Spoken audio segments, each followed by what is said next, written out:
Why like I'm fun? Yes, Danny and this bitch. It's my platform, baby. Come stream on Twitch. I like 'em crazy. Yeah, Danny fucking rich. Girls don't be lazy. Put some energy in that clip. Go buy a hot tub. Strip down. Shawty lose the fit. And Danny 60, but still want some off that drip. Don't worry about safety. Twitch con, young, wild and free. These baddies chase me, but don't bring security.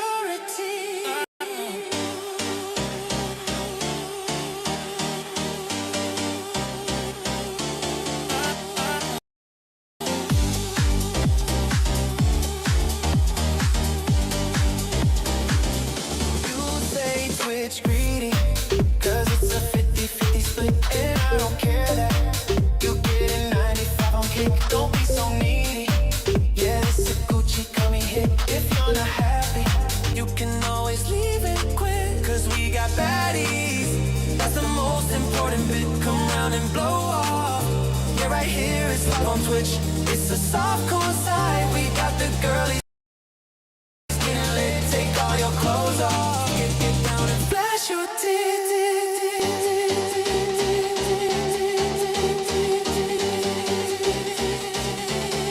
yeah, yeah. Yeah, yeah.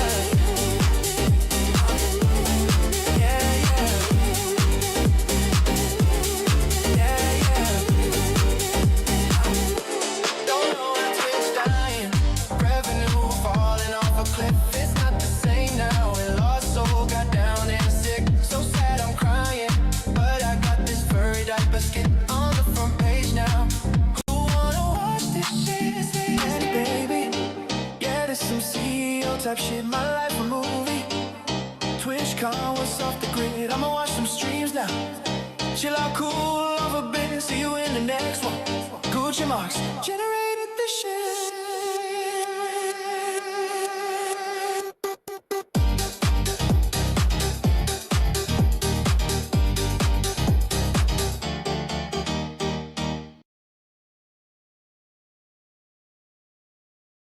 Testing, testing. 1 2 1 2. Test, test. Is this working? Are we live? Hold on, let me turn on the BGM as well. Testing, testing, testing. You are testing? Hey, there we go. There we go. Yeah, I hope you enjoyed the I hope you enjoyed the music. New Gucci Marks banger. AI generated, but exactly what the medium was designed for. We hear you? There we go. I did see some people saying, oh, did he just leave his playlist on? Unfortunately, that was intentional, but I'm going to be, in case, I don't know if it is copyrighted, but if it is, I'm willing to tank it for this stream. Also, I am here with Zan VT, as stated. Zan, would you mind saying something just to see if they can hear you? Hello. If you weren't dancing and flailing your arms in the air while listening to that, I'm gonna be mighty disappointed. That was part of the bit. That was part of the bit. Well, I wasn't going to be using it as BGM, mostly because the lyrics are something that I would have found distracting. If there was a karaoke version, I would 100% use that as the BGM for this stream, though. It doesn't fit much of a BGM mood. I feel like, you know, it's tech disco dancing. You know, it's not much of a background noise. Yeah. But yeah, how is Zan for you guys? Are the levels alright? Can you guys hear me correctly, or is my accent too much again? I think they can hear you. I think they can hear you. It's just, I'm not sure how well the levels are balanced for this.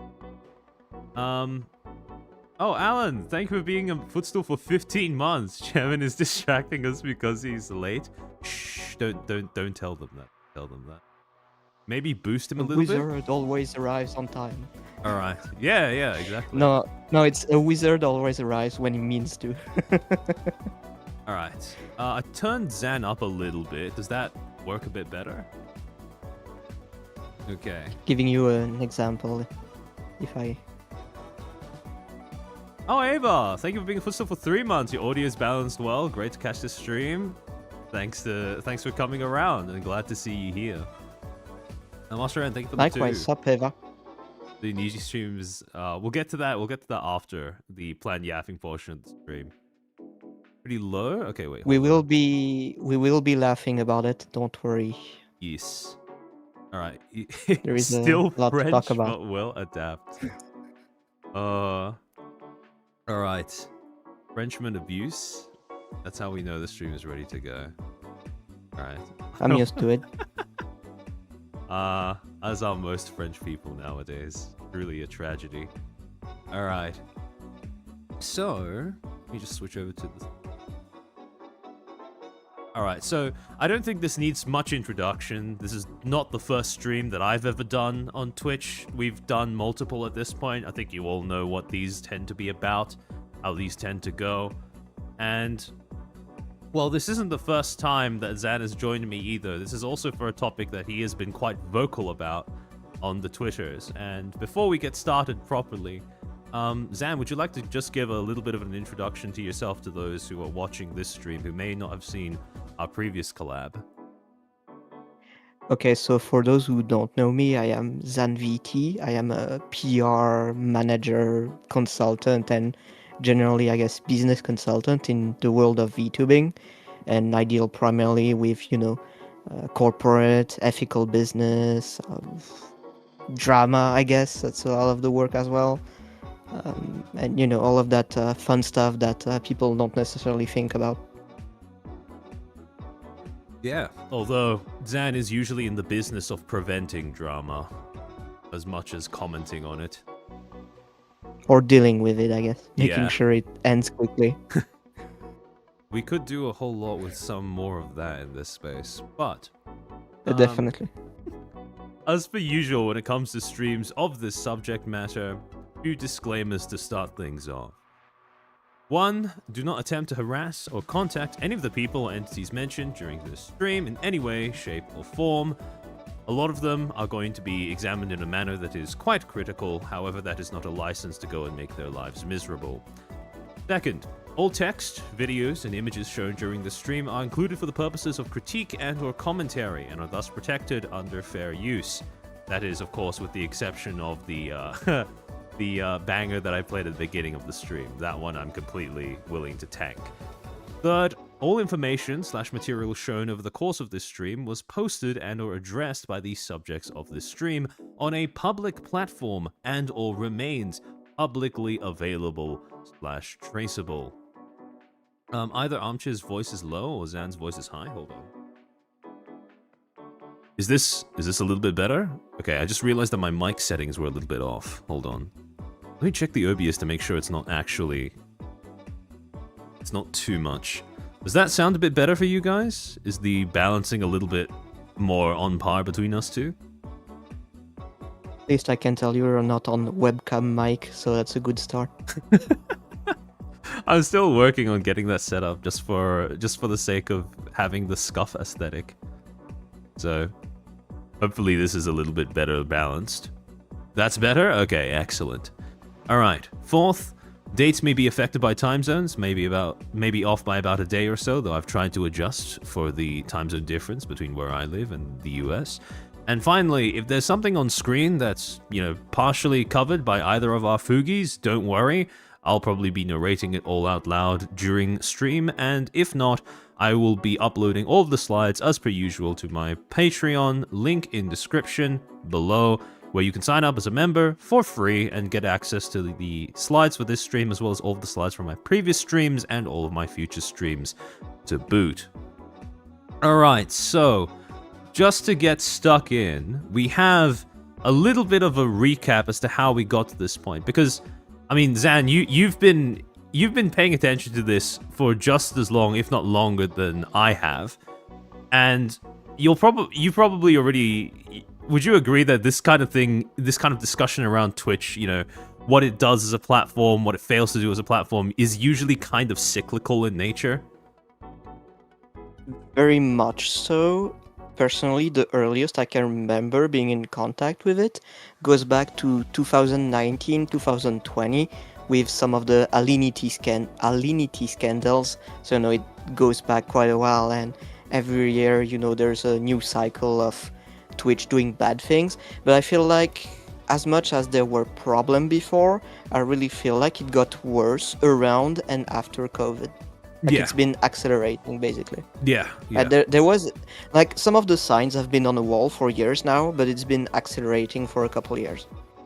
Yeah, I would agree, because it does seem like the more recent controversies over the past, let's say, 3 to 5 years have been a bit of a notch up when it comes to the kinds of the ways that it represents the platform and how it treats its creators.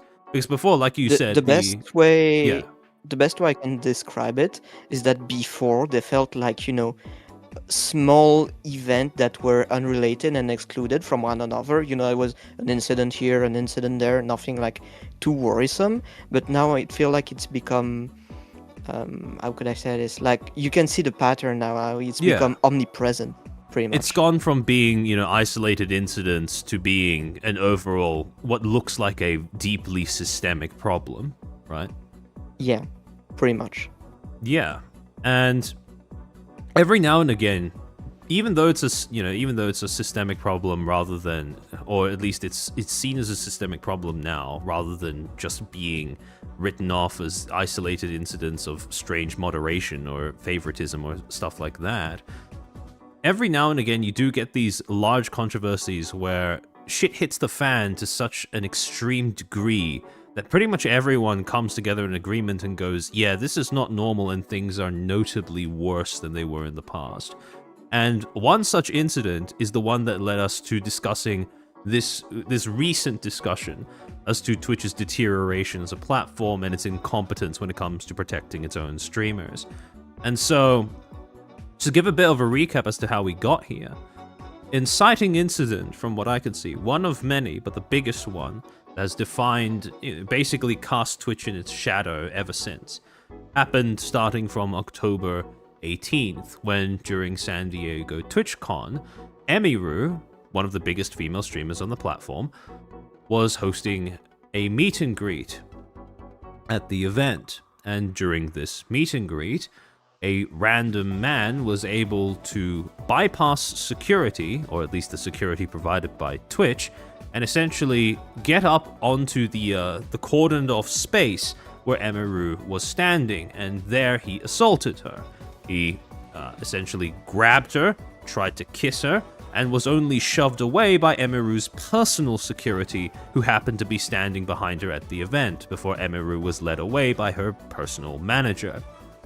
Now, a lot of people will probably be in agreement that if you have a security failing that is this catastrophic, where someone is actually capable of not only moving into a cordoned off space where the streamer is standing, but actually get hands on the streamer, something has gone very, very wrong. A lot of things have gone very, very wrong. And immediately, well, not too long after this happened, Twitch did end up posting out something of an official statement, except this official statement was regarded by many, for good reason, as being quite lackluster in terms of how it attempted to address the situation. Quote, "The safety and security of all those attending TwitchCon is our highest priority. The behavior displayed by the individual involved in the incident yesterday involving a high-profile streamer was completely unacceptable and deeply unsettling. In line with existing TwitchCon security protocols, law enforcement and event security were on site and responded to the incident. We immediately blocked this individual from returning to the TwitchCon premises, and they were banned indefinitely from Twitch, both online and in-person events. We are coordinating with the impacted creators team and, per our standard protocols, continue to cooperate with any law enforcement investigations. We have increased security at the meet and greet attendee check-in points and will have additional security personnel surrounding participating streamers. If you've RSVP'd for a meet and greet, please note that we are unable to accommodate +1s for the remainder of the event. Twitch has zero tolerance for harassment or acts that inhibit the safety and security of our community. It is really important to us that our creators enjoy their experience at TwitchCon and feel safe. We regret that their experience was disrupted by this horrible incident. Now, I'll give my thoughts about this in a second, but Zan, how do you feel about this statement? Well, to be honest, I saw some comment, and I think that's more than enough to explain how bad it is. Some people were convinced that this was AI generated and even put it in a AI generation like tracker to see if it was like actually made by an AI, and those are very unreliable. But the fact that people were convincing themselves to check in if it was written by AI is, I think, fairly evident that it was very bad. I mean, it's so generic, and I think that's what really like raised the eyebrow for some people on this AI accusation. Like they said, the incident. They even say it's about Emiru. Yeah. That's like that. The first thing would be to acknowledge that it's Emiru who got personally assaulted and that they failed her. They didn't even acknowledge the victim. Like the first line doesn't including Emiru's name makes the entire post, the entire announcement, like not relevant. It comes off like, very not acceptable. insincere, very, it's Yeah. very corporatized, impersonal, avoiding acknowledgement. It's almost only acknowledging the situation insofar as stopping just short of accepting responsibility for what happened, right? Yeah. It's like, oh yeah, there was an incident, but it's nothing. Move on. Nothing else to see here. Yeah, yeah. And also, they are very specific in trying to, like, immediately after they admit that this happened, right? Without, like you said, without naming Emiru, without giving any specifics as to how exactly this happened, where this happened, when this happened, or to whom it happened to, they immediately move on to trying to cover their ass by saying, yeah, we did everything that we could have done in the aftermath of this situation happening. Where they go, in line with existing TwitchCon security protocols, and then they list out a whole bunch of stuff like, for example, contacting law enforcement and event security, responding to the incident, who showed up immediately afterwards to respond to the incident. And they talked about immediately blocking this individual from returning to TwitchCon, how they were banned from both online spaces and in-person events, and how they are supposedly coordinating with the impacted creators team as per their standard protocols, again, spamming that phrase at the end as well as the beginning of that paragraph, to cooperate with any law enforcement investigations. Now, yeah? One thing that's missing now, turned out most of what's here is a lie, as some people in the chat have already pointed out. But before we get into that, if we go off like the basis that this was a sincere apology, which it is not, as just a small reminder, one thing that is missing is like the future. Okay, that's nice and all. You said what you were doing right now, but what about the future? Shouldn't you like leave a post saying we will come back later with new policies and ideas on how to avoid a repeat of this situation? Like it's one thing to deal with the problem once it happened, but what about preventing it from happening again, which is, well, another aspect that's completely lacking in this statement. It's not even oh yeah, we'll come back later to this, we're too busy dealing with the convention right now, which would have been very fair and understandable, but there's not even that. Yeah, exactly. Because it feeds into the whole avoiding admitting that there was that kind of failure to begin with, right? Because obviously, if you do say we're going to be changing things going forward, that is at least a tacit admission that what we have right now is insufficient to do our job of protecting the streamers who show up in person to our events. Actually, Hapini in chat points out something that's pretty in my opinion, pretty important to acknowledge as well, which is how this is a statement that is very poorly designed for the context in which it emerged. So, definitely. This is something that was posted only after other people had uploaded videos of the assault happening to Twitter. And both of these posts where, people were discussing this clip ended up going viral. The first one to be posted accumulated, as of right now, 5 million views. The second one accumulated even more, of 6 million views. 10 million views in total, not counting any overlap, is a lot of exposure for this event. And this statement was only posted in the aftermath of that. Now, as Sapini pointed out, one of the valid reasons as to why they may not have named the individual streamer who was assaulted may be because of privacy reasons, right? Because maybe they don't want their identity out there. On the off chance they don't want their identity out there, it might be a safer play to simply not name them when you're talking about the incident. However, the problem is, when they made this statement, they were already so slow to post this that everyone already knew who it was, which is it's pretty redundant at this point. And now it only just comes off not as consideration, but as trying to sweep things under the rug and avoid specifics. So, again, like that nice expression I said, nothing to hear, move along, citizen. yeah, exactly. Just trying to usher the audience's attention elsewhere. Yeah, exactly. There was no chance that they were ever going to keep this discreet or private. At this point, it was very, very public. And the problem is, they were slow in putting out the statement, but also slow to adapt it in accordance with the context in which they were posting this, right? If they were going to post at this time, you would assume that a competent social media person would look at the fact that, well, the clips of this thing happening were already going viral. Everyone knew that the streamer affected was Emaru, and they should probably have pivoted to acknowledge that failure, but they didn't. And so, in response to this overall statement, as well as the specific claims that Twitch made about cooperating with law enforcement, about adhering to existing TwitchCon security protocols, and cooperating with Emaru's management, Emaru herself would end up making a statement one day later to give her side of the story. Quote, "Hello everyone, I'm okay and thank you for all the kind messages. Sorry I cannot respond to them all. Yesterday, the man who assaulted me was allowed to cross multiple barriers at TwitchCon and even in front of another creator's meet and greet to grab me and my face and try to kiss me. Fortunately, he wasn't able to, but a lot of people have pointed out that it could have been a lot worse. I'm obviously shaken up by what happened, and it's not the first time I've dealt with something like this. But to tell you honestly, I am a lot more hurt and upset by how Twitch handled it during and after the fact.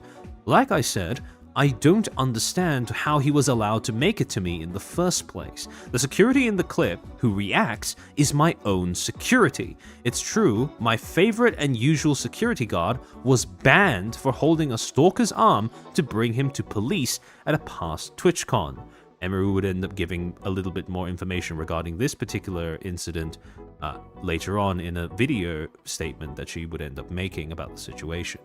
However, to continue, there were at least 3 or 4 other TwitchCon security staff in the area who did not react and let the guy walk away, as you can see in the clip, since they don't even appear in the frame, lol. The woman who's walking me away is my own personal manager, and behind the booth, the only 2 people who were checking on me and comforting me were her and my friend. None of the TwitchCon staff came to ask what happened or if I was okay. My friend who was present told me Twitch security were also behind the booth afterwards, joking about how they didn't even see what happened, and immediately laughing and moving on to talking about something else. If no one was checking if I was okay or if I needed anything, and they let the guy run away initially, I have no idea what anyone hired to keep the event safe was doing, lol. In Twitch's statement, they said that the guy was immediately caught and detained. I'm sorry, but that is a blatant lie. He was allowed to walk away from my meet and greet, and I didn't hear he was caught until hours after he attacked me, and it felt like this only happened because of my manager pressing for it, not because TwitchCon staff present thought it was a big deal. I have a lot more to say, but I will say it on stream later today instead of writing a book on here. Thank you guys again. Sorry you all had to see that. This is definitely my last TwitchCon, and it saddens me to say that as a 10-year off-and-on attendee of TwitchCon. I think other creators should seriously consider not attending in the future. I did not feel cared for or protected, even bringing my own security and staff. I can't imagine how creators without those options would feel. Stay safe, y'all. Everything is going to be okay. And as a bit of an addition to this, like she said in the tweet itself, later on in the day she would end up going live and essentially addressing the situation on camera and posting a VOD of this to her YouTube channel, which you can find titled Addressing What Happened at TwitchCon. Now, there's a few key bits throughout this video that address what happened. I've timestamped them and summarized them. However, to give a brief overview, For some just extra scare, I want to add a detail. Yep. There's some of the people that have talked about the content of the video has also mentioned that at some point the guy who assaulted Amiru, also pulled out something out of his pocket. Now some people have said it was an instant camera to flash the glory of his anus act. Some people have said it was a pocket knife. We don't know what it was. Like, even in that short clip on camera, we can get an idea of how bad it could have been. Like, yeah, who knows what he had in his pocket. absolutely. Because again, not only was he allowed to walk up to a streamer, put hands on them, but if he was able to approach with an object, something that even resembles a knife, that is a colossal failure on the part of TwitchCon security. By the way, you could argue it's reckless endangerment as well, which would make them, criminally liable, and then that's more of like legal's mindset area of 4A, but it's like very, very, very bad, and the more you look into it, the worse it keeps looking. Yeah. The security guy wasn't freaking out at whatever the assault took out of his pocket, so I doubt it was a weapon of some sort. Yeah, that's fair enough. Although, the point still stands, I think, that it could have been something that he used to hurt her, and it is that possibility that makes what happened as serious as it is. So, to go through what she said in her on-video address of the situation, at 2 minutes 15 seconds, she expresses that she doubts Twitch would have even acknowledged what happened to her if it hadn't been caught on camera, posted online, and then proceeded to go viral on social media. Already, not a lot of confidence in Twitch's integrity when it comes to dealing with and/or acknowledging these events, although, as we will touch on in a second, there is reason for that. There is precedent behind this happening, this exact pattern of events happening, involving streamers attending TwitchCon in person and then being assaulted, and Twitch ignoring that happened. At 2 minutes 31 seconds, she says that certain other creators, specifically Extra Emily, were not notified of recent events or offered increased security in light of it, which directly contradicts Twitch's statement that says that after this event happened, they doubled security efforts, or they increased security efforts around their other streamers and events. At 3 minutes 40 seconds, Emiru confirms that to be a quote-unquote featured creator, and more importantly, to do a show at TwitchCon, it was compulsory to also do a meet and greet. In other words, if you are attending as a creator and you have an event that you would like to host at TwitchCon, this is non-negotiable. This is something you just have to do. Finally, at 7 minutes 23 seconds, she states that she was informed by her management that immediately after the assault, Twitch staff/security got together and brushed it off, saying, quote, "What happened? I didn't even see what happened. Haha," which corresponds with what she mentioned in her Twitter post about the event as well, where Twitch security staff kind of wrote off what happened to her. At 8 minutes 17 seconds, she confirms that her favorite security guard, which is the one that she referenced in her Twitter post, the one that detained a stalker that showed up in person to an event that she was at TwitchCon, confirms that this security guard was permanently banned from TwitchCon when he went and, did his job at the con 2 years ago. In other words, one of her security guards, who had caught someone with ill intentions around her, detained them physically until the authorities arrived, as these things should be dealt with, had been penalized by Twitch for doing that, which explains why in this particular instance, No one detained the assailant after the incident happened, and he was basically allowed to just walk free. At 9 minutes 44 seconds, Emiru states that after the assault happened, her manager informed her that Twitch had failed to detain the assailant and were supposedly in the middle of trying to identify him. Now, there's two bits of information there that are pretty important. One, they didn't detain the assailant, but two, they claimed at this time that they didn't know who he was. They were trying to figure out who he was. And then, this is the reason why that's important is because it's contradicted at 10 minutes 39 seconds, where Emiru states that after inquiring about what Twitch plans to do to respond to / remedy the situation, Emiru's manager was initially informed that the assailant had been quote unquote banned from the platform for 30 days. This ban was only changed to an indefinite one 1 hour later, and in response to protest. Now that means a few things. One, Twitch has at least some idea as to who this person is if they were able to ban him, because obviously that kind of information linking him to his Twitch identity, his Twitch account, would probably have been written down somewhere or, well, allocated to his wristband or badge numbers. However, the other thing is 30-day ban for physically assaulting a streamer is not a great look. I mean, this is something that you've been talking about quite a bit, Zan, as well, on Twitter. But when it comes to bans, ban length, I should say, Twitch is not exactly the most consistent platform when it comes to creating an idea of, well, I suppose, power scaling how bad offenses can get. If you want a comparison, I remember that Shondo got banned for a month as well, for essentially crying while drunk on stream, for showing emotions while being drunk on stream, which, you know. Yeah, and again, even if we're like, you know, if we are ultra charitable to Twitch, that particular incident occurred because she said, "I'm going to kill myself," or something along those lines, as a joke, as in a moment of embarrassment, right? And they gave her 30 days for that. They gave this guy 30 days as well for, again, physically assaulting a streamer. And it's just wild to me that this is how they scale these things.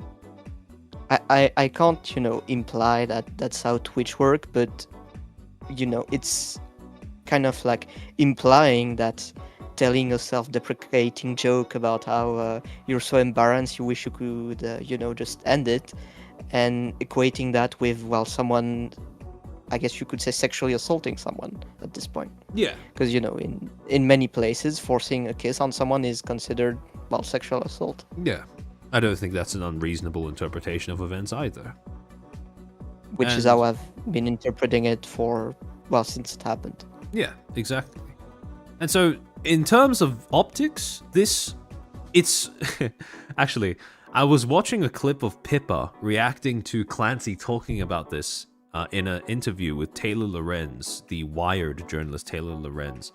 And we will be reviewing that clip later. But one of the things that Pippa said that really stood out to me as a very elegantly concise way of summing up how Twitch and optics go together in general, or I should say don't go together in general, is this sounds bad out of context, but it sounds worse in context, right? Which is very much the case with this as well, where in and of itself, the idea of banning someone for a month on the platform as some sort of restitution or some form of punishment, retribution, I should say, for assaulting one of their streamers is already a bad look. But when you compare that with other things that they've been handing out 30-day bans for, it gets exponentially worse, optically speaking. It's hilarious they think not being able to talk in chat on a live stream is serious enough punishment in the first place. Exactly. And again, mind you, this is after they failed to detain him for the authorities to come and collect. So, yeah, it's just bad all the way down. So, Artemis think I'll get to the alert socially... after. Yep. Oh, damn it, my headphone lost. Okay. No problem. It is generally considered socially acceptable. That when things are taken out of context, they always look worse.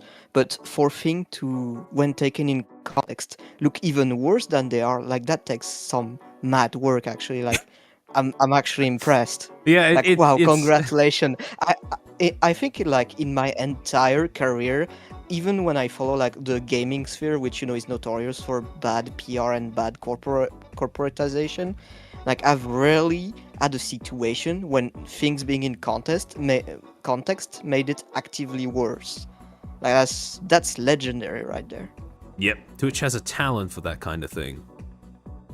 At 11 minutes 56 seconds, just to really, double down on reinforcing that, right? Emery then states that she was informed by others that part of what caused Twitch's delayed response to the incident was due to the fact that key Twitch representatives were quote-unquote out partying that night.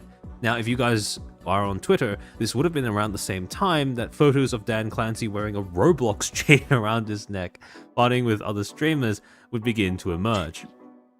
It's even funnier when you realize it's a Roblox chain, considering some of the problem they are currently about, which includes like, some weird sexual thing involving minors and Yep. stuff. The more you look at it, the worse it looks. It's One might even impressive. say youth risky things, but we'll get to that in a bit. Yeah, it's actually impressive how you can there's this idea that the bigger you make it, the better chance there is that people will just accept it or tolerate it. But how big is too much? Like, come on, like this is Yeah. so on the nose.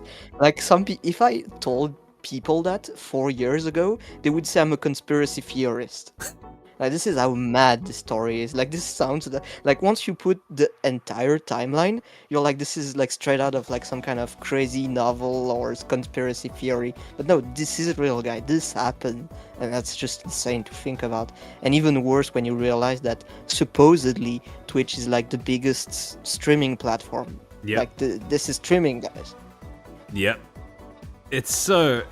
It is very much the IRL it sounds like a shitpost when you just try to summarize events out loud, right?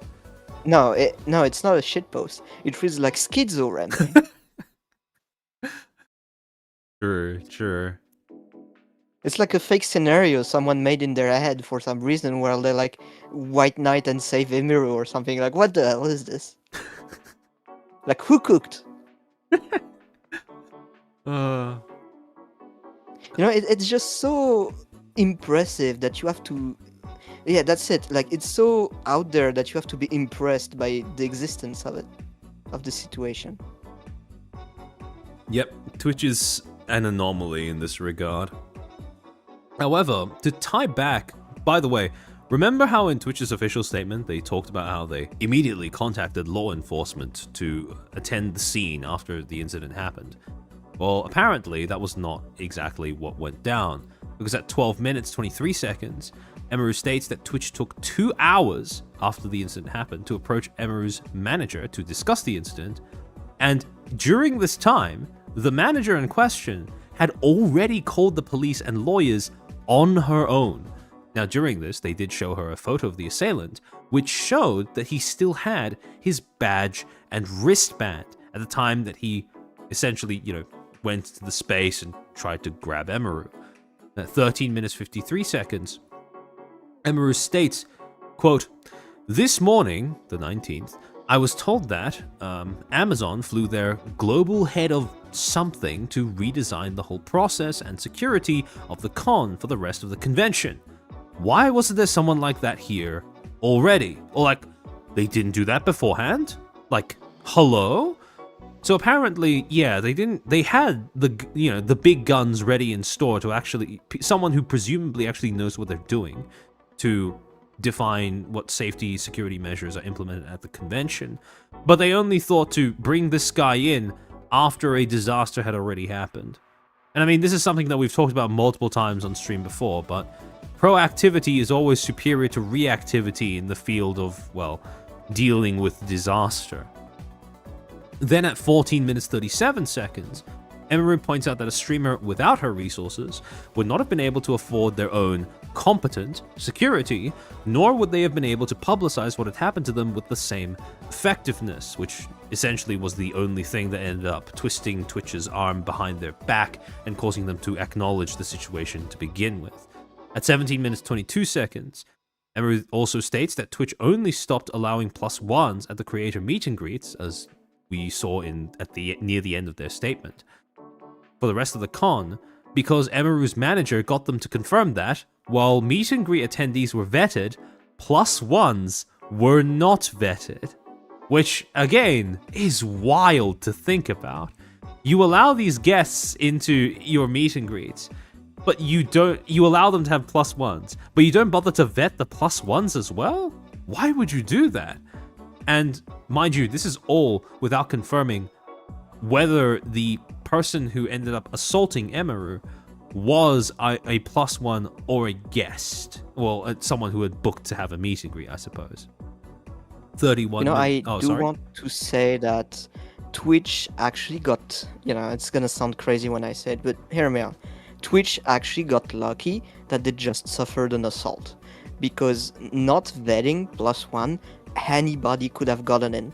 Someone who wanted to, do a extremely reprehensible act that would have ended up on front of the TV, some kind of terrorist act, some kind of physical aggression, anything. This is such a breach of security. It's borderline insanity. It could have ended much, much worse. And I think that's an aspect that people haven't talked about, that Twitch security at TwitchCon is so faulty that they got lucky that Emiru was the only one mostly affected by it. Yep. Which is even more insane when you think about it. Yep, exactly. And this now, of course, this is at a meet and greet, right? Yeah, of course I'm talking about the worst case scenario, I understand that. The whole point of what I do in PR and security, it works the same. You always want to think of the worst case scenario to make sure it doesn't happen. And the fact it didn't do that is, a critical flaw in design. Yeah, exactly. And it's one of those critical flaws that is so bad in terms of how its effect on how things operate, that it is virtually indistinguishable from outright malice. And it's indistinguishable to the point where I would argue that there isn't even a point in making a distinction between those two. Because regardless of whether this failure was because someone was careless or because someone had it out for Emeru, it doesn't really matter, because at the end of the day, the effect is exactly the same. And then, to just compound, to add insult to injury, at 31 minutes 57 seconds, Emeru states, quote, "Yeah, the stream fucking sucked. I feel like I'm being forced to do a press conference because it's like, if I don't say these things, no one is going to. And then they're just going to act like it never happened next year." Now, there's a reason as to why she states, that she suspects that Twitch would be all too willing to just sweep all of this under the rug, which is that this is not the first time that a big streamer, has been assaulted live on camera at a Twitch convention. Now, last year, during 2024, when I think this was also at TwitchCon San Diego. Yeah, sorry? Before we move on to the next story, I do want to say, I love using humor to cope about traumatic events. I feel like a lot of people will understand this. When I watched the video that she did, and she talked about, oh yeah, they flew the Amazon head of whatever, I'm like, oh boy, did they just enter the room and walk up to Emeron and say, hey, how could I have ruined your meet and greet? I wasn't even there. It does sound like a kind of only symbolically remedial gesture, right? A kind of, I know this is horrible, it happened to you, but now we're gonna fix it by bringing in all of the things that we should have done before we had your event, right? What is this? A simcom? We're in an episode of The Office right now? Yeah, it's the same level of managerial incompetence that's being displayed, right? It almost seems scripted. But to return to the thing that she was referencing, last year at San Diego TwitchCon, NMP LOL, again, pretty large IRL streamer, was attending the event where he was assaulted by a kick streamer that turned up as one of multiple kick streamers that turned up to the event in order to harass the people who were in attendance. And this person, who's currently shown in the picture with the dyed yellow-green hair, ended up assaulting Nick by biting his nipple. Now, Twitch never acknowledged that this happened. Right? This was on camera. It went relatively viral on Twitter, but regardless of whether it is, well, probably because of some combination of male victim, Twitch thinking that they could get away with it at this time, and not at the same degree of attention on the clip, then this was just brushed over basically. And so I do want to yeah? apologize to the poor man, because when you said he bit his nipple, I almost burst out laughing. I'm sorry. It's Again, it's something straight out of like some kind of comedy. And we're just exactly. watching it. It sounds like a shit post to say that this happened live on camera and Twitch just ignored it, right? But that is indeed what happened. Again, what kind of fanfic did you pull that from? Exactly. And this is why the whole mantra of this sounds bad out of context, but it sounds worse in context comes to play. Because when Emiru says, yeah, they're just going to act like it never happened next year, she has a very valid reason to feel that way.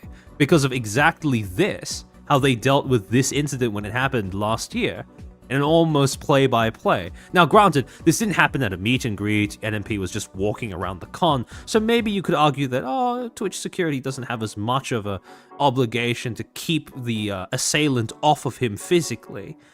But I mean, it's still letting in someone who is a physical threat to the streamers in attendance, so there really isn't an excuse there.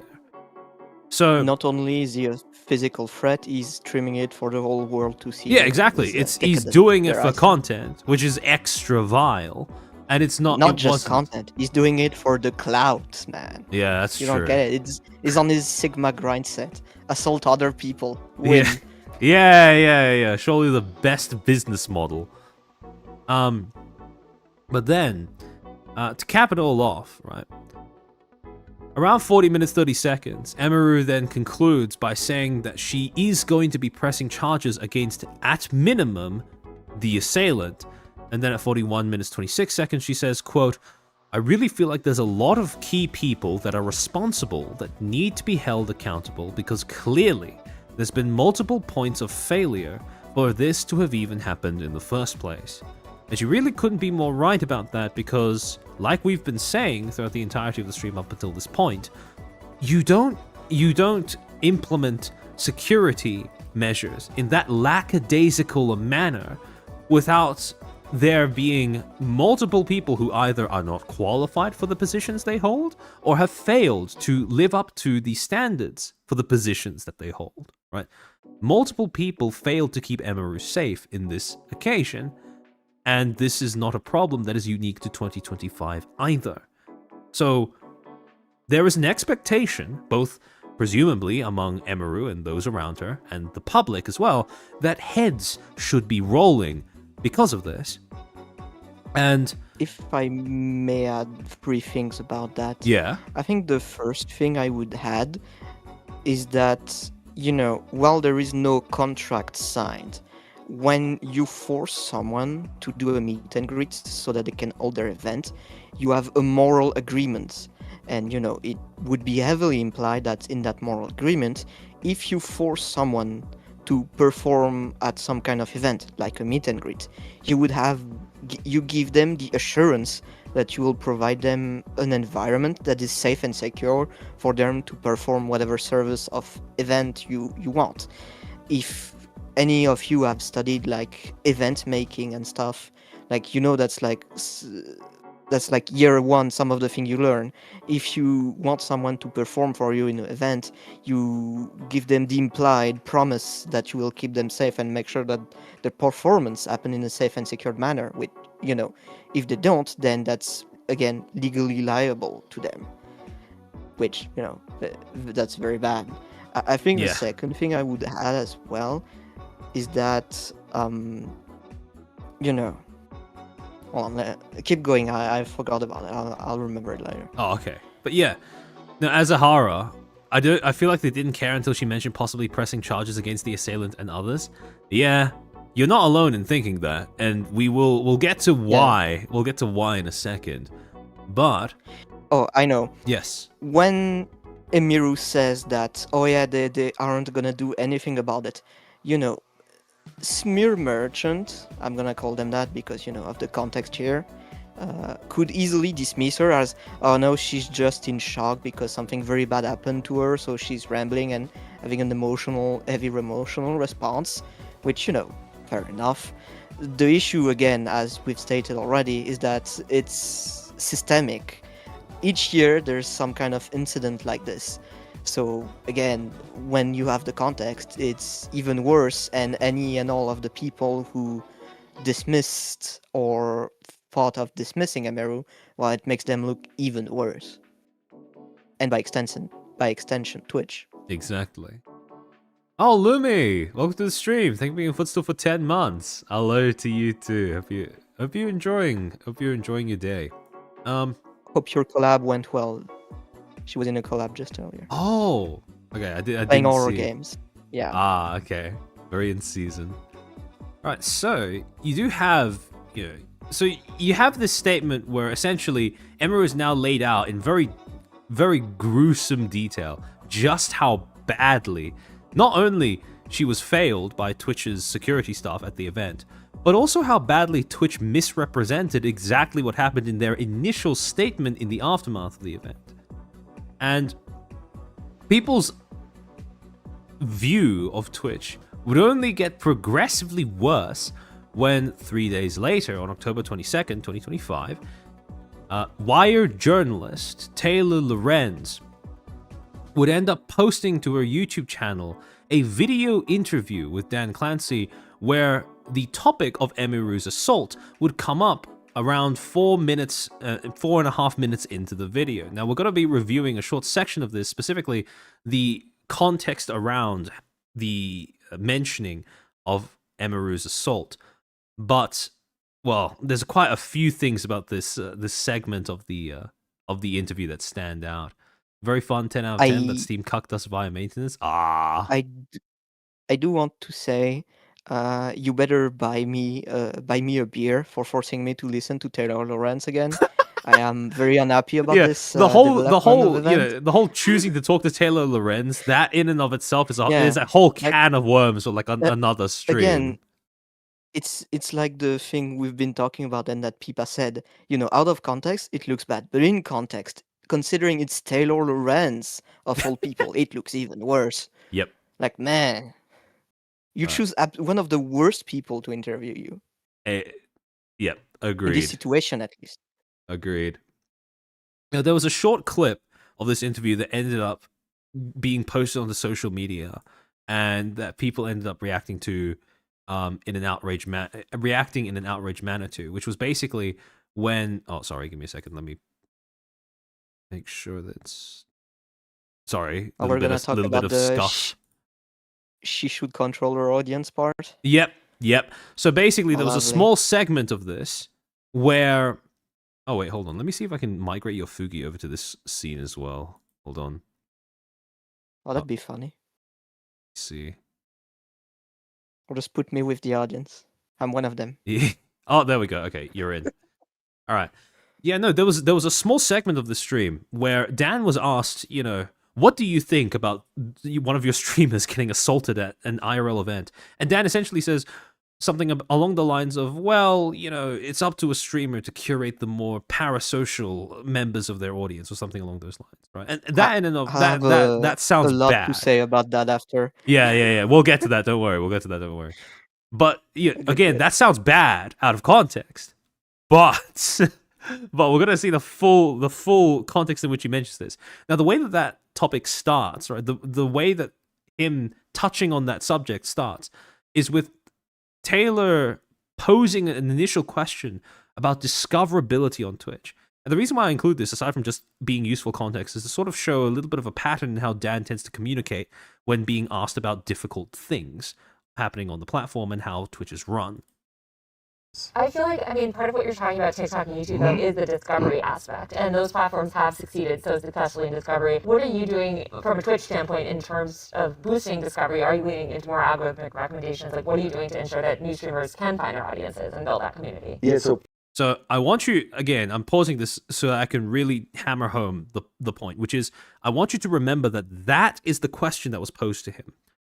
a big thing that makes a big thing that makes things like platforms like YouTube and TikTok successful are their discoverability features, right? What is Twitch planning to do to enhance discoverability on its platform for its creators? That is the question that's just been posed to Dan. Part of this is so many platforms, they just look at themselves when they view the world, and it just makes no sense. You need to think of People in yourself in chat the are broader saying there's an ecosystem. echo. I don't know if you've seen it. Oh, there's an echo. Wait, hold on. Oh, I think I need to. Okay, sorry. All right, I've picked You up what can it mute me is. for now. It's fine. No. I think it was. I had two audio sources going on in the OBS, so it should be fixed now. And don't just stare at yourself. And everybody wants to say, well, I want everybody to do everything on my app. That's not what the user wants. So we absolutely are focusing on things for discovery on our app. But the difference you're talking about is more a difference of short form versus long form. And short form content, if on TikTok, you might see 2,000 creators in a week. Yeah. On YouTube, you might see 500. On Twitch, you might see 10. And so the thing that creates the community on Twitch, the fact that you stay on the live stream in a long form experience, is the thing that makes discovery hard. So we absolutely are investing in helping people create clips, but we're very clear we don't want to be a short form content. We are a live platform. That's why you get community. So we're investing for our platform, but a big part is also getting people to take their content from cool stuff that happens on Twitch, post it on other platforms, because you want your content to find your audience. And that's So essentially, his answer has boiled down to, we are investing in more discoverability. He doesn't go into specifics as to what those investments are or what exactly the direction those improvements are supposed to take discoverability on Twitch are. But then he says, but it's mostly a feature, not a flaw, right? This is just simply the way Twitch is, right? Low discoverability is, of course, going to happen because we have long-form content, not short-form content, etc., etc., etc. That's no different if you create is true to an extent. Yeah. But saying you're going to improve it and not provide like more specific, at the end of the day, those are just noises. Like, Exactly. Exactly. Like I could say, oh yeah, I'm going to improve my workflow starting from now on. Okay, what does that mean? Yeah, it sounds like a deflection because of the fact that the reason when he says, when he essentially says it's a feature, not a flaw, the reason why that sounds like a deflection, even though it is partially true, is because he pays lip service to the idea of improving discoverability, but he doesn't actually give any sort of hard evidence as to what that is going to entail. You know what that makes me think of? Yeah? Todd Howard, our Lord and Savior, coming to give us another edition of Skyrim. It's not a 16 flaw, times it's a the feature. detail. It's not a bug, it's a feature. You don't get it, you don't get the Bethesda magic. Yeah, yeah, pretty much. It's the exact same communication you don't get strategy. the Twitch magic. podcast, right? And you distribute your podcast through various different platforms, but then you create shorts that you'll put on TikTok because that's how you are finding your audience, not just new viewers. What he's basically saying with this section as well is we don't need discoverability on our platform. You can simply use discoverability on other platforms and hopefully bring them over to, Twitch, right? Which is really true, right? It's true in part, but it does not address the main problem of how is Twitch going to improve discoverability on its platform. Yep. I also do want to hammer, like that's going to be my marketing side speaking, but if you are advertising people use other platform to make your platform better, you have a garbage product and you need to go ASAP and fix it. Like this is not a normal thing to say for a business person. Yeah. You just use other products. Then why are we using yours to begin with? Why aren't we just using Twitch or Kick or Rumble or anything? We don't need to improve our platform because you can also use the improved features on other platforms and then come back to us for whatever the fuck reason. That's also how you stay top of mind with your existing This is viewers. marketing suicide. This is business suicide. Yeah, pretty much. Though, as we'll get to later on in the stream, Twitch does have both a unique, advantage for it as a platform, disadvantage for the stream as a user in terms of brand loyalty, extreme amounts of brand loyalty among some of its users. You talked about the kind of the unique bond that people have, and I've seen it so much firsthand of like this very deep parasocial bond, I would say, with Twitch streamers, really specifically. I think that reaches a level that doesn't even happen on platforms like YouTube and others. Obviously, we saw one Twitch streamer yesterday, Emaru, get assaulted by a male fan, and a lot of streamers have, especially female streamers, have talked about, you know, the danger that they feel from these sort of toxic, I guess, parasocial kind of creeps. What are you guys doing to prioritize safety? Because I know also a bunch of Twitch content creators said that they were too scared to even come to TwitchCon this year, just in. Again, that's a very similar structure to that question than when she posed the question about discoverability on Twitch. Here is a problem that Twitch is dealing with. How do you plan to solve it? Right? And again, I want you to pay attention to Dan's answer to that question. Case something like what happened yesterday would happen. Yeah. So the safety of our creators is a top priority. The challenge we face is a challenge in today's society. It's not limited to Twitch. It extends throughout our society. I do think that when you're live streaming, in many ways, since you control your community and you can ban people, you can, make it so that those people that you don't want engaging with you and participating with you aren't there. When I use other short form content and people say all sorts of stuff, well, I can't stop that. But when I live stream, they basically don't bother me. Now, what happened yesterday obviously was something that we care deeply about, securing this environment. We're looking very closely at everything that happened there, and I care deeply about Emmy. She's a friend of mine, and so I want to see how we can support her to do that. But this is just something we have to keep working on. I think everyone identifies our tools in terms of trust and safety as the leaders in the industry about helping creators, but that means there's always more work to be done. So, in case you couldn't keep track, that was a multi-input combo right there. So to start off with, the first thing that he does when confronted with that question of, here is the problem of streamers being assaulted at your IRL events, how do you plan to fix this?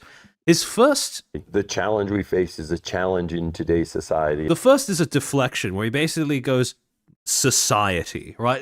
How do you plan to fix the issue of people coming in and assaulting your streams? Society, right? This is something everyone has to deal with. Then it's not limited to Twitch. It extends throughout our society. I do think that when you're live streaming, he basically goes to skill issue, lol lamau, where he says, okay, but when you're a streamer, you have to curate your audience, right? You have the tools to make sure that people who are unsavory do not get access to you online, right? But the problem is, again, the framing and context of the question was this was not something that happened online. This was something that happened in person because of an event that Emaru was, essentially compelled to do. In many ways, since you control your community Twitch, and you by can the way. ban people. Yeah, exactly, by Twitch. Even more worse and insidious that, curate your audience and society, give him the Joker makeup right now, if you want. Those are like out of all of this context. Those are things that are, true enough and reasonable thing to say, but that doesn't but in that context, that doesn't absolve you of the responsibility of making sure that doesn't happen. Yeah. And even worse, in this specific context of what happened to Emiru, it makes it look like you're victim blaming. Yeah, and there's a reason why smear merchant will always go to making people who are trying to call them out as victim blamers, because there is people have a very strong emotional response when you blame victim for something bad that happened to them. Yeah, and in this It's like case in particular, again, very strong knee-jerk response. It all gets amped up by the fact that this was an event that happened in person at Twitch's discretion and dictated by them, basically. They said, if you want to do a show at TwitchCon, you have to do a meet and greet, which would put, at least in the eyes of the public, the onus for keeping the streamer safe during that meet and greet on Twitch directly. And that's the problem, because they failed in that regard. And essentially, what the question was is, how do you plan to redress that failure? And instead of providing some sort of coherent response to that, or even some sort of action plan, which is ideal though fanciful, all things considered, regarding Twitch and what we know about Twitch, this is not that at all. This is purely an attempt to redefine the parameters of the conversation. This is essentially an attempt at reframing the topic of conversation happening in real time. Instead of discussing, here is a failure that is happening on your platform, that is observable on your platform or involving your platform, how do you plan to fix that? It has now become, oh, this is a problem that all of society needs to deal with. And there are many people who hold responsibility in trying to combat that problem, some of which lies on the streamer themselves. And again, yeah, maybe if we were talking about something completely different, like someone getting mad at a chatter during stream, yeah, maybe that talking point makes sense there. But in the context of this discussion, it does not make any sense at all, and it is purely besides the point. People you can, I also make it do so that want to add that I don't know if you saw that post, but at one point I got kind of blackpilled by all of this, and I'm like, yeah, I'm sorry, I give Twitch too much benefit of the doubt. They're actually malicious, Yeah, and that's actually I saw this that, yeah. moment, that It was this this very moment, moment, yeah, because yeah. here's the thing I don't think many people have pointed out or thought about. They're rejecting the responsibility of providing security on Emiru herself. Okay, fine, sure, why not? Let's do it that way. But then, If you what do they absolutely do? must, yeah, okay, we can accept that But that's then what you're going to do, right? But then what do? They ban her bodyguard. This impede her from getting her own security. That's Yep, where it becomes malicious, because yep. not only are you forcing people to take that responsibility of providing security for themselves, you are denying them the right, or even like, you can't give people responsibility to provide for their own security and then tell them, actually, no, you can't have security. That's when it becomes malicious. That's when it's become like, okay, you are literally telling her that she should get assaulted at this point. Yeah, basically, that is exactly how this comes off, right? Yeah, it's so silly. It's so silly because That's exactly where like you pointed out, right? we cross the line from potential, like, you know someone being incompetent, to outright malicious. This is the conclusion they were looking for, Yeah, because obviously, like, in the back of your head, any sane human being will see that situation and think, oh, that's what they wanted to happen, because you can't put the responsibility of security on someone and then deny them the chance to put that in place. yeah, exactly. The point of a system is what it does, and this was a system that essentially left one of its biggest content creators exposed to assault because like you said, they created a circumstance where she had to rely on her own security, and then when that security was actually competent at their job or able to do their job, they punished them for doing their job, and so they were left with this. So yeah, as a horror, interesting you bring that up, because we are going to go through an exact comparison with that later on. those people that you don't want I do want engaging to with you, apologize and to all of the Footstool watching this that had to suffer the echo at the start. I already have a hard time listening to her once, but listening to her twice, damn, man. I felt bad for you guys. and participating with you aren't there. When I use other short form content and people say all sorts of stuff, well, I can't stop that. But when I live stream, they basically don't bother me. Now, what happened yesterday obviously was something that... So again, when he's done reframing the question, right? So from this is how you failed, what do you plan to do about it, to this is a social problem and everyone has different degrees of responsibility in trying to contribute towards a solution. Right? Now he returns to the initial premise, albeit only in a very circular manner, where he goes back to saying, okay, yeah, so this thing did happen. And then he starts talking about it, as if, oh, whoa. Okay, hold on, sorry. I don't know what just happened. I think my browser just died.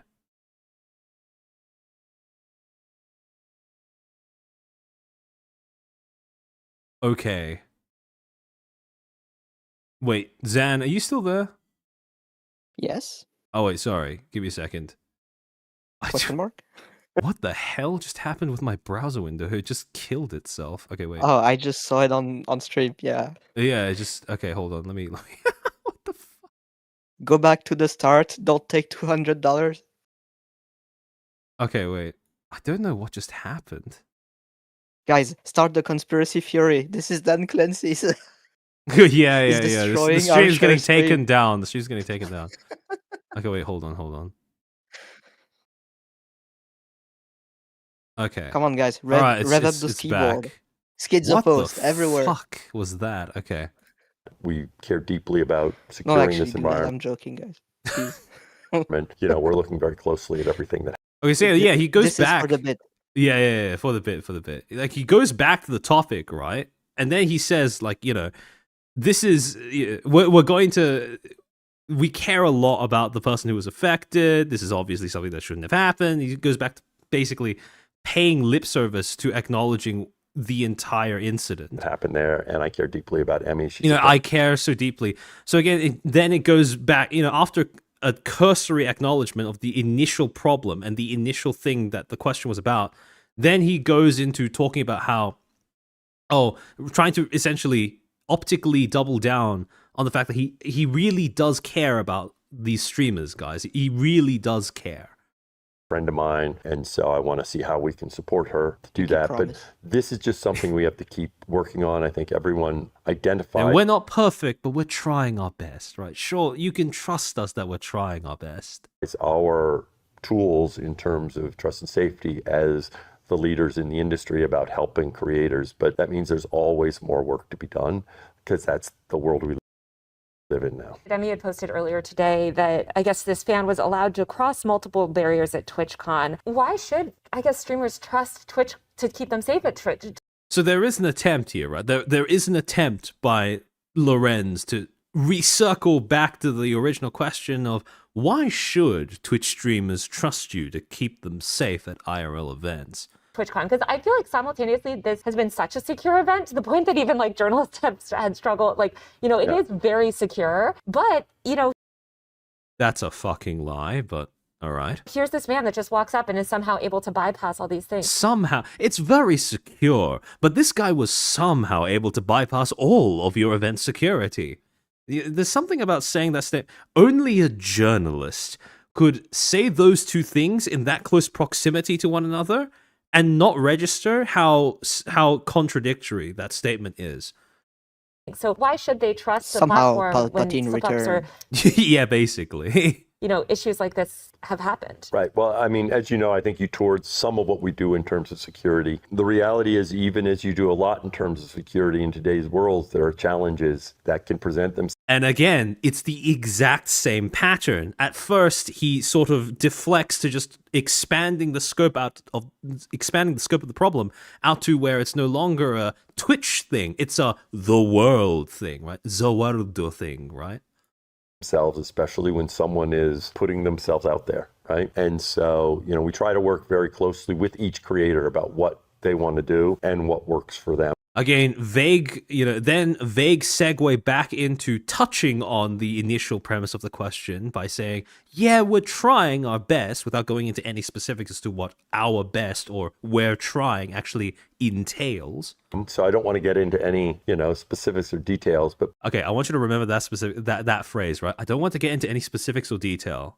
I want you to sort of file that away in the back of your mind because we're going to be revisiting that specific phrase to deal with a difficult question about how the platform is run in a sec. part of that is working with creators and, you know, trying to find, and right now we're definitely, you know, ramping it up to make sure creators know that we have the resources there to help them figure out what's right.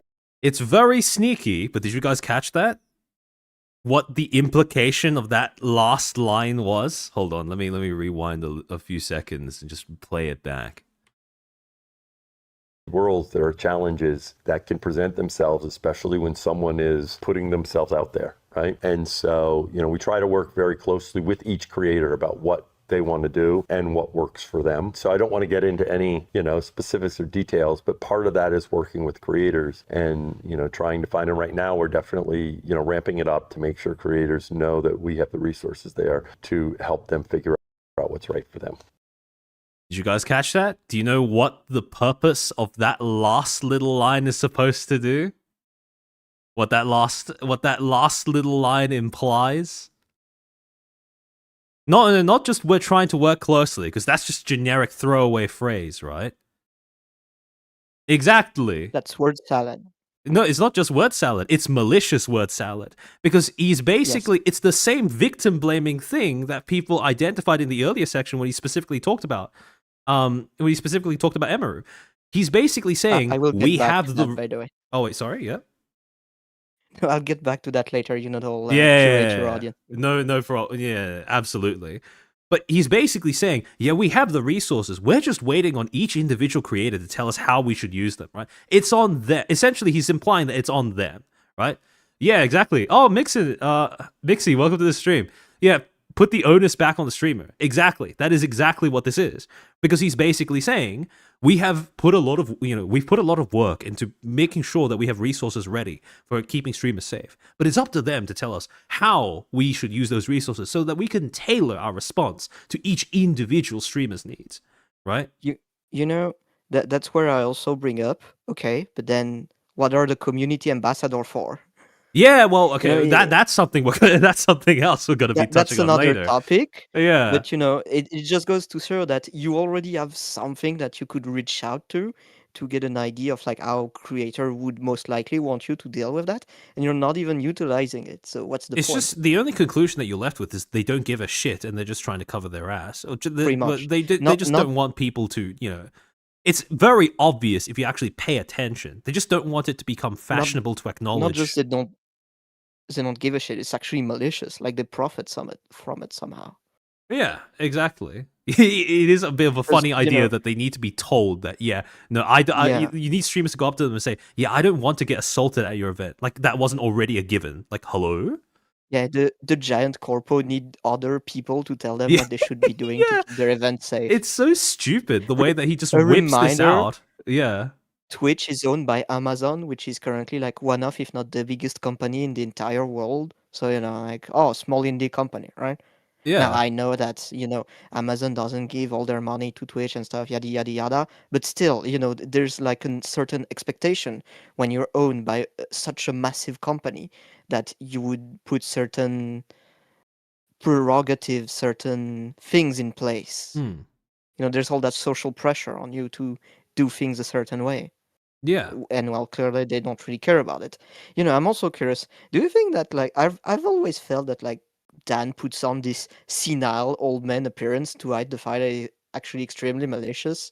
Like, oh, that's why I can deflect. I'm just an old man. People don't understand that. I'm a bit slow about things. I don't think so at all. I think it's the opposite, where he's just, You think it's the opposite? well, how do I say this? I don't think he's senile at all. I think he's very smart, right? But No, I agree. He puts on the appearance of someone senile to I don't hide even the know if fact that he. he's I very don't even smart know and if malicious. he. I don't know if he's putting on the appearance of being senile, just that he's pretending to be No, friendly. it's I think that's it. He's yeah, just awkward, right? yes. Because He's pretending to be a friendly old man. That's yeah, like well, kind of, yeah, that basically. maybe senile is a bit harsh, but like that's kind of like the feeling I'm getting. It's like, well, I'm just a nice old man that likes helping the youngins achieving success. There's very howdy do fellow kids, like is that Yeah, I kind of mean, he energy even got the coming off? hat. Yeah, exactly. Like what the fuck is the hat supposed to do, right? Hello? His hat sucks. Of course, that's the one message I read in your chat. To be fair, in this still from the video, it does kind of look like a PNG that's been edited onto his head, right? Hey, PNG can look very pretty. I look very pretty. How dare you? Sure, exactly. We can make those work. It's just not. It doesn't seem to be the case here. Yeah, please file an assault refusal form 2 weeks in advance. That's basically the gist of what he's implying, though, right? That's such a French meme, but I think it still works in English. Hmm. You're getting assaulted. Just say no. Yeah. Legally, they cannot assault you. True. Wait, no, I think it's the other way around in English, right? Where it's there's a very Probably, easy yeah. way to prevent assault. Just say yes, right? And then there's like technically not assault. So Yeah. it's so that's exactly how this comes off, though. And the thing is, let's say that we are extra charitable towards Twitch, far more than it would be reasonable. Let's steelman their argument that they have resources and measures in place. They're all ready to go. All they're waiting on is for the individual creator to talk to them so they can tailor those resources to fit whatever that specific creator's needs are. Let's assume that that is actually the case. What the fuck does that have to do with what happened with Emiru? Because are you saying that, she didn't reach out to you guys and tailor your resources to her needs? Why should that supplant the creator's ability to, essentially gather their own protection around them, which is already and automatically suited to their individual needs? A reminder, Twitch banned Emeru's competent security guard from attending future events because he was competent at his job and actually detained someone physically who was attempting to harm Emeru or who posed a threat to Emeru. And yet, It's like It- they didn't even need your resources. What are you exactly, talking about? exactly. They didn't need your resources to begin with. So that whole argument about how, our resources are just on standby is entirely moot, even if we try to take it in the strongest interpretation possible, which is assuming that it's actually there. We've seen no evidence that it's there, right? But, even if we assume that it is, it doesn't excuse the fact that Twitch has created a situation where it has essentially compelled the creators in attendance to its IRL events to become dependent on their rather lackluster resources. And so, again, when you look at this interview, specifically when you break down Clancy's responses to those questions into the individual stages of how those answers progress, which is first deflection, then almost cursory return to the premise of the question, finally with an attempt to deflect responsibility further while also doubling down on supposedly caring about the creator who Twitch just failed, or the creators that Twitch just failed, right? There's a very distinct pattern to that, as well as a theme that comes up again and again throughout, being, I don't want to go into specifics, right? I want you to This feels like catalog all of that. a circus. Yeah, Like well, Dan this is is doing cartwheels to try and distract you. yeah, this is a media circus, basically, right? This is a PR exercise. This isn't someone communicating in good faith, trying to express how much he understands the struggle of the streamers that use his platform. This is just Clancy going, yeah, no, we totally care about you guys. Thumbs up emoji. So,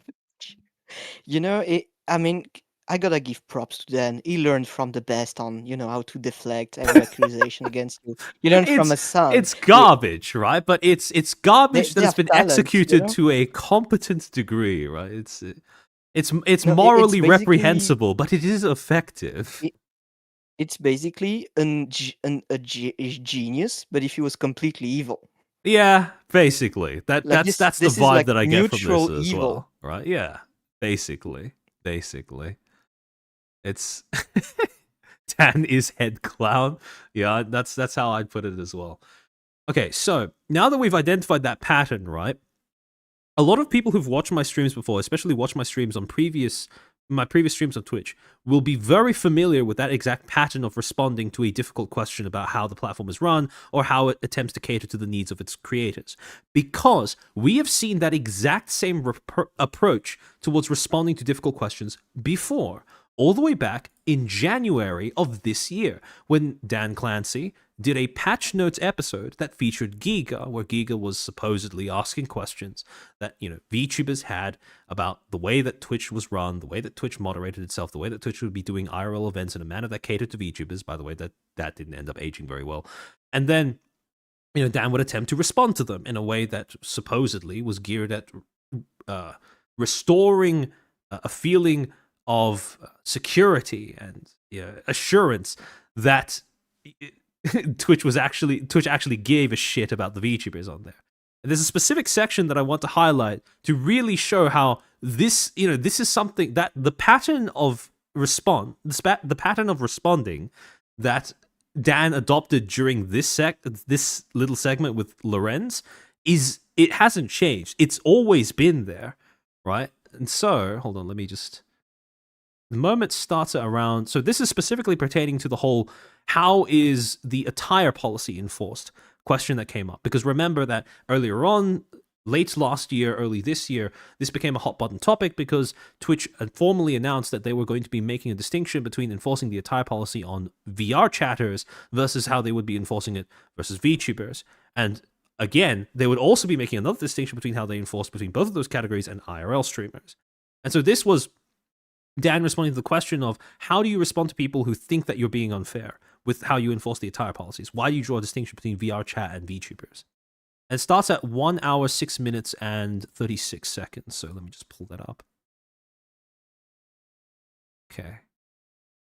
You know, I One. I I Yep. don't remember if this is like the exact word that she used, but you know, how do you respond to people who think you are being unfair? Note the word usage. There's no like accusation. There's no like proof. There's Yeah. not anything. There's It's nobody very talking about it. it's No, very people are polite, thinking right? that It's way. very courteous to, Dan and, Mary, who was the other co-host on this episode. So, okay, I think I've got the right timestamp. Overall, a lot of VTubers are confused about the outfit policy. They'll think maybe it means Okay, wait, hold on. Let me just check. So 1:06:36. All right, sorry. Let me just rewind a little bit further to give full context.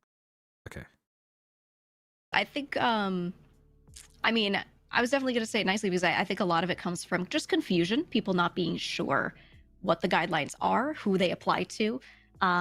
Maybe they're looking for more clarity. Some people are just complaining. Some people are more validly complaining. You know, there's a lot of different ranges on that. But overall, a lot of VTubers are confused about the outfit policy. They'll think maybe it means one thing, and then they get their model made, which, takes like 6 months to a year sometimes, and then they debut it that day, and then they're told that's not allowed actually, right? So there's a lot of uncertainty on what is and isn't allowed, and then why, like you said, why can a VR chat avatar look a certain way, but then this person who's using a model that they also use in VR chat not allowed to stream a video game with that or chatting, that sort of thing. Yeah. So first, let me, and I think this is a good question. In fact, some of this I'll also throw out there is because you highlight one of the problems that exist here that doesn't happen in the real world that I'd love for us to find a better solution for. So first of all, when we So again, note the pattern of that response. So this is a very, very generously worded question, right? At the time when I was looking at when I was reviewing this for the first time, I was very, very critical of how charitable Giga was being towards Dan, because at the time, well, hopefully now it's become clearer to more people, but Dan does not warrant that degree of charity or good faith. exist here that doesn't He hasn't happen earned in the any real of it. world. Yep, exactly. That I'd love for us to find a better solution for. So first of all, when we published the enforcement guidelines, there was no change to our. Wait, hold on. Let me just rewind a little bit. Chatting, that sort of thing. Yeah. So first, let me, and I think this is a good question. In fact, some of this I'll also throw out there is because you highlight one of the problems that exist here that doesn't happen in the real world that I'd love for us to find a better solution for. So first of all, when we published the enforcement guidelines, there was no change to our policy. In fact, part of what we were trying to do was sometimes people have to implicitly figure out what the policy is by talking to people that have endorsements. And what we were trying to do was to be clear about how we were, and we didn't change how we were enforcing it all around then. But of course, as we do it, that also then brings more attention to something that was already happening in terms of enforcements. Okay, but we. So basically, he starts off by saying nothing has actually changed, right? When we publish these examples as to things that might receive an enforcement action, we haven't actually changed anything to do with the policies themselves or how we enforce them internally. We just publish those specific examples to give people a better idea as to what is or isn't acceptable.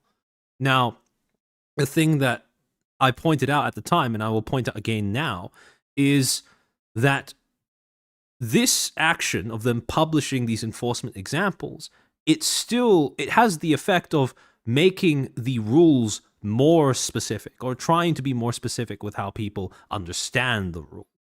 However, as we'll get into in a second later on, Clancy himself will then say that this is not what Twitch is about, right? This is not what they want to do. For various reasons. I also do want to point out that when there's like such a continuous string of problem and your answer starts with, we actually didn't change anything, that's a crazy admission to me. It is kind of funny, yeah. Enforcement guidelines. Now, our general policy is that we apply the same attire guidelines to a VTuber as we do to a person. Okay? In terms of the clothing that they have on their body, in terms of covering their hips, and everything else. And now I'm not going to go into talking through the nuances of the attire policy.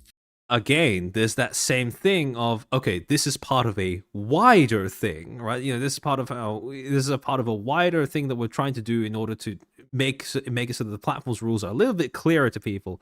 Then he touches back on the original thing of, how do you address the fact that people see that there's a disparity in enforcement by saying, the second thing is there is no disparity, right? It's just we enforce the rules exactly the same between VTubers and between IRL streamers. We enforce attire policies the exact same way between those two groups. Now, I'm not going to get into the specifics of the rules. Just again, that theme coming up over and over again, where he doesn't want to talk specifics, and then he just moves on from there. For humans, because that is I'm something just gonna that, say, there is no war in Ba Sing Se. Move on, citizen. Nothing to see here. Yeah, pretty much. Again, same pattern, same exact way of answering the question. Yeah, Burbo, exactly. This comes off. So we do have the benefit. Well, I was going to say we have the benefit of hindsight at this point, I guess. I was going to say we have the benefit of hindsight, as in like anyone who's paying to the situation now. But if we talk we, as in the people who are in this stream, before when I was commenting over this the first time, we were able to observe this without the benefit of hindsight, because it's all about how much data you absorb and what you're willing to apply it to.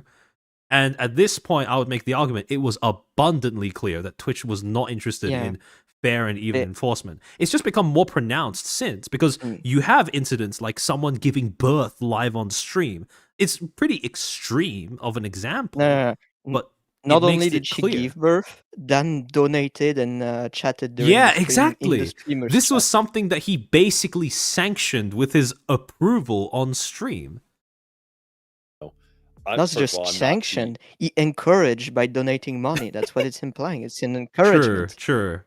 It's like, not only do you get the dancing of approval, I want to see more of this. Here, take my money. Yeah.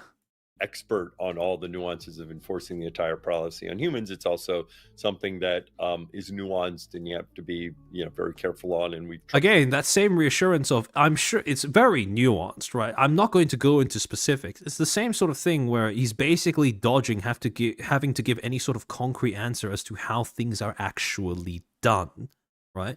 Now, it's much more pronounced when you're talking about keeping streamers safe at an IRL event. Right? In that regard, it is much more difficult to pull off a deflection when that is the severity of the subject matter you are discussing. But when it comes to something like this, it's really no different. Yes, the scale of severity is quite a bit lower, right?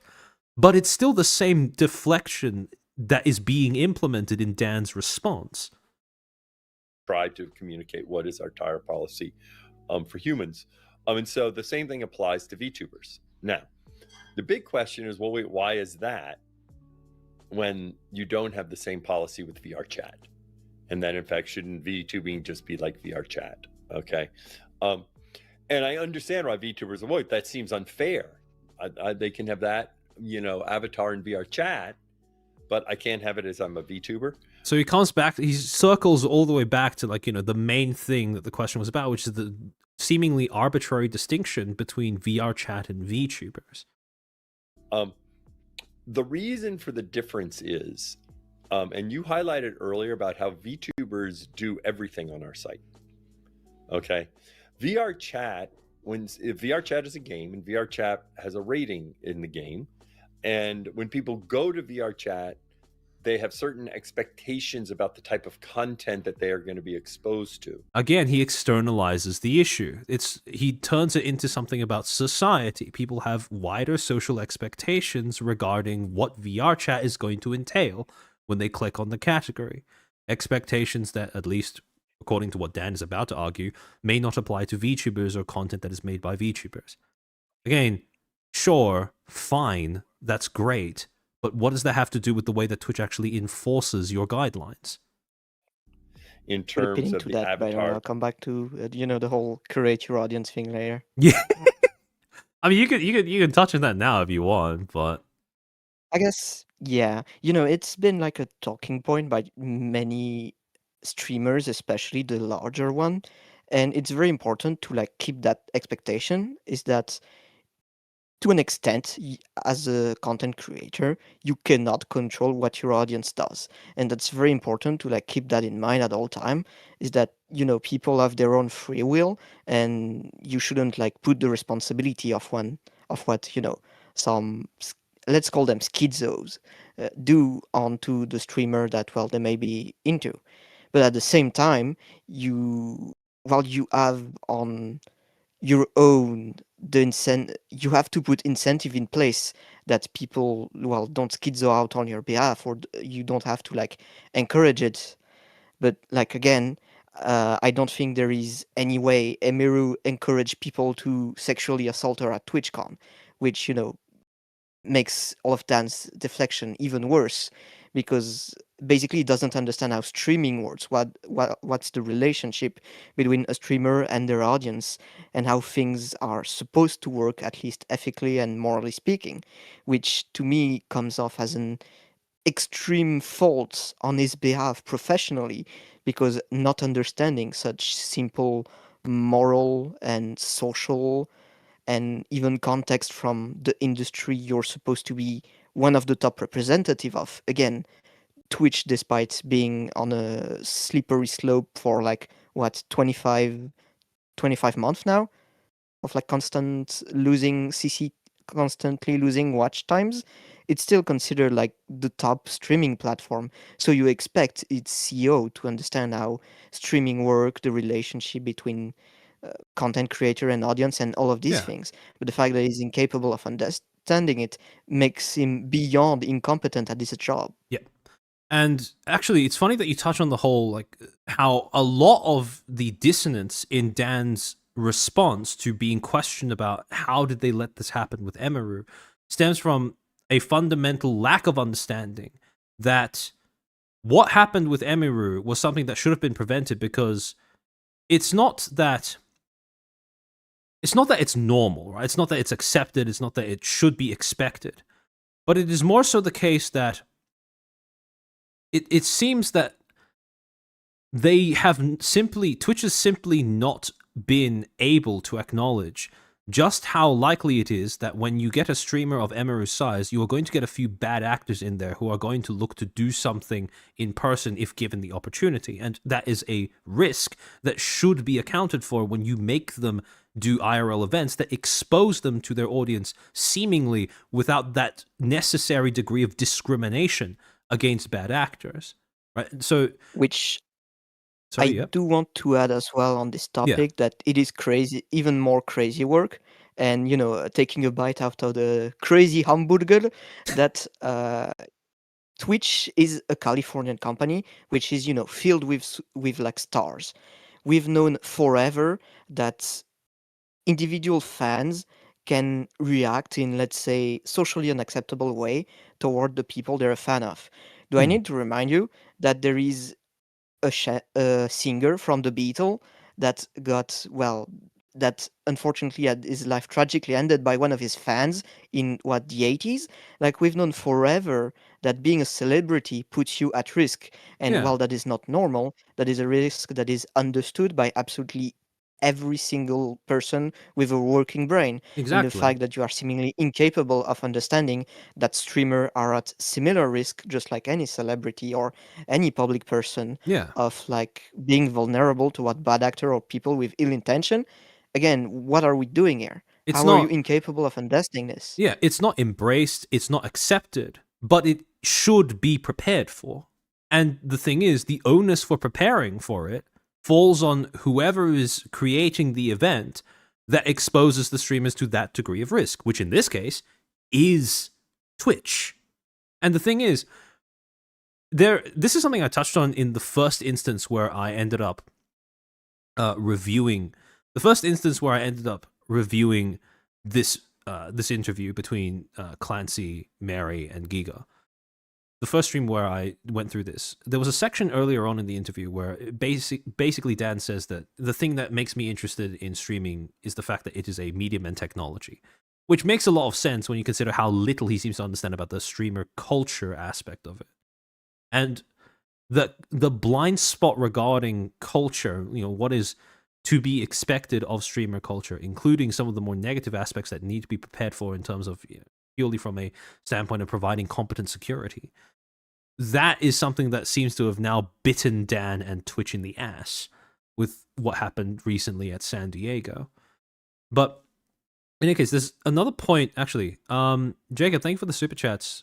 There's another point that Jacob raises that I think is pretty interesting as well, which is this interview with Dan and Giga, and also the one with Mr. Beast and Oompaville, showcases how you can be good at your craft and know a lot of things, but that doesn't make you smart. Giga and Oompa are stellar in their fields, but that doesn't make them competent with something like interviews and how they are being manipulated. The thing is about this particular interaction between Giga and Dan, I don't think that this was an issue when it comes primarily to interview skills, right? I don't think this was something to do with knowing your way around an interview. I think this was purely a problem with assuming, without evidence, without reason, that whoever you're talking to is acting in good faith. This is misplaced charity to an absurd degree, where Dan does not deserve any of it, and Giga is provided far too much. Yep. I do want to add as well, because someone did give you a super chat earlier talking about how Dan and Gunrun really pulled Giga string. But like, you have to ask yourself at some point, for someone who claims to be so smart, who claims to be corporate knowledgeable, and then goes around and does this, and basically comply with extremely openly malicious individuals in private professional settings like Dan or Gunrun, you have to ask yourself, at which point is it the person being manipulated or the person letting themselves be manipulated? Because it is either convenient or profitable. Yeah, that is a consideration that I've been tossing around as well in light of all of these things, because you can't deny that one of the reasons why very few, one of the things that has become abundantly clear is for all of the belly aching among some of the biggest content creators on Twitch, there are very few who are seemingly willing to actually come out and publicly say to Twitch's face, you're fucking up, right? What you're doing is malicious, what you're doing is grossly negligent to the point of being malicious, to the point where there is no point in distinguishing between the two, etc., etc., etc. There are very few content creators among the upper echelons of the Twitch VTuber sphere who seem to be willing to, for want of a better way of phrasing it, chimp out, right? Even though I'd make the argument that at this point, Twitch has well passed the point where it is worth chimping out over what they do when it comes to running the platform, when it comes to the way that they treat their creators. But that is not a decision for me to make, right? And there is an ongoing problem that seems to be plaguing community advocacy when it comes to VTubers on Twitch specifically. And again, it's a recurring thing that they may see. Now, of course, VR chat is just an environment, and VR chat as I like to say myself often, whatever makes you sleep at night, right? We can't force people to make decisions. Yeah, I say give the benefit of those are my coworkers, and I can't say everything or my job is at risk. See, that's the thing, Mixie. That's what I've referred to on stream before as the access journalist fallacy, where there is an assumption that if I play nice this time, there will be a next time, which is usually not the case. Because well, I have to interrupt you again while you're thinking about phrasing this, but I literally talked about this with my last collab with Loom, where I talked about what happened with like Bond Live and what happened with in regards to like that one VTuber that got like canned for being like pretty much malicious. And I'm like, because that specific VTuber defended Bond Live pretty adamantly. And, that makes me think of this where like you are defending this company in the hope that, they will stick up for you, but they will never, because as you've said it multiple times, and as I'll bring it up again, a company does not have morals. It is a moralless entity that exists to make profit. Yeah. They'll stick by you as long as it is profitable for them. But the moment you aren't considered a profit for them, well, they'll just drop you. Exactly. That's just how it is. Exactly. the reason why the access journalist fallacy is a fallacy is because when you assume that your courtesy towards the person you're speaking to has any bearing on whether they talk to you again, you are fundamentally assessing the situation based off of the wrong metrics. Because what is determining whether you are allowed access to the story, so to speak, is not your conduct, is not your degree of courtesy, is not your amicability. It is your usefulness as a PR prop. That is pretty much it. That is why access journalism inevitably fails at doing its job, or at least what should be its job, which is journalism, the reporting and relaying of useful information, right? Because the moment you stop being useful to them as a PR prop for whatever reason, whether because you've lost your relevance in the eyes of the audience they'd like to reach, or because they simply have other problems that keep them too busy to bother with, trying to reach whatever audience they were trying to reach using you before. The moment you cease to be useful to the company in the same way, they are no longer going to bother giving you access, regardless of how nice you were last time. Because fundamentally, that was never the reason why they bothered to talk to you to begin with. They bothered to talk to you because you were useful, not because you were nice.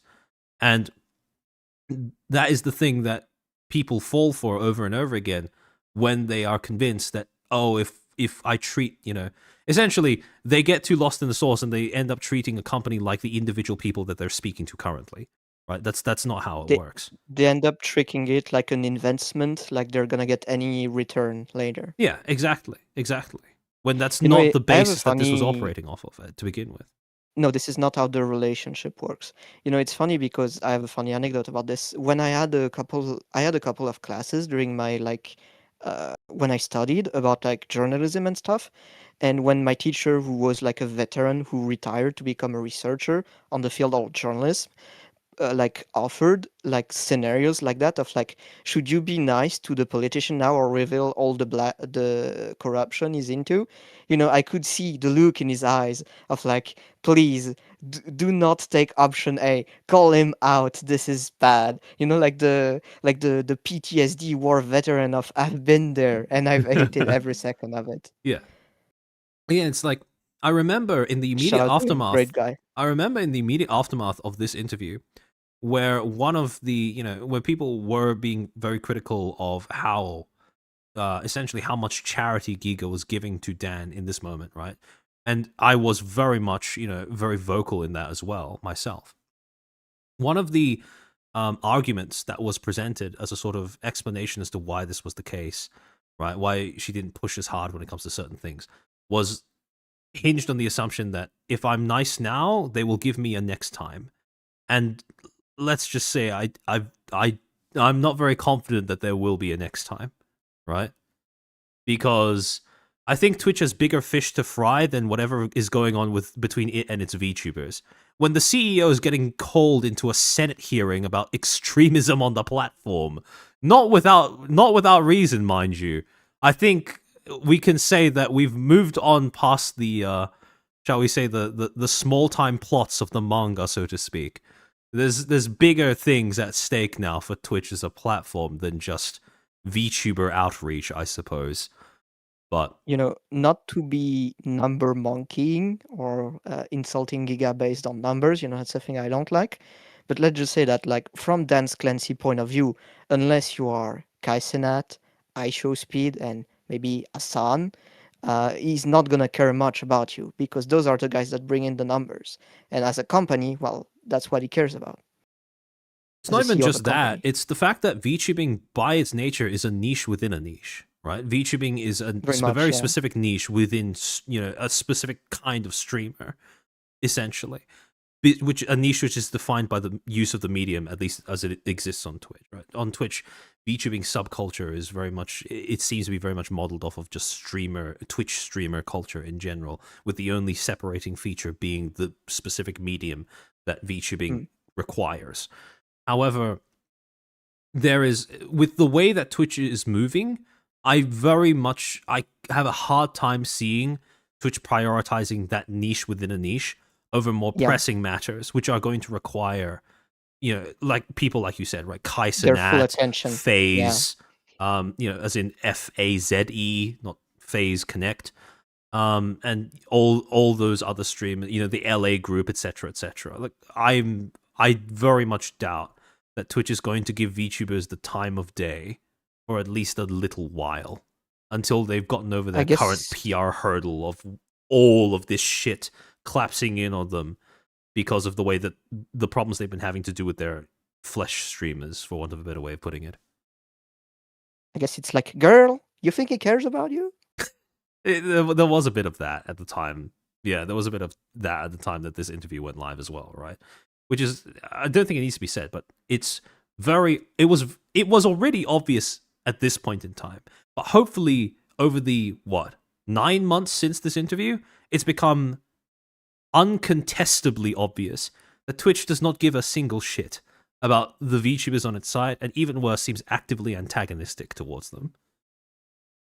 Pops like that is a conversation that hopefully we've moved that is a part of the conversation, a stage in the conversation that we have hopefully moved past rhetorically at this point in time. And bubblegum and unicorns, or VR chat can be people in less attire for their avatars and all sorts of things. Okay, what he means is VR goon sessions, or whatever goes on in there. You can see that was probably the thing that he was alluding to, but he just didn't want to say that, right? Because that probably make the distinction look even worse. That is like it. Yeah. What he means is that he likes it more, so it's more tolerable. Yeah, exactly. However, it is the fact that much of the, especially, I find it very amusing that Dan's image as a CEO has deteriorated so much over the course of his career at Twitch. Like, he started off being, the hip CEO. He's finally getting involved with the streamers, right? He's talking to the streamers. He's actually going on streams to give a little bit of a insight into how Twitch is run. This is a CEO who finally gets it, right? And again, now he's just, he's just a sly, yeah, exactly. He started off as that, but now he's just a sly old goat that likes to look at titties on his website. Since when you're in VR chat, you have by the way, because I'm saying that word in the chat a lot, the GOON word is currently under scrutiny by Google, so I would advise you guys to be careful about using it openly. Yeah. I heard something along those lines as well, but yeah, for now, I think using it a few times should be alright.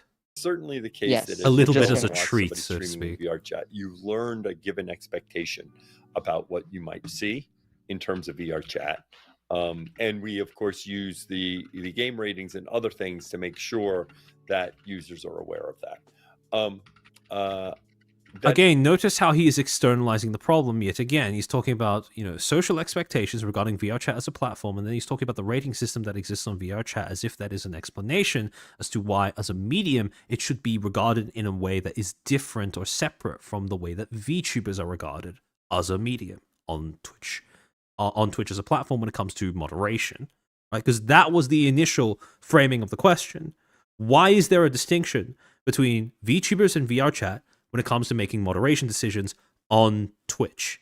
And all of this stuff is great, but it doesn't actually, it's besides the point. That is not the case with a VTuber, because a VTuber can play Minecraft, right? A VTuber can do anything. And so there, when you have less attire, for some people, they might find that that may not be what they are looking for when they are going into a Minecraft stream. Again, it's not about what they think or they expect. It's about what your platform is doing to shape those expectations, right? Okay. And especially given we have people of all ages, it's not just an age thing, but it is the fact that we have people of all ages, not of all ages, of 13 and above on Twitch. And you do want to think differently when somebody's under 18. But there's also lots of users of all sorts of ages that's like, no, that's just not what I want to be exposed to in terms of, I'll say less attire. And so that's the reason we kind of need to treat VTubing different than VR chat, because of the very nature of it. And interestingly in this, like, I think these lines are going to continue to blur, where more and more in gaming, you're going to have control over your avatar in game. Now, I want you to pay very specific attention to that line that Dan says. The lines are going to blur when it comes to using avatars in gaming, where you're going to have more control over your avatar. Because that's going to become very relevant, because since this interview happened, we have a very, very, I should say, very concise case study in how this logic could be applied to moderation, and just how strange the standard of enforcement is when you compare it with the way that the same rules are applied to IRL streamers, for example.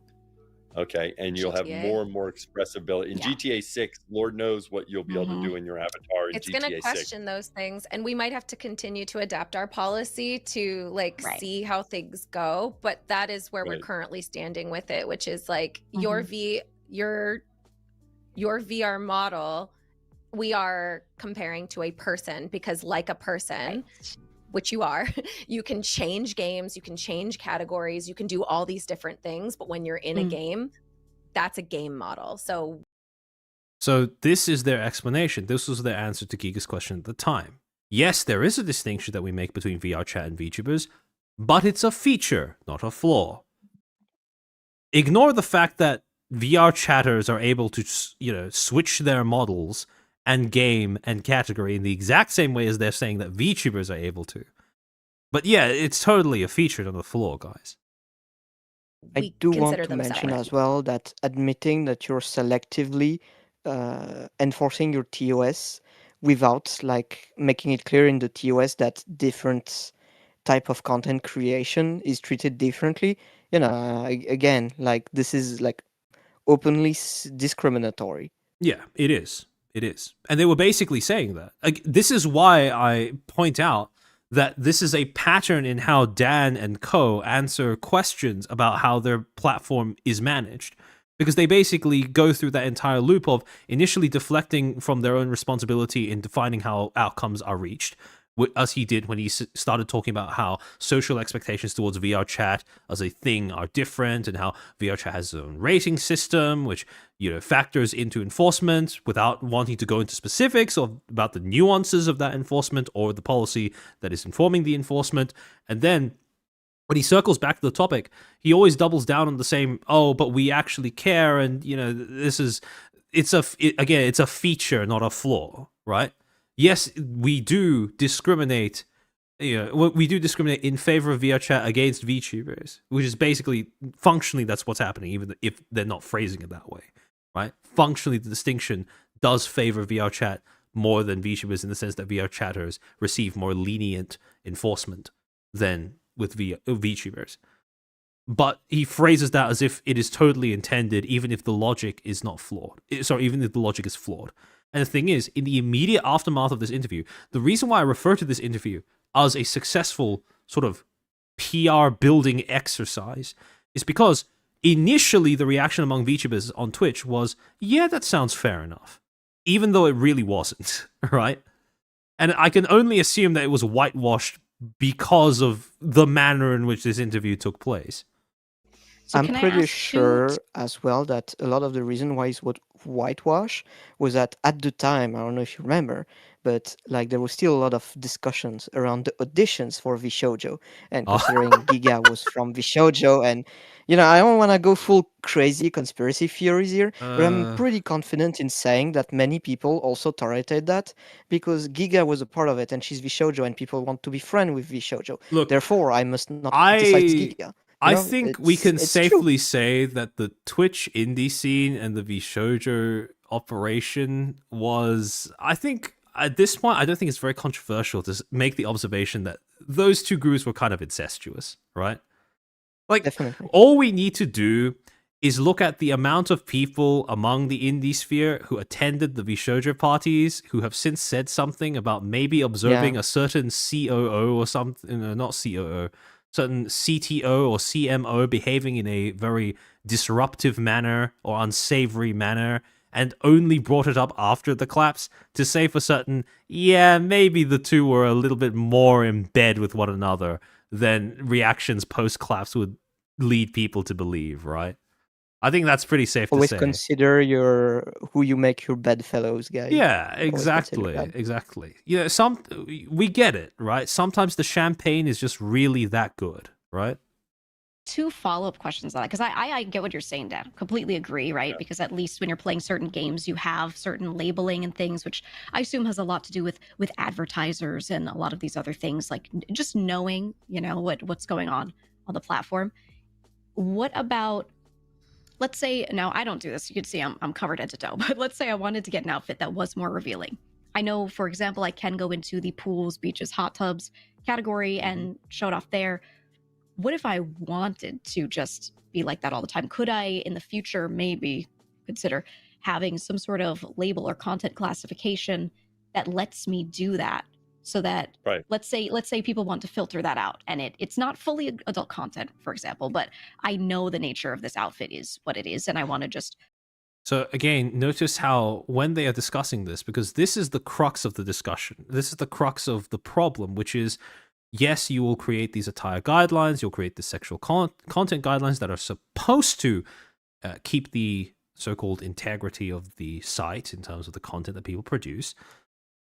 But there are always going to be people who push the boundaries of those rules with the express intention of making softcore content, essentially. Because even though Giga's dancing around it, even though Dan and Mary are not too keen on acknowledging it either, that is the nature of what we're talking about here. People who want to make softcore content on Twitch. Right? They want to, it's phrased as expressing yourself or whatever. But at the end of the day, as Giga said, the people who do that know what they're doing, right? When they want to show more skin, it's for a reason. And when this topic is broached, it is broached in a very euphemistic way, right? In a way that gives Twitch a lot of room to maneuver and maybe justify themselves in terms of the way that they treat this content and the manner in which they choose to deal with it.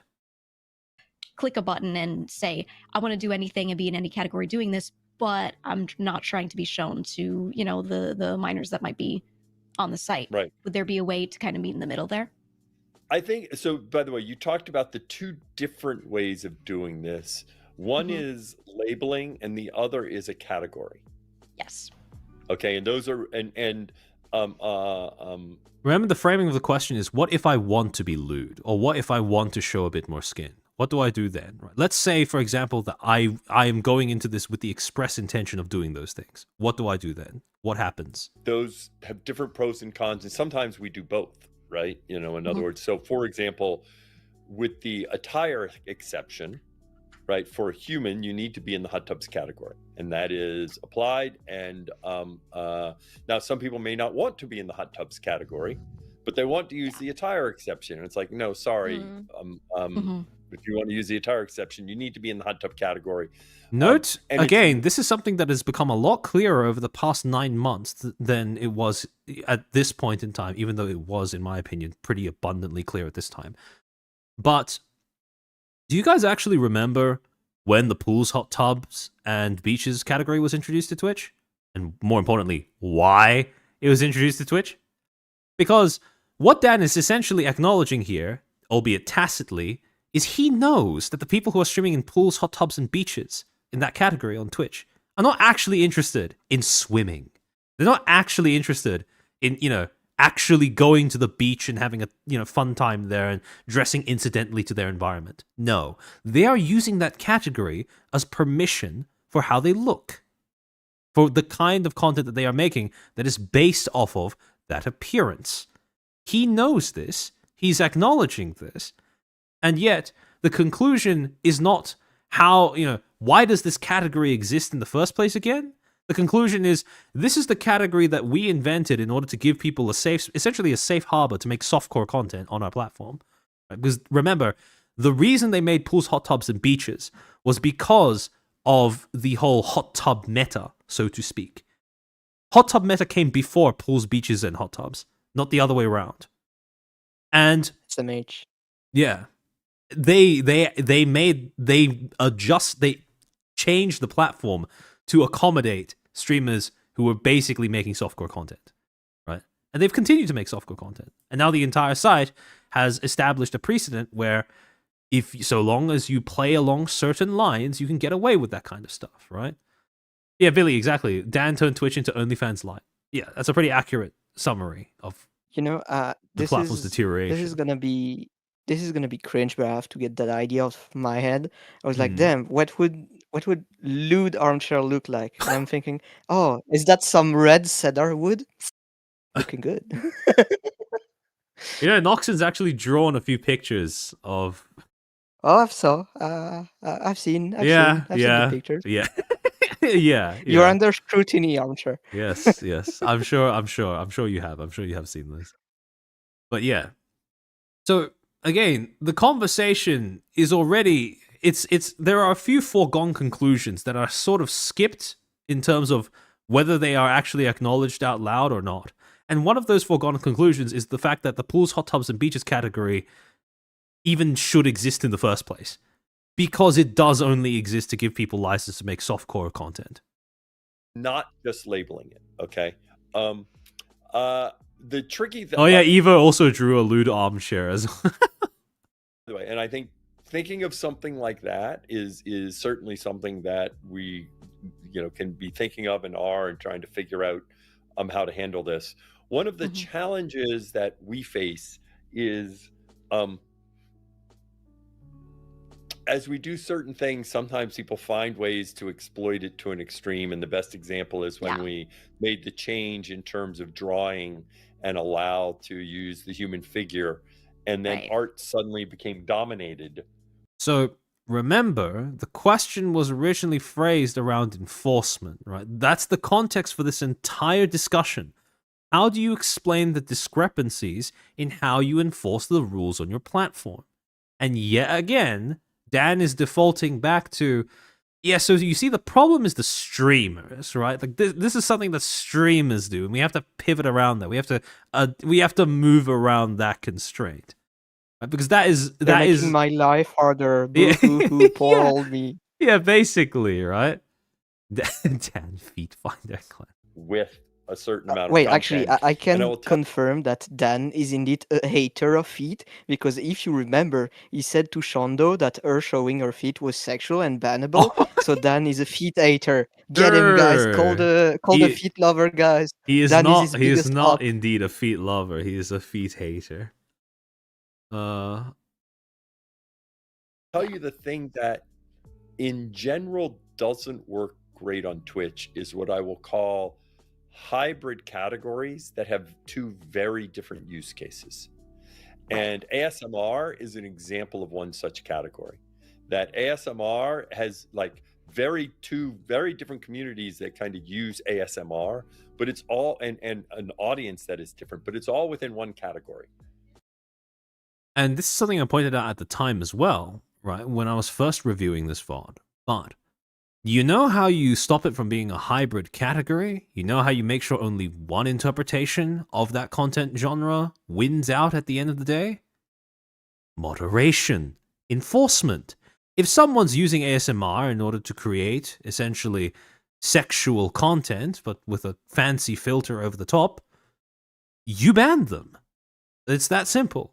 And eventually, through those bans, you showcase what is or isn't acceptable on your platform. The problem is, there is no consistency in any of those bans. So that message isn't really being sent either way.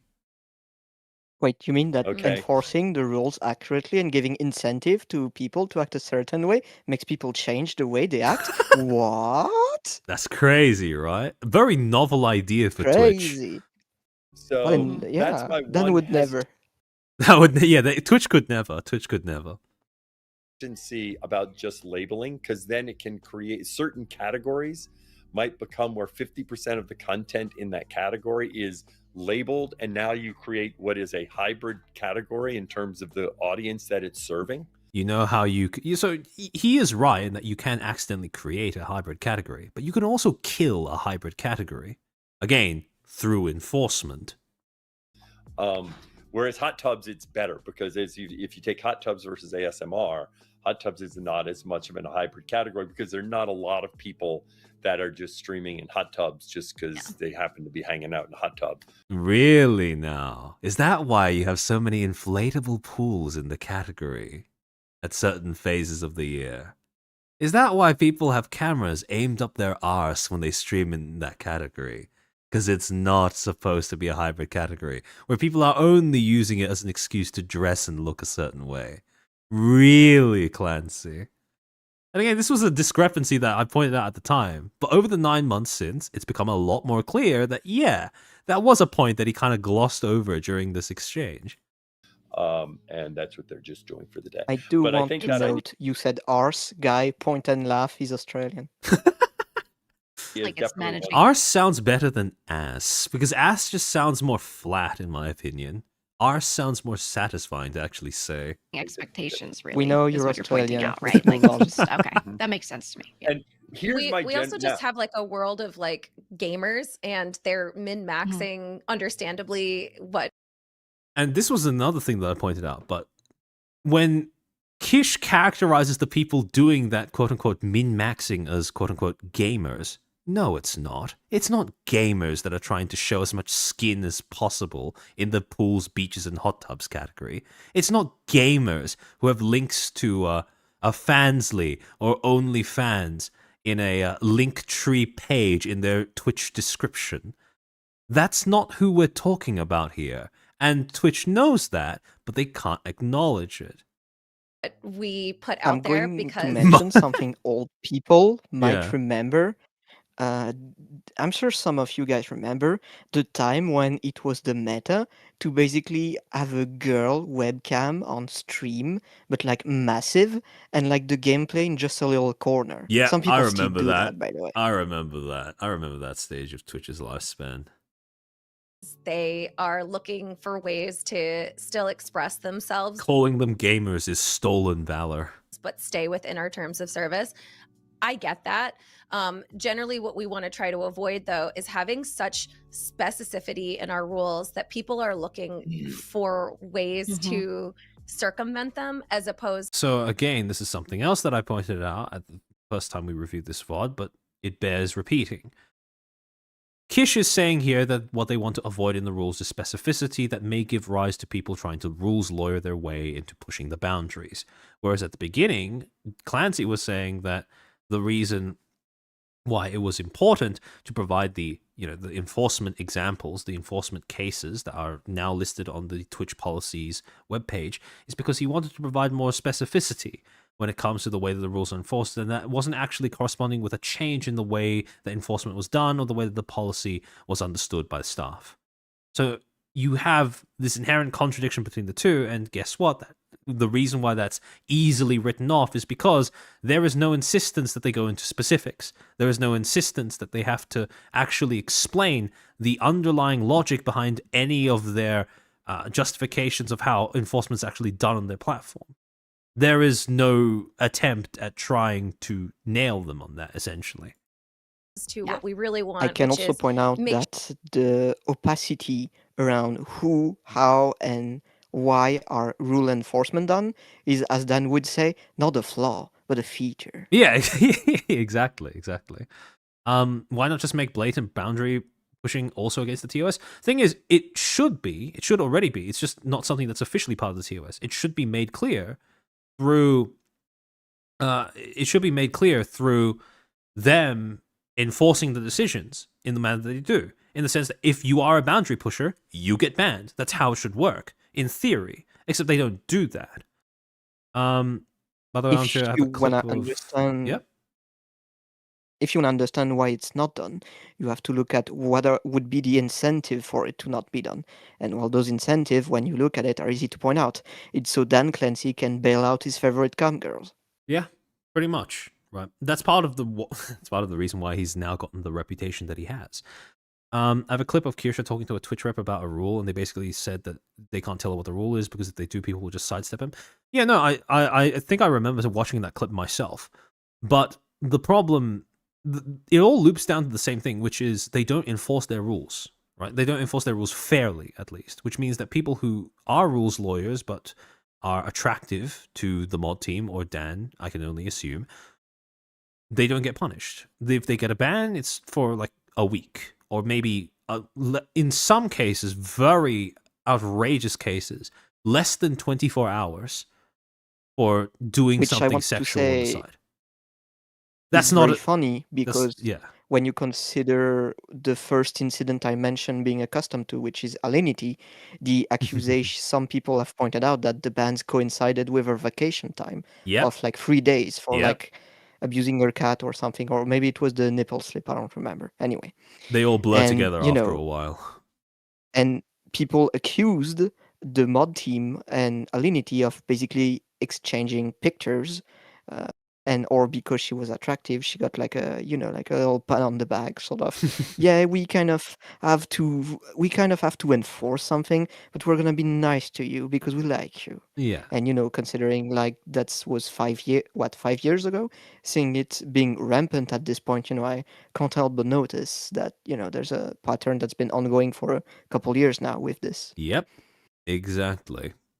And, well, we now have it confirmed by multiple streamers, one of which being XQC, that with certain creators, Twitch will reach out beforehand to try and coordinate a ban around their own schedule. So it's no long it was an open secret, but now it's just open. Sure that when you are expressing what you want to do, that your audience knows what they're in for. Don't tell me that you're Sailor Moon when you're gushing over magical girls. We can tell. Right. Yeah. Right. Do you guys remember back when we were watching this and you had people in the chat pog facing over Kish using that comparison? That's so funny to think about in hindsight. And by the way, that goes to, in general, like there's whenever you have something that is sort of a little bit subjective in terms of the line. This is one thing that I see in chat a lot. Think, oh, it's inconsistent. Okay. Mhm. Well, another way to talk about consistency. Suppose I had So remember, that is the thing that he's addressing. That is the fundamental assumption, the problem that the audience has with what's going on. Inconsistency, right? And this is him trying to address that concern. a black piece of paper and a Again, white piece. the assumption, Yeah, the we have assumption of language here. yeah. We're not even at confirmed inconsistency, just assumption of inconsistency. And I asked 100 people, is it black or white? Okay. By the way, when I talk about progressing the rhetorical frame of the conversation, that's what I'm referring to. Going from perceived inconsistency to just inconsistency. It may seem like a minor shift, but it is an important one when it comes to actually advancing discourse. And Everyone on my will side, give I'll me point this. out that maybe me pointing at specific word could be seen as, you're just being, you're just pointing out at irrelevant things. But remember, we're talking about like a CEO, we're talking about PR. Yep. Every word and the way they're framed are very important. Yep. Because they are very revealing of a lot of information once you start looking into it in a more meta and optic manners. Yep, exactly. It's about being a little bit more critical when it comes to processing what people are saying to you. Same I'm not answer, doing semantics. right? I'm analyzing the way the information is presented. Yeah, exactly. Now, suppose I had chartreuse versus pick another color that is very close to chartreuse that many people may not really fully have a model of, violet versus purple, right? Which are two different colors. To be honest, I can't tell you the difference between violet versus purple. And if I asked a bunch of people, is it violet or purple? That in fact, you'd have a lot of people that get it wrong. And that's because the difference between violet and purple is very small. Okay. And especially as you start talking about these things in terms of attire, sexual content, that sort of thing, it can be very subjective. And so and that is the answer to the thing. Right? When someone says, what about the inconsistency? Dan then says, it's subjective, which boils down to, it's a feature, not a flaw, right? in fact, as people try to move up to the boundary, Yes, it to looks see you. inconsistent. Move on. But yeah, exactly. It looks inconsistent, but that's just because it's subjective. It's basically skill issue, right? to get No, something as purple. dude, even worse. He's gaslighting us. It's all in your head. Yeah, That's literally what he's saying. yeah. Basically. It's also you just didn't know the difference between purple and violet, my guy. I'm sorry for your loss. That's basically it. Purple is possible, but still be Man. violet. Okay, let's assume for a second purple's not allowed, but violet is. But they want to be as close to purple without being it. Mm-hmm. You're going to have a lot of people that are going to call it purple, and then you're going to have some purple stuff that the rater's going to call violet, because it is not clear. And so what then ends up happening is you can find examples. Look, here's this violet thing, and they said it was purple, but this person was purple and they said it was violet. Oh my gosh. Okay. And the answer is that is the nature of this problem when you have highly subjective things, whereas in other areas it's not highly subjective. Again, it all comes down to it's subjective, it's a feature, it's not a flaw, right? Frequently in terms of, hate speech, it's pretty clear. Yeah, Asahara, exactly. And this is what we pointed out at the time when I was reviewing this for the first time. You take out everyone who wants to be as close as possible to Violet. Easy. Except Dan doesn't want to do that for whatever this reason. Person said this like horrendous thing. I mean, we know why. Okay. Yeah, we do know why. We all know why at this point. Right. And so I encourage people, if you're trying to get as close to the line without going over the line, and then sometimes you get caught for going over the line when technically you can say, but I wasn't over the line, and this person, I'm like, stop trying to live so close to the line. Mm-hmm. Okay. Now you did highlight a problem that VTubing has that does not happen in people, is if somebody is figuring out their attire and they find out because they get a warning about their attire, well, they put on a different top tomorrow. Yeah. Okay. And that's easy. Okay. For a VTuber, since it takes time to spend to get your model. Again, the framing of the question started off as, how does Twitch enforce its rules? Now, based off what Dan is saying, is how does the enforcement of the rules affect the streamers in question, right?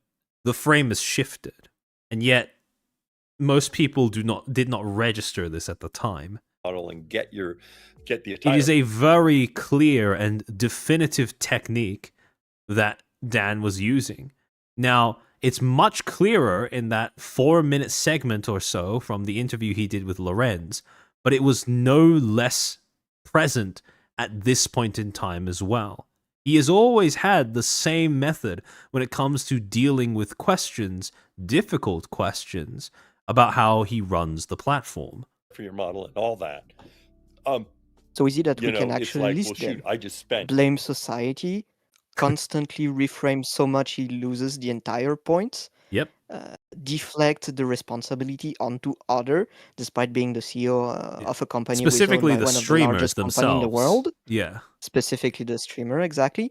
And final step, go back to the initial question with a vaguely word salad answer Yeah. that half admits to what they're doing is terrible, but frames it in a way, because of all the previous word salad, that you kind of miss his point. Yeah. Frame it as a feature, not a flaw, right? Before finally doubling down on, we actually really care about you guys.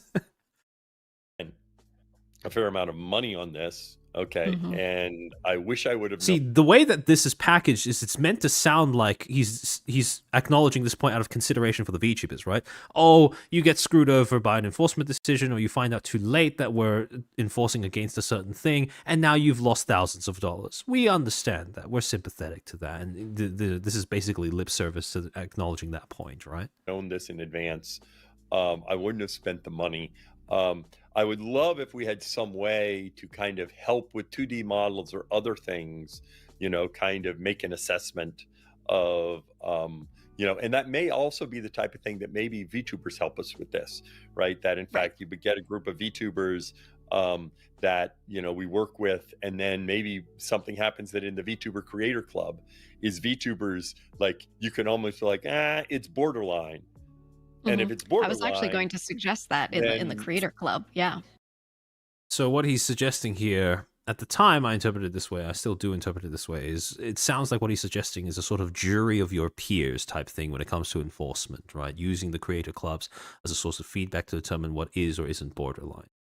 But again, I the whole problem do want is... to point out the Yeah. idea on itself is not a bad system, because old League of Legends used to do this. Since you've played League, I'm not sure if you remember that, but we used to have that, and then it got taken away. By itself, it's not a bad idea, but the difference is that unlike League, where you a lot of it is anonymous, people have beef on Yep, Twitch. exactly. Twitch VTuber have beef, Yep. and they have the incentive of being unfair toward each other. So this Yep. is actually a shit idea. Yep.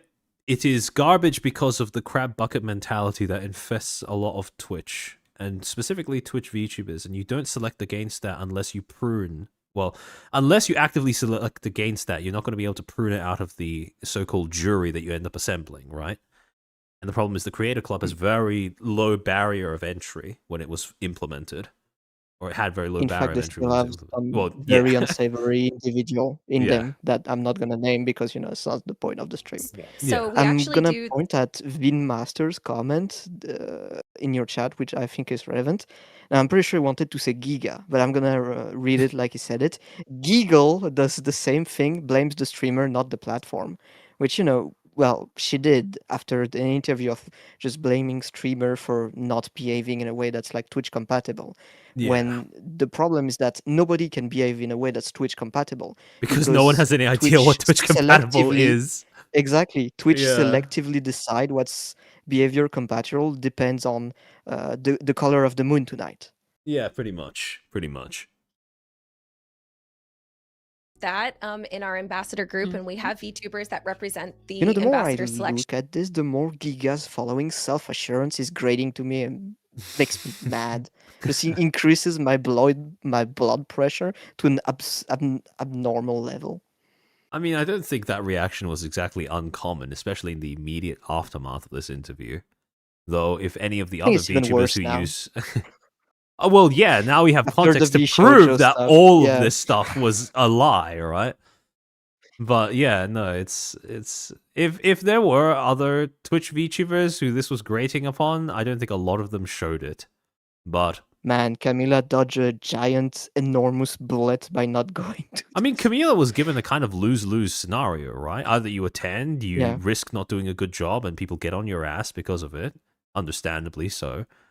Or you don't do it, and it goes to someone else, and you lose an opportunity to potentially ask some questions that might have been pressing on your mind. There really Why was did no Giga not winning see that? point.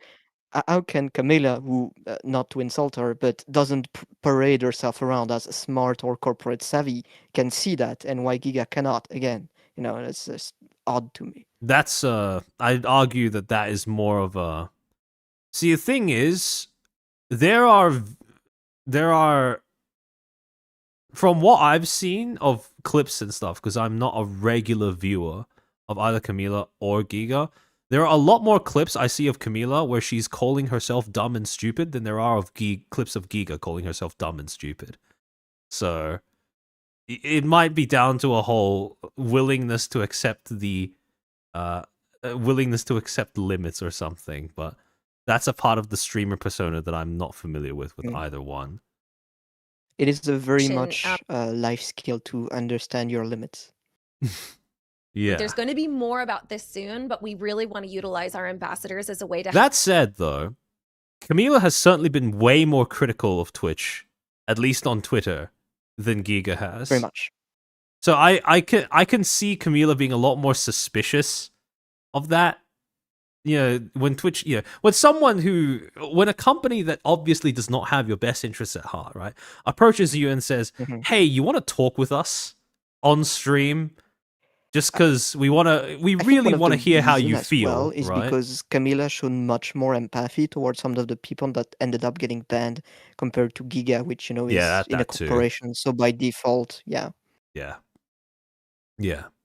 At the end of the day, it does seem like, well, I don't think it's dubious, right? Because when I first reviewed the VOD, one of the things that I talked about was how Camila, after this, after the Patch Notes episode happened, Camila was doing a collab with Michi, where she talked about being approached by Twitch for the first time and why she chose to turn the opportunity down. And when she explained that, she said she didn't trust herself to perform well under the circumstances of like a formal face-to-face talk with the Twitch CEO. And it doesn't sound. In other words, it didn't sound like she acknowledged it as a trap so much as she just felt like it was not something that she would be good at inherently. Which is whatever it's gut instinct understandable. told her to run, very good one. Listen to it more I often. agree. Yeah. No, this is correct. Yeah. help us get perspective from various creators, and ambassadors are meant to get sources because nobody's a monolith. So our ambassadors absolutely should be going to the creator clubs, getting broad understandings of like what those intricacies are, and then bringing that to us so that we can make better decisions for trust and safety. So we are absolutely doing that. I'm sorry, I wish I could like unveil this right now, but I can't. We're going to talk about it probably in like I think in our open letter we'll be talking about some of this stuff. So, yet again, you have another. We're working on this, guys. Trust us, without going into specifics and even explicitly saying that they don't want to go into specifics, etc., etc., etc. Right? So, again, the whole point of this is to show that, yeah, no, this has been something that Twitch has done for a while. This has been their playbook when it comes to answering, fielding questions, grievances from their audience regarding how the platform is run for a long time. This is standard policy for how Twitch chooses to communicate with the public. It's the same pattern of... Sorry, yeah? To pound on that, will be the first to say that generally making like timelines for like update, content pattern or whatever is generally a pretty big faulty trap, because the moment you mess it up, people get very angry and agitated. Yeah. At least give us something, an idea, right? This isn't even providing a timeline, though. This is just giving an idea as to how the features are going to be implemented. Because if they're going to say, we're going to start utilizing the ambassador and club programs to start... They're not even giving anything. Yeah, exactly. Like it's vague posting. Yeah, basically. If they're going to say, we're going to start integrating our ambassador program and our creator club program into the way that enforcement is done on our platform, sure, you don't need to give me a deadline or anything, but tell me, what do you exactly plan to do with the ambassador and creator club programs? How are they supposed to inform your enforcement decisions? What are you going to be asking them? What are you going to be consulting them about? And how are you going to stop interpersonal grievances between individual content creators from affecting the way that you use their opinions in your moderation process? All of these are valid questions and details that can be provided if the idea was actually fleshed out, that don't require you committing to some sort of deadline or timeline or whatever, but none of that happened. That's even going without the detail of, the whole crab bucket mentality. Exactly. Of the low barrier for entry, allowing, malicious or poor character individual in the programs. Like the more you dig, the worse it looks. Yeah, exactly. And yet again, when it comes to VTubers, the reason why I show off that clip in particular is to really hammer home the point that Twitch is not a company that communicates in good faith. They do not say what they actually mean. They do not acknowledge what they actually do. And this has become very apparent when, in previous streams, I have compared what Twitch has said about the way that they approach enforcement in this specific interview that they did, in this specific podcast that they did, versus what we have actually been given case studies for ever since. And just as a quick summary, because one of the things that I hope to really hammer home as a result of this stream is that the way that Emiru dealt with Twitch, the way that she communicated with Twitch, is something that VTubers who are trying to approach some sort of community advocacy, or trying to build up to some form of community advocacy among the VTuber population on Twitch. This is something that they should try to emulate, which is being specific, not extending charity or generosity or attempting to steelman Twitch's arguments on their behalf before you've even gotten started, but to actually take a bunch of case studies that prove why your concerns are valid and essentially pressure Twitch to address them. And to help in that, there are a few case studies that we can now look at when it comes to proving that Twitch doesn't actually enforce its rules fairly, especially against VTubers. Starting off with Youth Risky. Now, one of the key case studies that we got for this was Chromu in October of 2024, who was banned on her birthday for, well, again, using a chibi lolly model, right? And she was banned for a period of 7 days, if I remember correctly. Now, I always thought Chromu would get banned for something peace-related, and if I end up being her model, it's just, Yeah.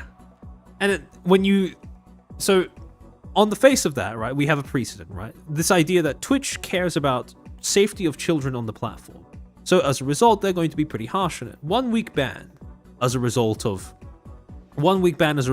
being youth risky, so to speak.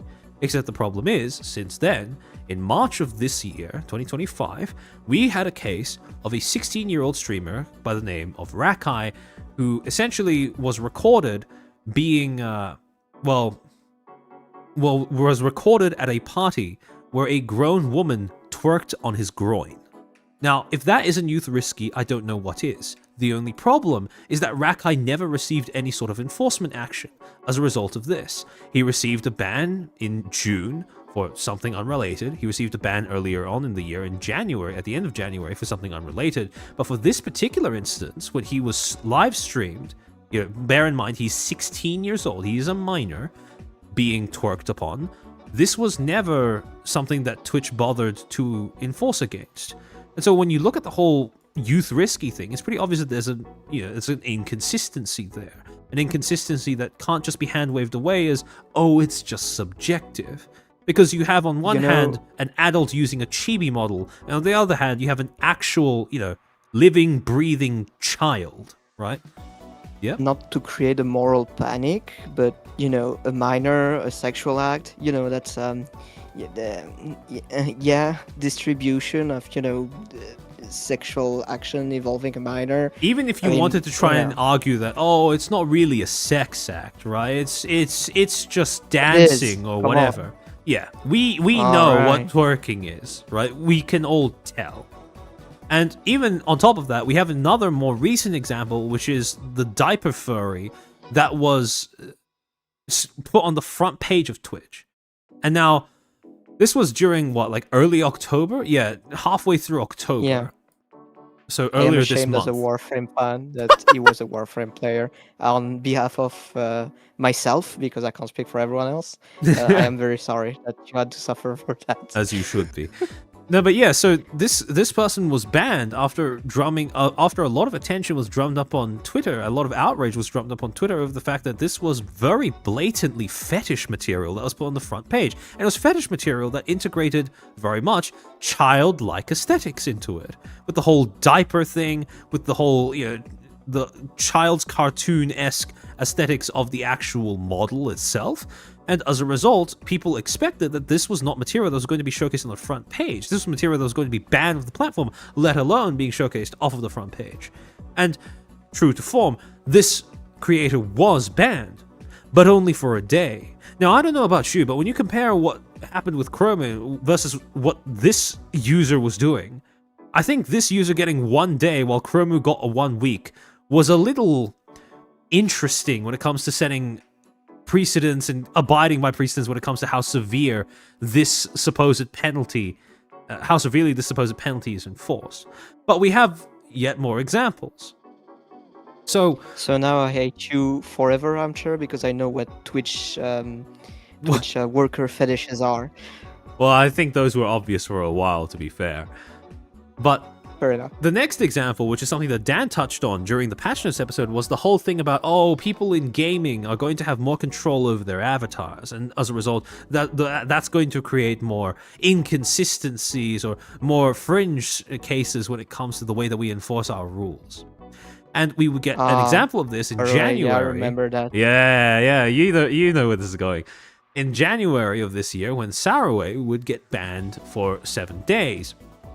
And when people were speculating as to what got her banned, people pointed to most recent Elden Ring stream, where she was piloting a virtual 3D model. Right, this is basically where she was able to move around while in full 3D, and she was playing Bloodborne. And there was a section of her playthrough where she did this. Hold on, let me mute the music for a second. Sure, it's not gonna get you kicked in the gut by YouTube. No, it's fine. I've played this video on stream before and I didn't get bonked for it, so I'm assuming it's still fine. Okay. Crazy work that YouTube is fine with it, and Twitch you do much worse, and they're fine. Yes, this is not acceptable. Again, inconsistency in rule enforcement. Yeah, exactly. So you have this situation where she's using her 3D model on an in-game character model and thrusting into it, where both are fully clothed, mind you. There is, there's this character in Bloodborne, fully dressed, mind you, and she was banned for 7 days because of this gesture. However, mind you as well, I'm pretty confident that Sarway makes her stream plus 18. Yeah, exactly. However, fast forward 3 months, and Kai Cenat would end up doing a stream where he'd bring on, as usual, he'd bring on a bunch of different guests. And on one occasion during April, one of these streams featured 2 guests who ended up, again, doing a dance on stream. Hold on. Oh, wait. And this is what the dance looked like.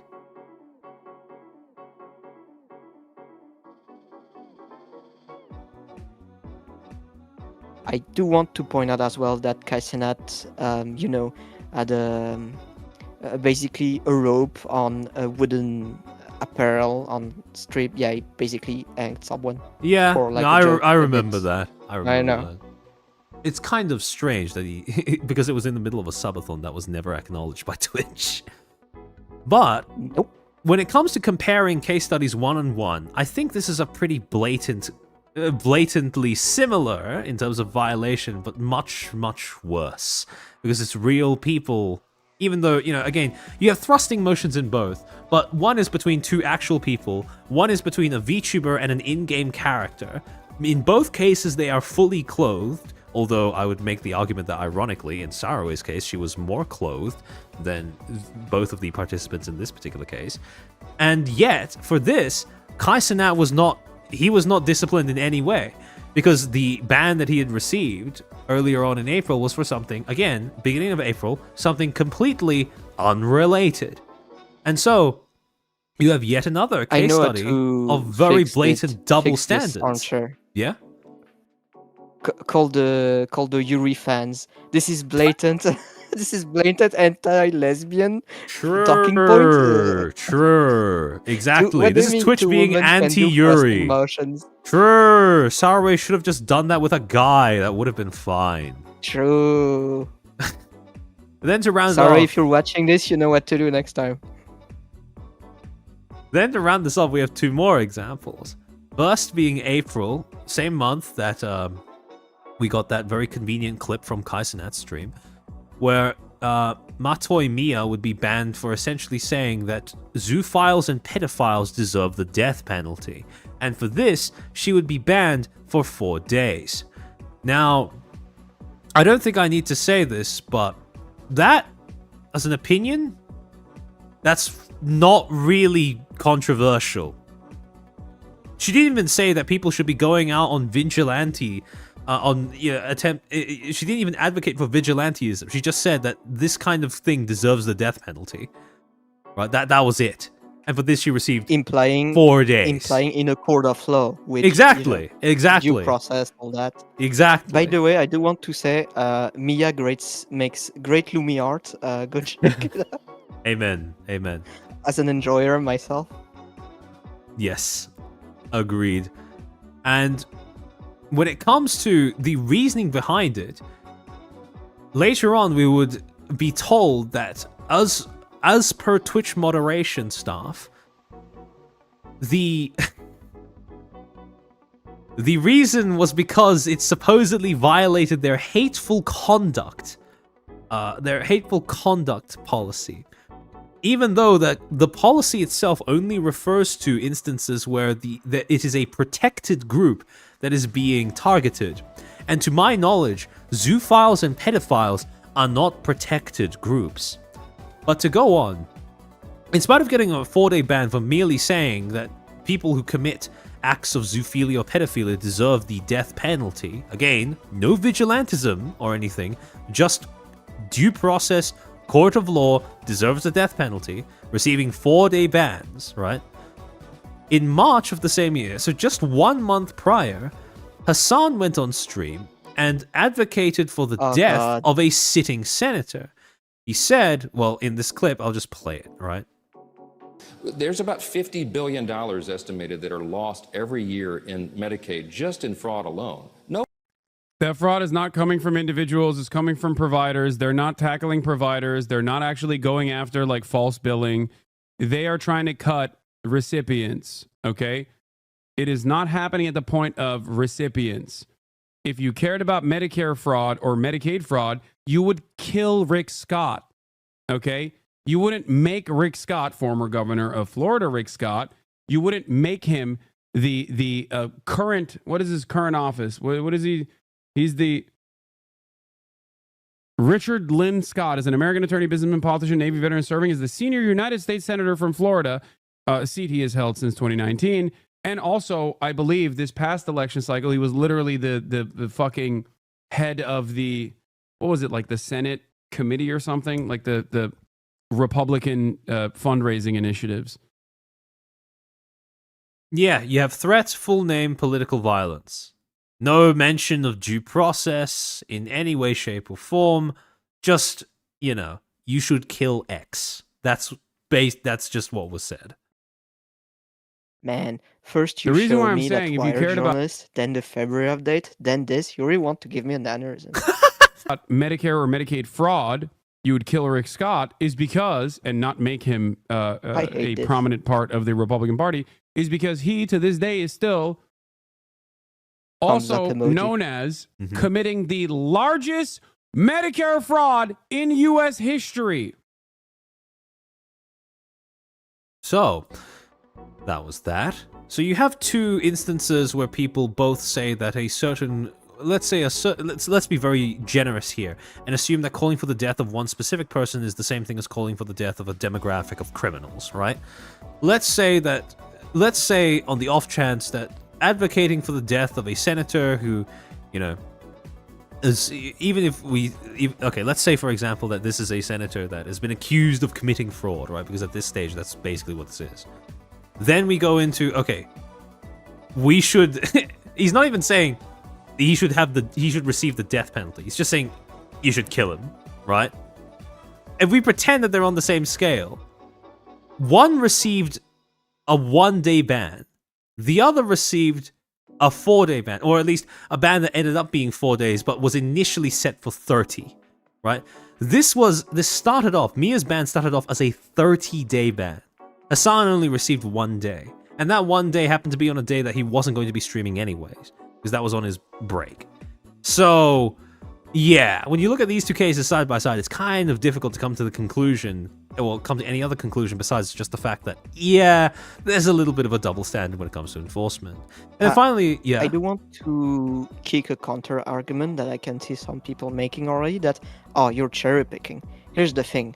When I shared, when we were preparing for this collab, I shared and we talked about some of the instances.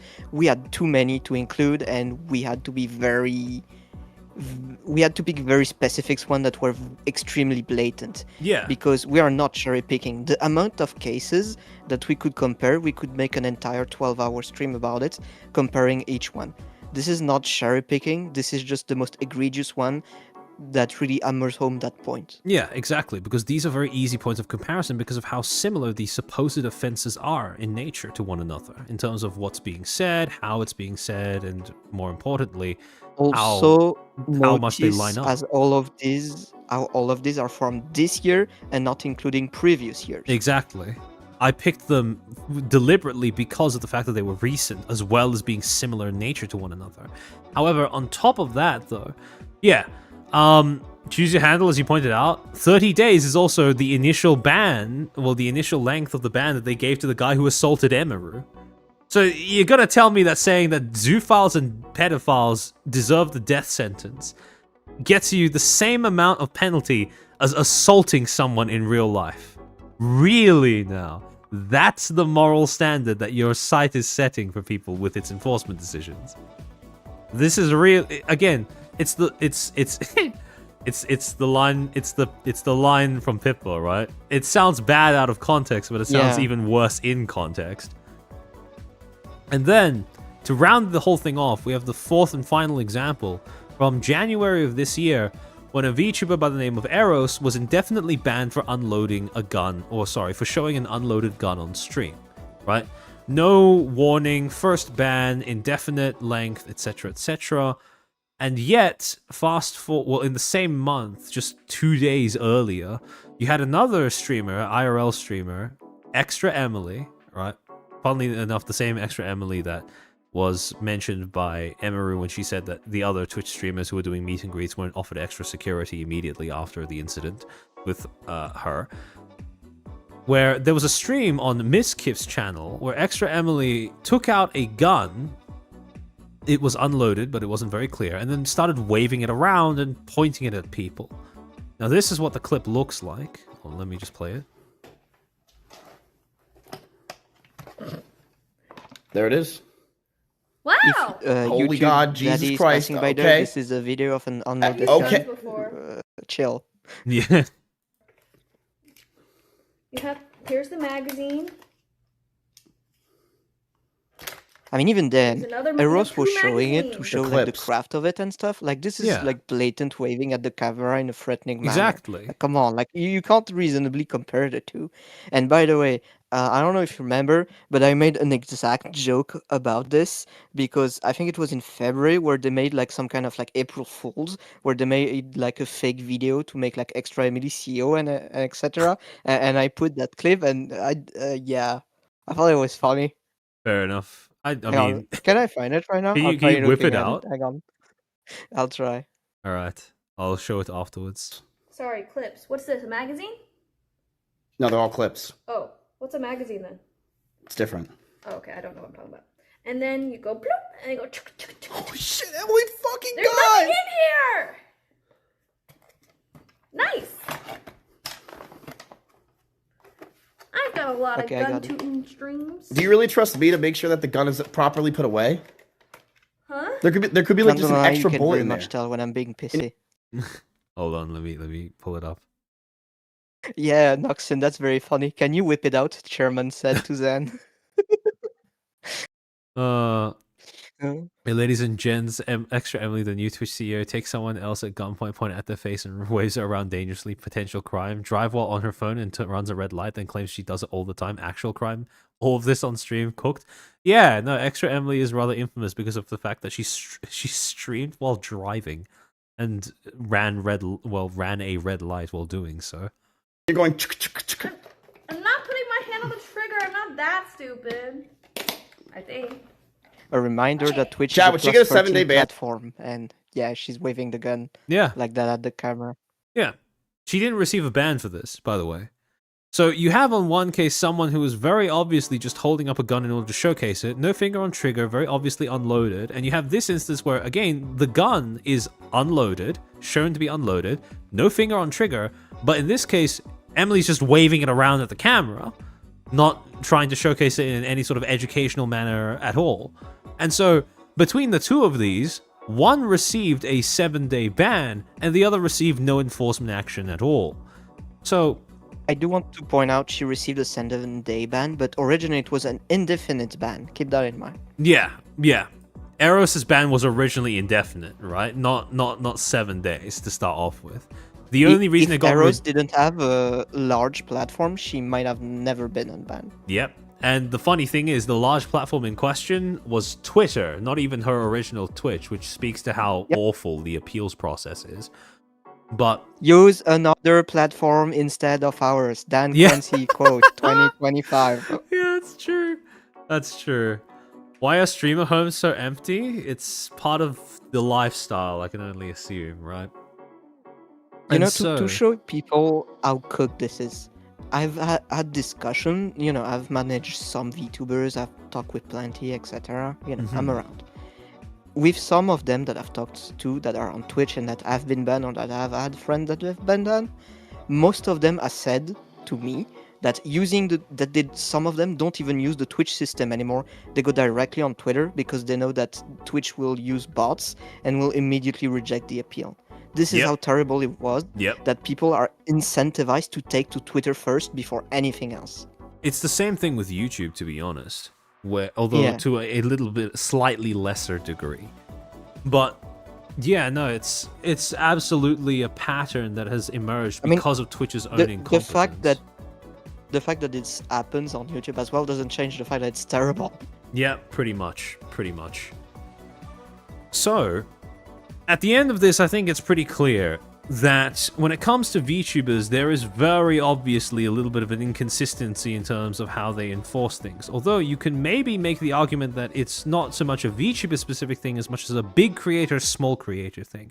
Because all of these flesh streamers that I've been comparing to the cases where VTubers have received an enforcement decision over something equivalent, you know, Hassan, Kai Cenat, Extra Emily / Mizkif, or whatever, you can make the argument that they're Rakai. You can make the argument that they're all bigger than the VTuber counterparts, right? Which, by the way, is still ethically terrible, but in a different manner.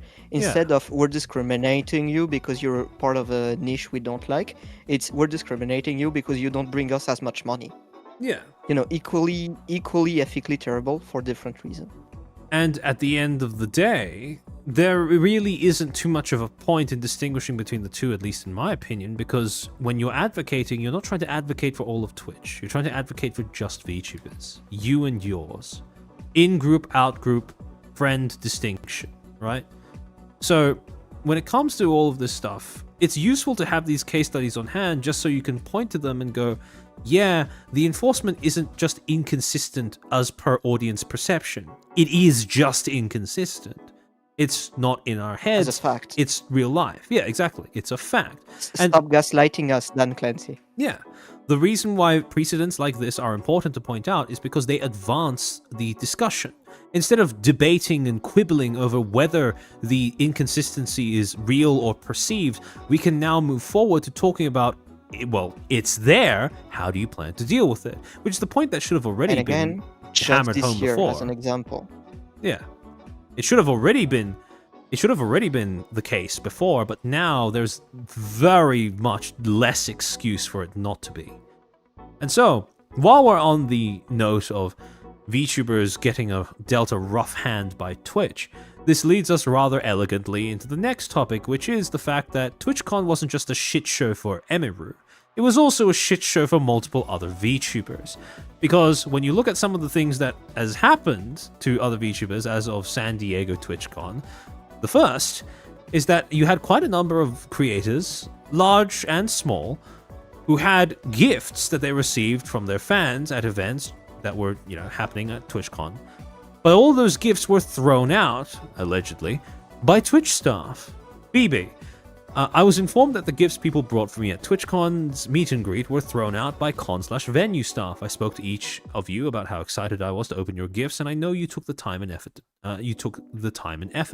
I'm still so grateful, but I'm sorry I couldn't see them. Enya, unfortunately, due to a miscommunication or misunderstanding, any gifts or presents given to my meet and greet staff were disposed of by the venue staff. I'm very sorry for anyone who gave me a gift, Dio. Iron Mouse, I deeply apologize to all the VTubers and the fans who had meet and greets at the VTuber booth this year. It breaks my heart to know staff threw out all the gifts. I should have known better than to trust them and taken care of everything ahead of time. I am so sorry, everyone. And finally, Kuro, unfortunately, if you gave me a TwitchCon gift, the event lost them all. Crying emoji. I still really appreciate the intended gifts, though. So these are, again, some pretty big creators, and yet in spite of their status at TwitchCon, these are some of the biggest VTubers on Twitch. In the case of Iron Mouse is certainly one of the biggest VTubers on Twitch. Iron Mouse is probably the biggest VTuber on Twitch. Yeah, the biggest VTuber on Twitch, right, at this point. And yet, in spite of all of this, they still took the gifts that were intended for them, and they chucked them all out, right? However, that wasn't it, because it wasn't just gifts that were affected. Meet and greets were also being sabotaged by con staff, as was the case with Chibidoki and her fans, where you have this user saying underneath one of her other replies, presumably about the meet and greet or time at Twitch, at TwitchCon, by a user called Robrono, saying, the stuff that happened yesterday was horrible, but they specifically said that if a creator wanted to meet everyone in the line, then they'd move to a separate area. However, All of us were told to leave because you weren't feeling well and couldn't meet with more people. To which Chibidoku replies saying, can anyone else from my meet and greet vouch for this? Nags and I were told to stop. I'm so incredibly sad if this was true. I was genuinely excited to meet everyone. They told us we had to end for safety. I never even told any staff I'm sick. I'm so confused. I showed up and asked if I could wait for Nags before going out. That's the only time staff talked to me in the meet and greet area before telling us to cut the line short. I'm so sorry if this was true. Turned out it was true, by the way. Yeah, it was. It was confirmed by multiple people who were, waiting around for the meet and greet. So not only do you have Twitch essentially cancelling meet and greets ahead of time, but lying to the attendees about why that happened, telling the VTuber one thing and telling their fans another. But again, and by the way, rejecting the responsibility on the content creator. Where have I seen that before? yeah, it's almost like it forms a kind of pattern, almost like a kind of policy that Twitch adopts when it comes to dealing with these matters. It's funny because I remember Shondo talking about how they have secret TOS they don't tell people. Wait, do they have secret policy they tell nobody about? Yeah. Oh yeah, Noxon. Yeah, Phoebe was supposed to be part of the Vishoujo idol gen that they had in the works before the company collapsed. Old ex Vishoujo, by the way, that's very funny. Yeah, that is also a rather interesting trend on the line, so to speak. Master Ant, thank you for the 2. Somehow a diaper phone was privileged above Mousy. That is a rather cursed thought here. Yoshimoto, reminder that it was proven a year or so ago that Twitch staff stole the gifts meant for some other creators at a previous... Yeah, again, bad out of context, worse in context. Because now people... I saw this in the comments when people were talking about how these gifts were thrown out, right? mentioned it. Yeah, I saw, yeah. Of the convention stuff and how some people... Yeah, people were speculating on stealing stuff. Yeah. And yeah. People were speculating that the staff may have stolen the gifts and just said that they lost it or threw it out. And the fact that this is actually a credible talking point is a problem, right? Considering the fact that, VTubing takes its roots from idol culture, and while, it's not that like regular streamers don't get gifts, it's just that it's so ingrained into the culture of VTubing due to its idol roots that I'd say on average VTuber fans tend to be more generous with their gift in terms of like pure monetary value. So that really gives an incentive to target them specifically. Yeah, exactly. Not to dismiss the non-VTuber streamer, it's just part of the culture. Yeah, absolutely. And it wasn't just when it comes to interfering with the gift giving or the meet and greets that VTubers specifically had complaints about the way that Twitch handled the way the con was run. Because it turns out that Twitch would also have a bit of an accessibility issue when it came to allowing VTubers to interact with the con in general.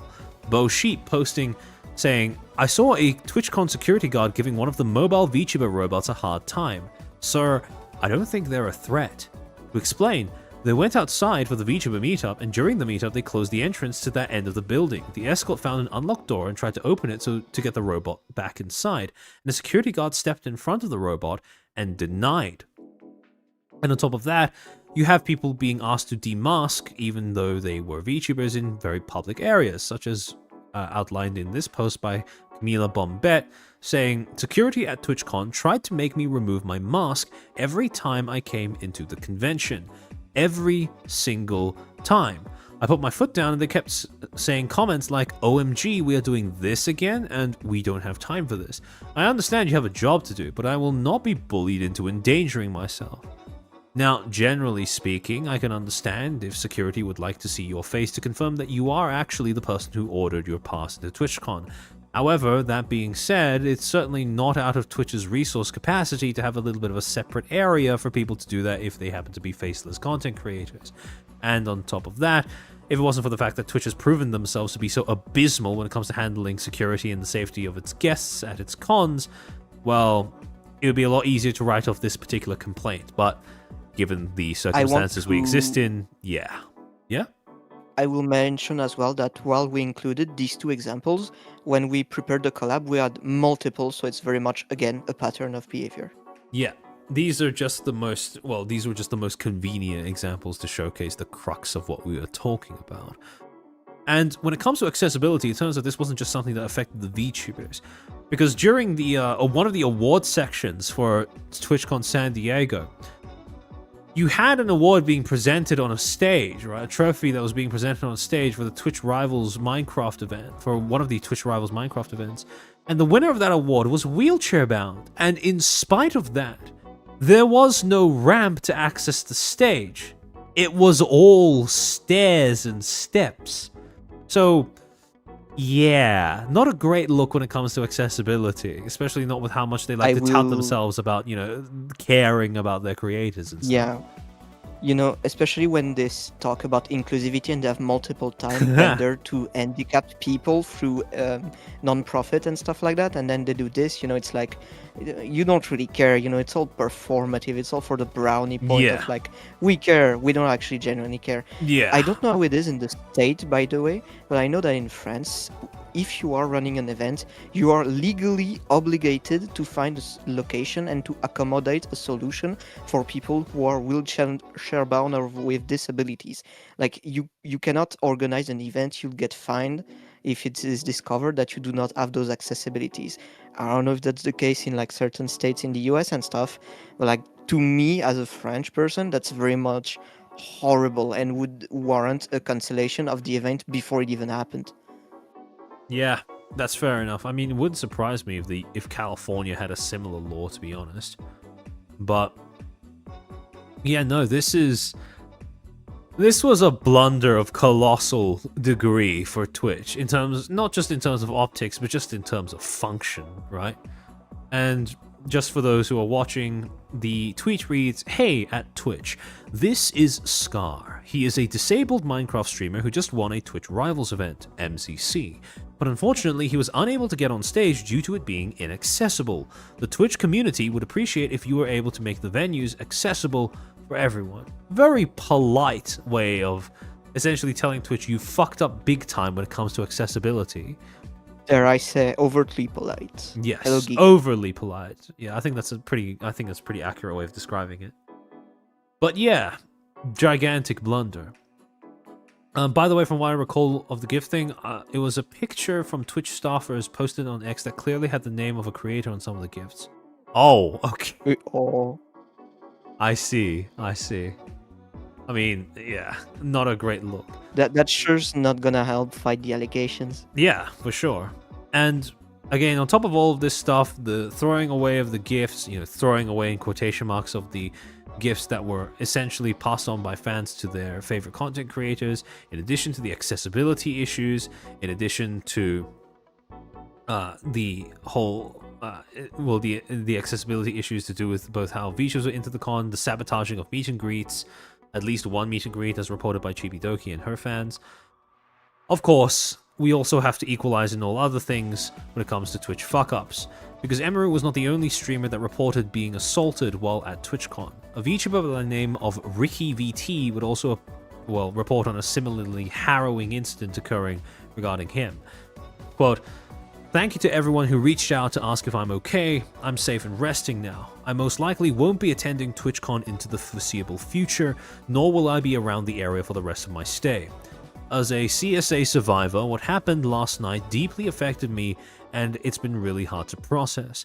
My body is in a lot of pain, my mind is shaken. Last night was bad. I tried to downplay what was happening in the moment to keep the peace. I even apologized to him and told security I was okay because I wanted to move on and pretend everything was normal. But security made the call to remove him, and I'm incredibly thankful for that. As the night went on, I found myself drinking more and more just to stop it from replaying in my head. As a man, it's hard to navigate something like this. I'm scared to vent, but I believe it's important to speak openly about mental health. I want people to feel safe saying I'm not doing okay so their loved ones can be there for them. Shared joy is a double joy. Shared sorrow is half sorrow. I'm so thankful for the people who I was with last night. I met two amazing individuals at that party who protected me when I needed it the most.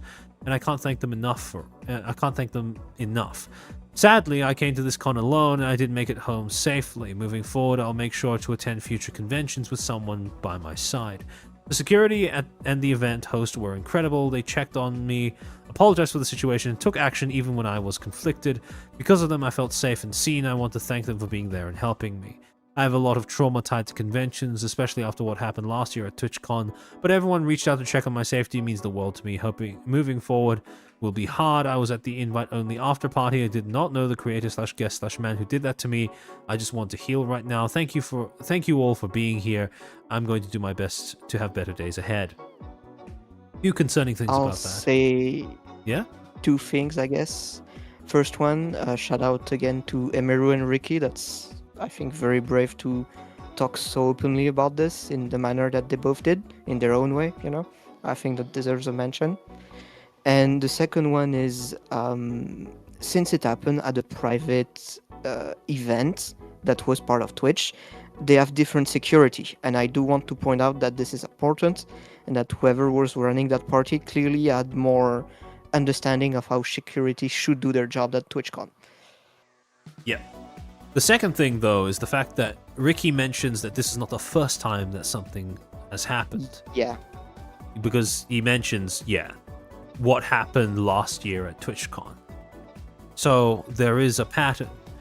And this was almost morbidly prophetic, because turns out that, well, as recently as just, a few days ago, 2 Twitch streamers, female Twitch streamers, Nina Lynn and Zoe Spencer, were essentially recorded on stream assaulting a man, right? Holding him, pinning him down on a bed and, twerking/grinding on him. Even though he audibly said during the entire clip that he does not consent, he doesn't want this to happen, that he wants them to get off of him, etc., etc. And He said the word no, by the way. yeah, he actually said no, right? And yet, in spite of all of that, yes, these 2 were banned off of the platform, but they were only banned for 24 hours. So Twitch is at this point established a pretty solid set of precedents that tell the public they don't really give a shit about possible sexual assault when it happens to a male, right? When it happens to a male streamer or anything like that, I'll right? point 2 things. The first one is one of them was banned for 24 hours, the other 48 didn't get the same ban time for some reason. Yeah. I'm not sure why. And the other one is that, well, actually, Twitch is a very progressive. They tolerate sexual assault on both men and women, as we've seen with Emeru and what happened to that one streamer. Yeah. The Silky assistant. Yeah. What a If you're a when they said they were a progressive platform, they meant it. But equality for all, so to speak. But yeah, if you're a nobody and you assault someone, you get banned for 30 days. If you are a somebody, as in a big streamer who assaults someone, then you only get banned for 1 or 2 days. It's all right. But yeah, no. And this isn't even new behavior. This isn't even unprecedented behavior when it comes to one of the streamers, Nina Lynn in particular. Because as recently as this morning, you would have Disguised Toast come out saying that there had been a previous incident where he was doing a stream, an IRL stream, receiving a massage in which Nina Lynn had essentially burst into the room unwarranted, uninvited, and began touching him inappropriately. He didn't make a big deal at the time, but he regrets that now in light of recent events. So, to actually read out what he said in his post, this clip is going around, by which he refers to the clip of Nina touching him inappropriately, with a recent convo, so I'll address it. I was trying to get a massage from the physical therapist when Nina, an IRL streamer I've never met, pushed aside the therapist and started grabbing at my ass while I was already laid on the table.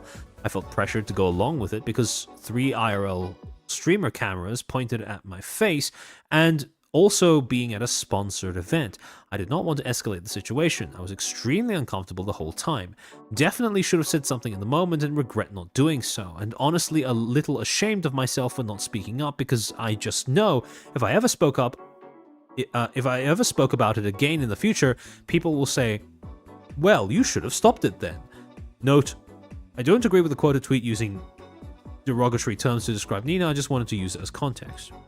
So, again, being overly generous toward Nina. Yeah. And as an extra detail, I'm not sure if it was Nina or Zoe, but one of the 2 of them, during that clip where they were dancing on said Silky's assistants, they said that if you're a man and you're getting sexually assaulted by a woman, you should feel ashamed.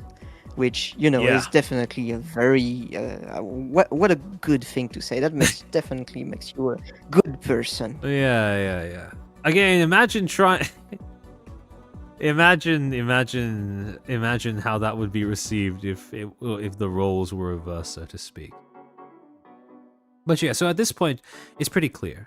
Twitch's way of moderating their platform, keeping their streamers safe, is a bit of a disaster. TwitchCon was a bit of a disaster, and so you have the preceding context in which this conversation around Twitch's deterioration as a platform has yet again emerged. This is why this time, when people started talking about, oh, Twitch is fucked, Twitch is, washed, Twitch is cooked, whatever, you start talking about all of these things. This is why this time feels a little different to, let's say, 5 years ago, when the same conversations would end up emerging cyclically around Twitch's deterioration as a platform or overall state as a platform. And so you arrive at the rather logical question of, how do you fix Twitch? How do you fix this platform? When things are this bad, how do you get things back up to snuff? And I am going to piggyback off of a tweet that was made by Grimmy, asking the exact same question, right? Posing the same question to her audience on Twitter. What would you do to fix Fun Twitch? fact, Yep. that's the Twitch that originated this collab. Yeah. So shout pretty out much. Grimmy.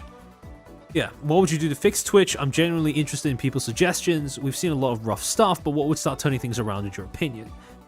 Now, this question serves two purposes, because there are two things that we can derive from this question. One is a set of actual solutions, which is the thing that Grimmy's explicitly asking for.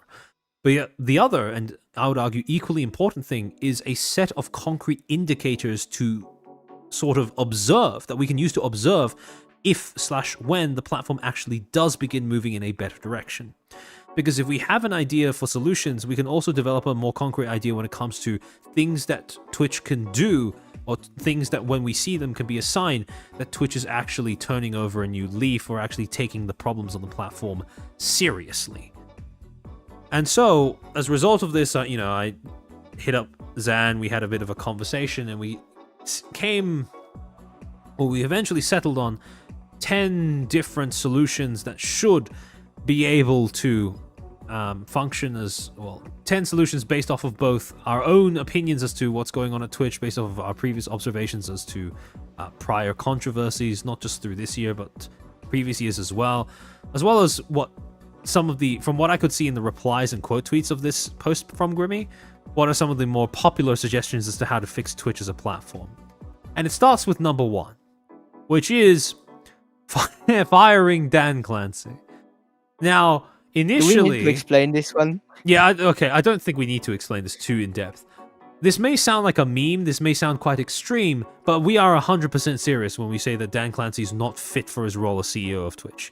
He does not understand the culture. He has proven himself to be thoroughly disinterested in the well-being of the average streamer on Twitch. He does not seem to give a shit about the audience either, because when it comes to improving viewer experience, that seems to be far, far lower of a priority than simply getting to hang out with the cool kids, so to speak.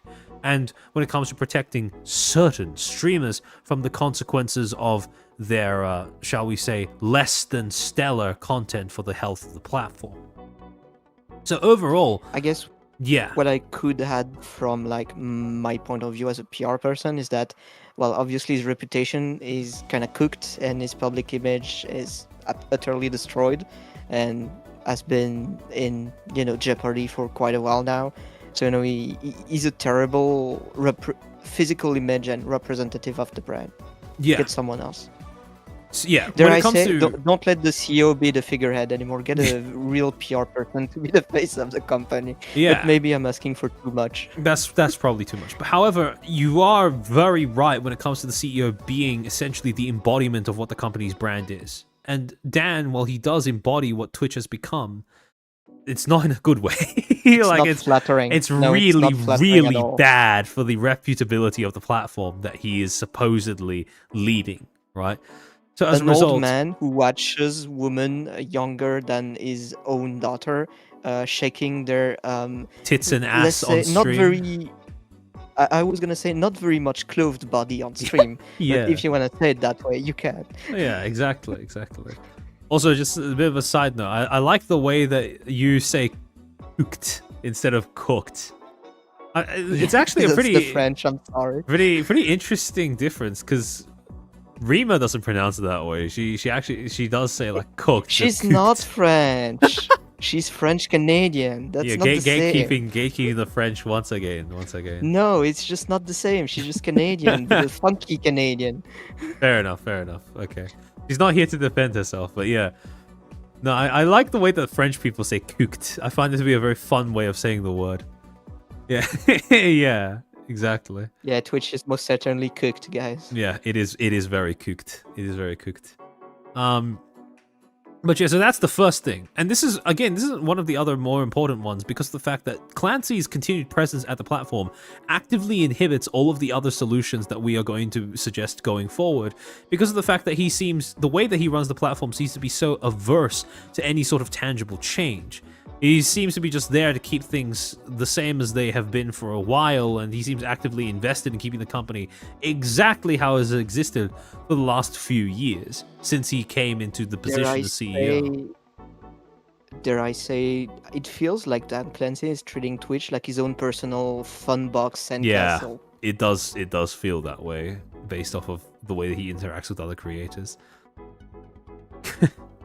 Wait, hold on. Zan, how do you see Murray's message in chat? How do you pronounce that? It's not coq au vin, right? Coq au vin. That's how you'd say it in coq au vin. French. Okay, I see.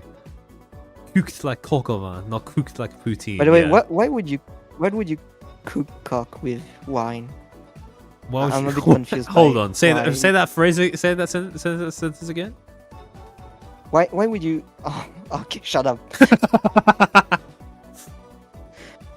But yeah, go on.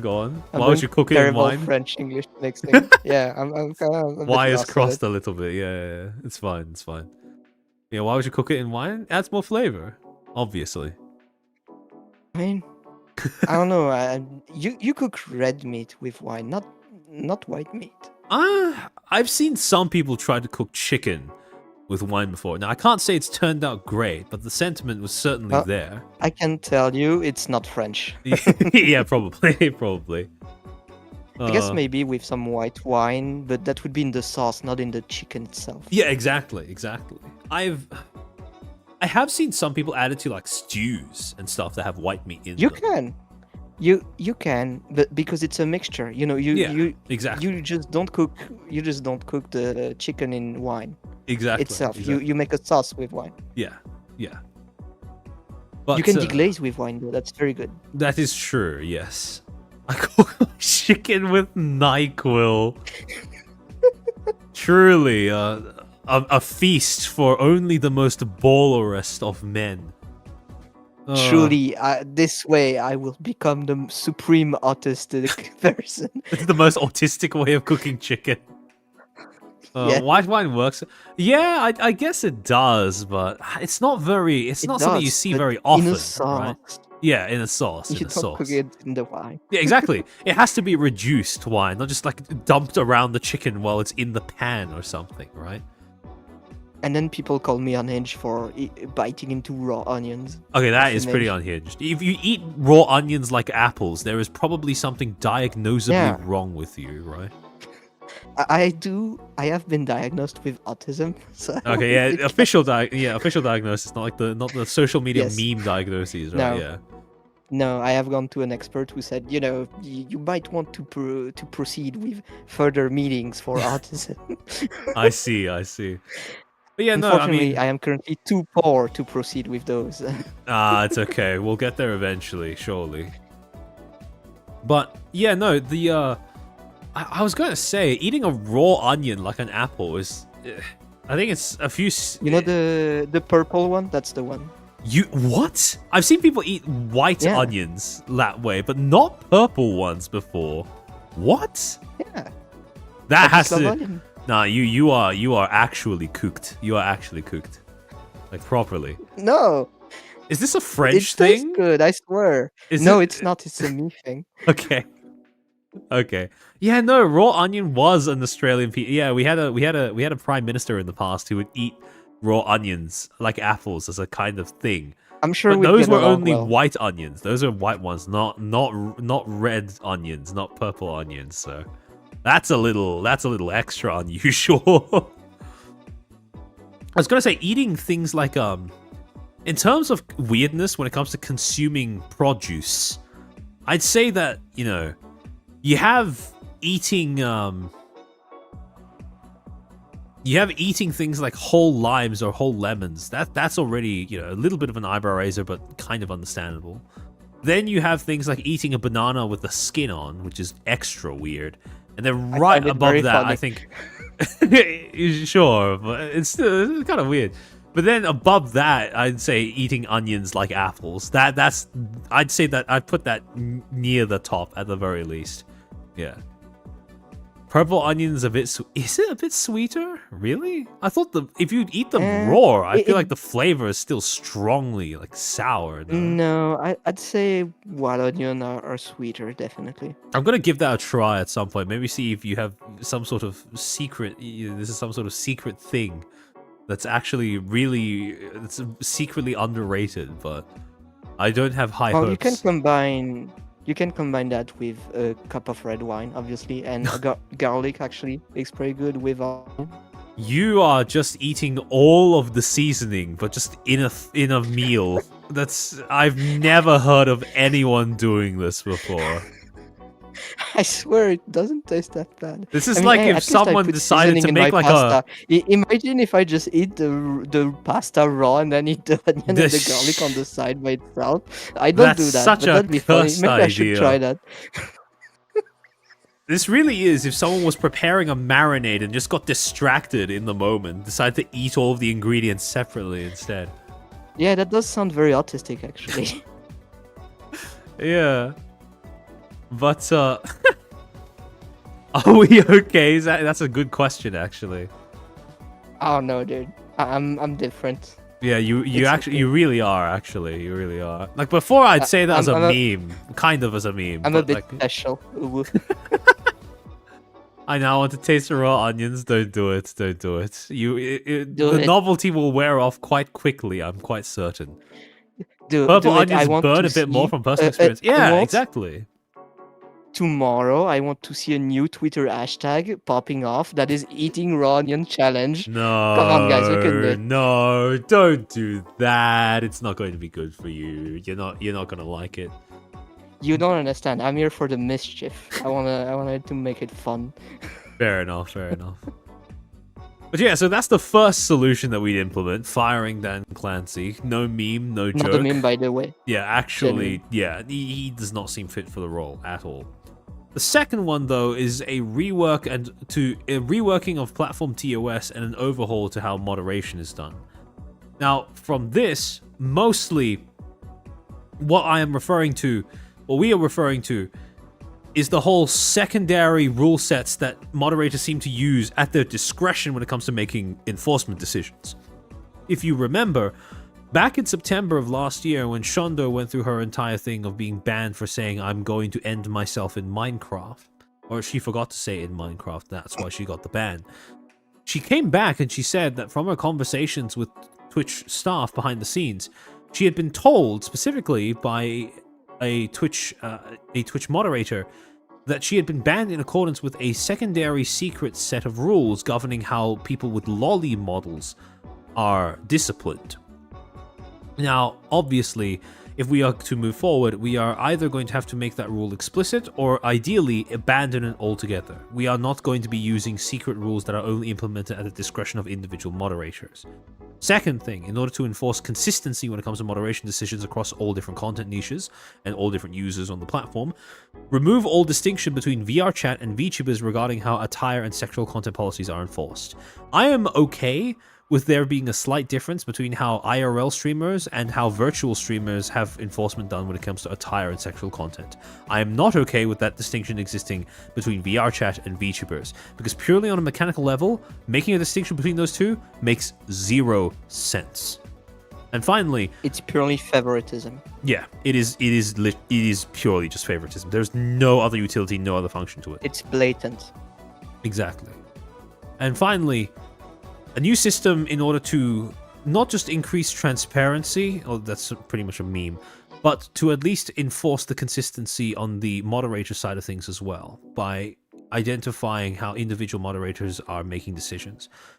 Moderators are given ID numbers that are logged with each enforcement decision issued and are visible to the streamer. That way streamers can actually see across the entirety of the base who's making the decisions, who's making what decisions, and whether there seems to be a pattern in terms of some streamers receiving more favorable decisions than others. And this way we can also see if there is a small subsect of problem moderators that seem to have it out for particular streamers. And I do want to say that this is very generous because its ID numbers, they remain mostly anonymous. Exactly. So it still We're being protects very the generous, identity of the moderator, but it provides a paper trail when it comes to who's making what decisions and what those decisions I end want up to doing. Yeah? point out as well, for those who want to read the interview, it's still hosted on Bounding Into Comics website, and it happened on October 2nd, 2024, if I remember. Yeah. At least that's for my time zone. If you want to watch a video of Shondo talking about this specifically, though, you can go onto Fallen Shadow Twitch, her channel. I think this is her VODs channel, and then going into reviewing when she starts talking about this. It's titled "Silly Girl is Back. They couldn't stop the Shondoing, monkeying around and having fun." Loves the Shondo. The timestamp where she starts talking about this starts from, I believe, around 24 minutes, and when she refers specifically to the secondary rule thing, that's 29 minutes into the VOD. So if you want to watch the original source for this, that's where you can find it. And that's rule number 2 when it comes to, reworking the way that TOS is enforced in order to make things a bit more consistent and remove the favoritism allegations against Twitch. However, it's not just Can I this. ask something silly? Yeah, sure. I've always wanted to do that. I want the whole chat to be flooded with uos for Shondo.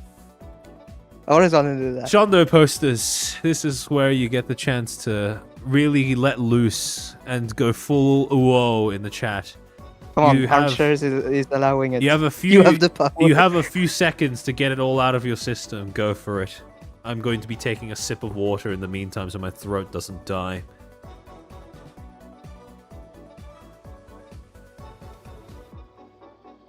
Actually, if you guys could give me about a minute or so, I'm going to go grab more water as well on top of that.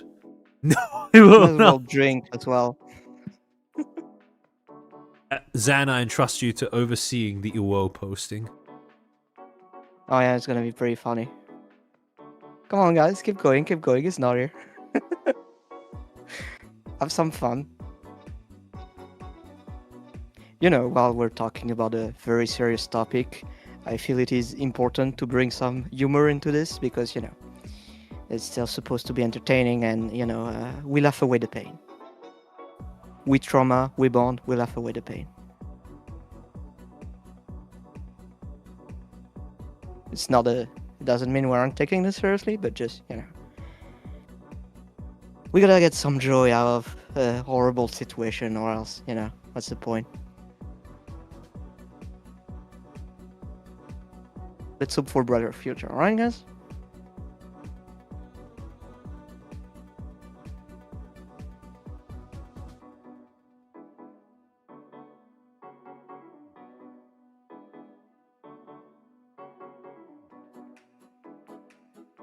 By the way, if you're able, go give your support to Shondo. She always deserves it. Poor girl. She's had a rough year. So go be nice to her.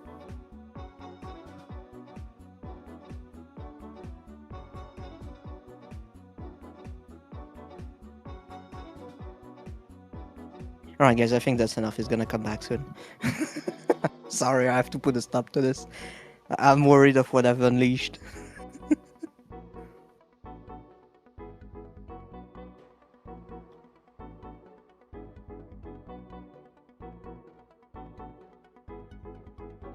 Wow. Oh yeah, you're so right. You're so right, Murray. Please, yes, like the stream. like the video, like the video.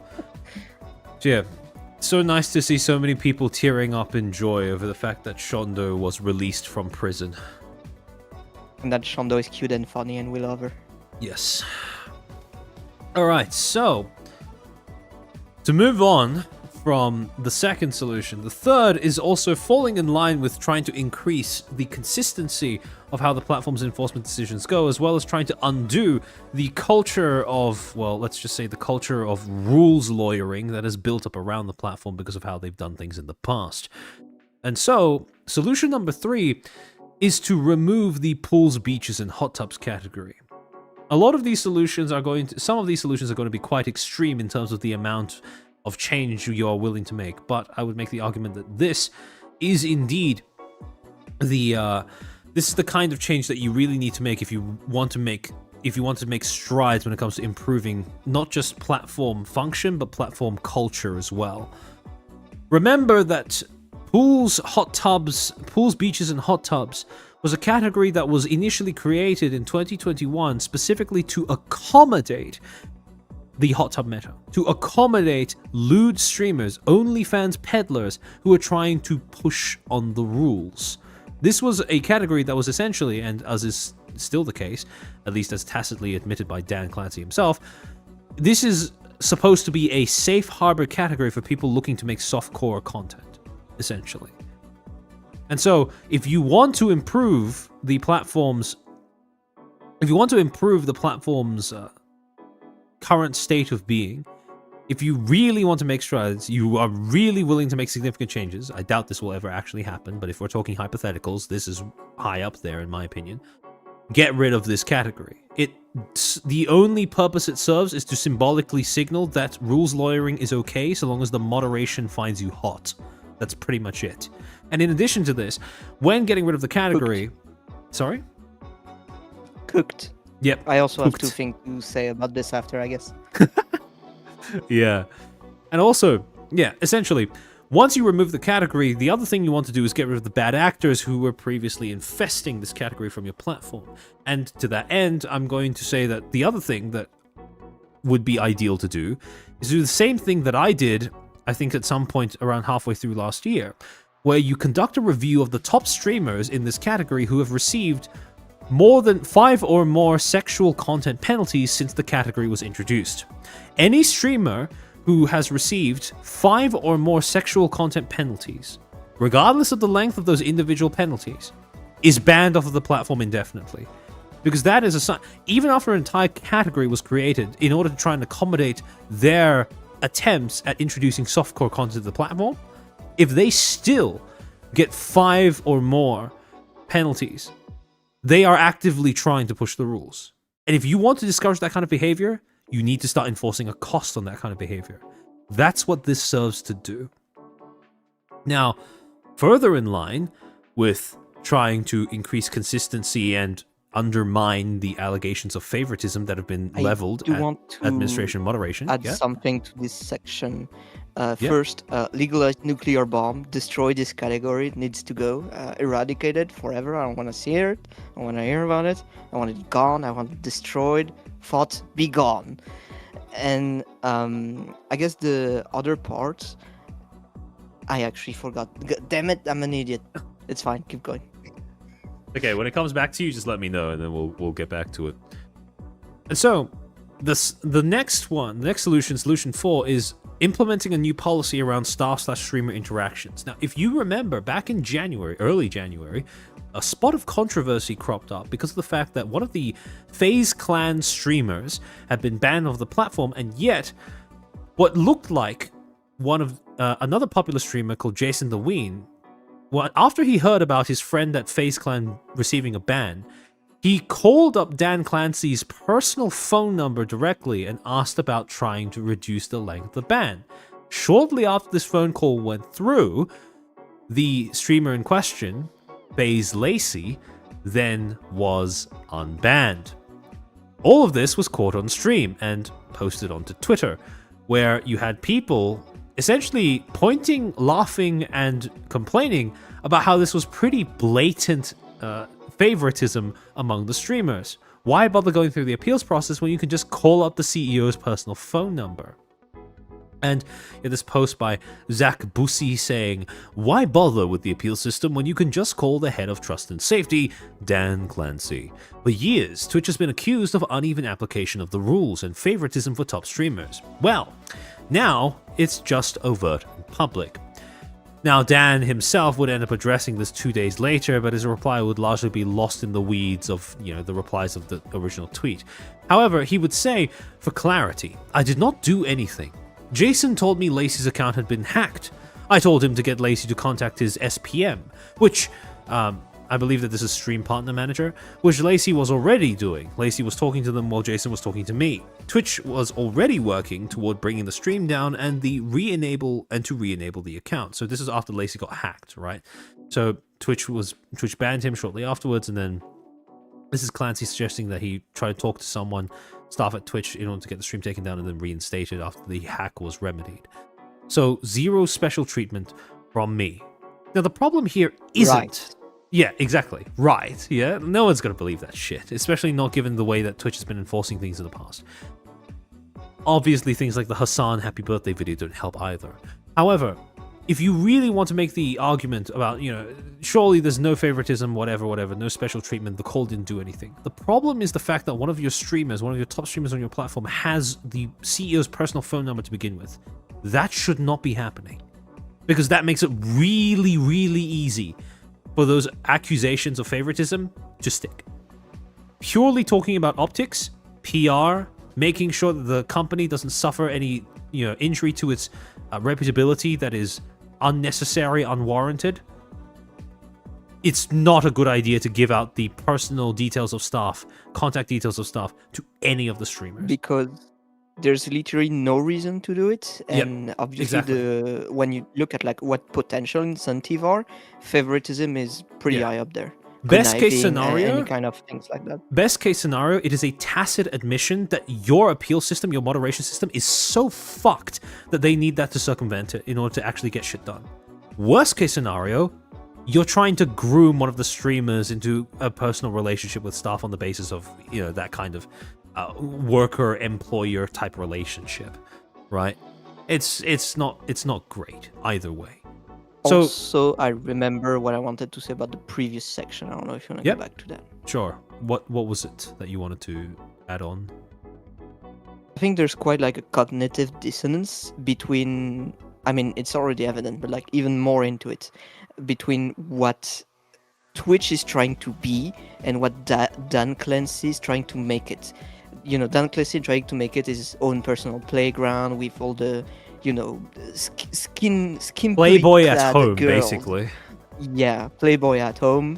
But at the same time, there's supposed to be a 13+ content creation that is mainstream and take mainstream sponsors, while having a category that the CEO himself has admitted exists to make softcore porn. Yep. What are we doing there? Yep, exactly. It's like that stone toss meme, right? This is how we, how does this help with streaming games, right? How does this help with gaming? Yeah. And then gaming? Yeah, that's Video basically game? it. Video games?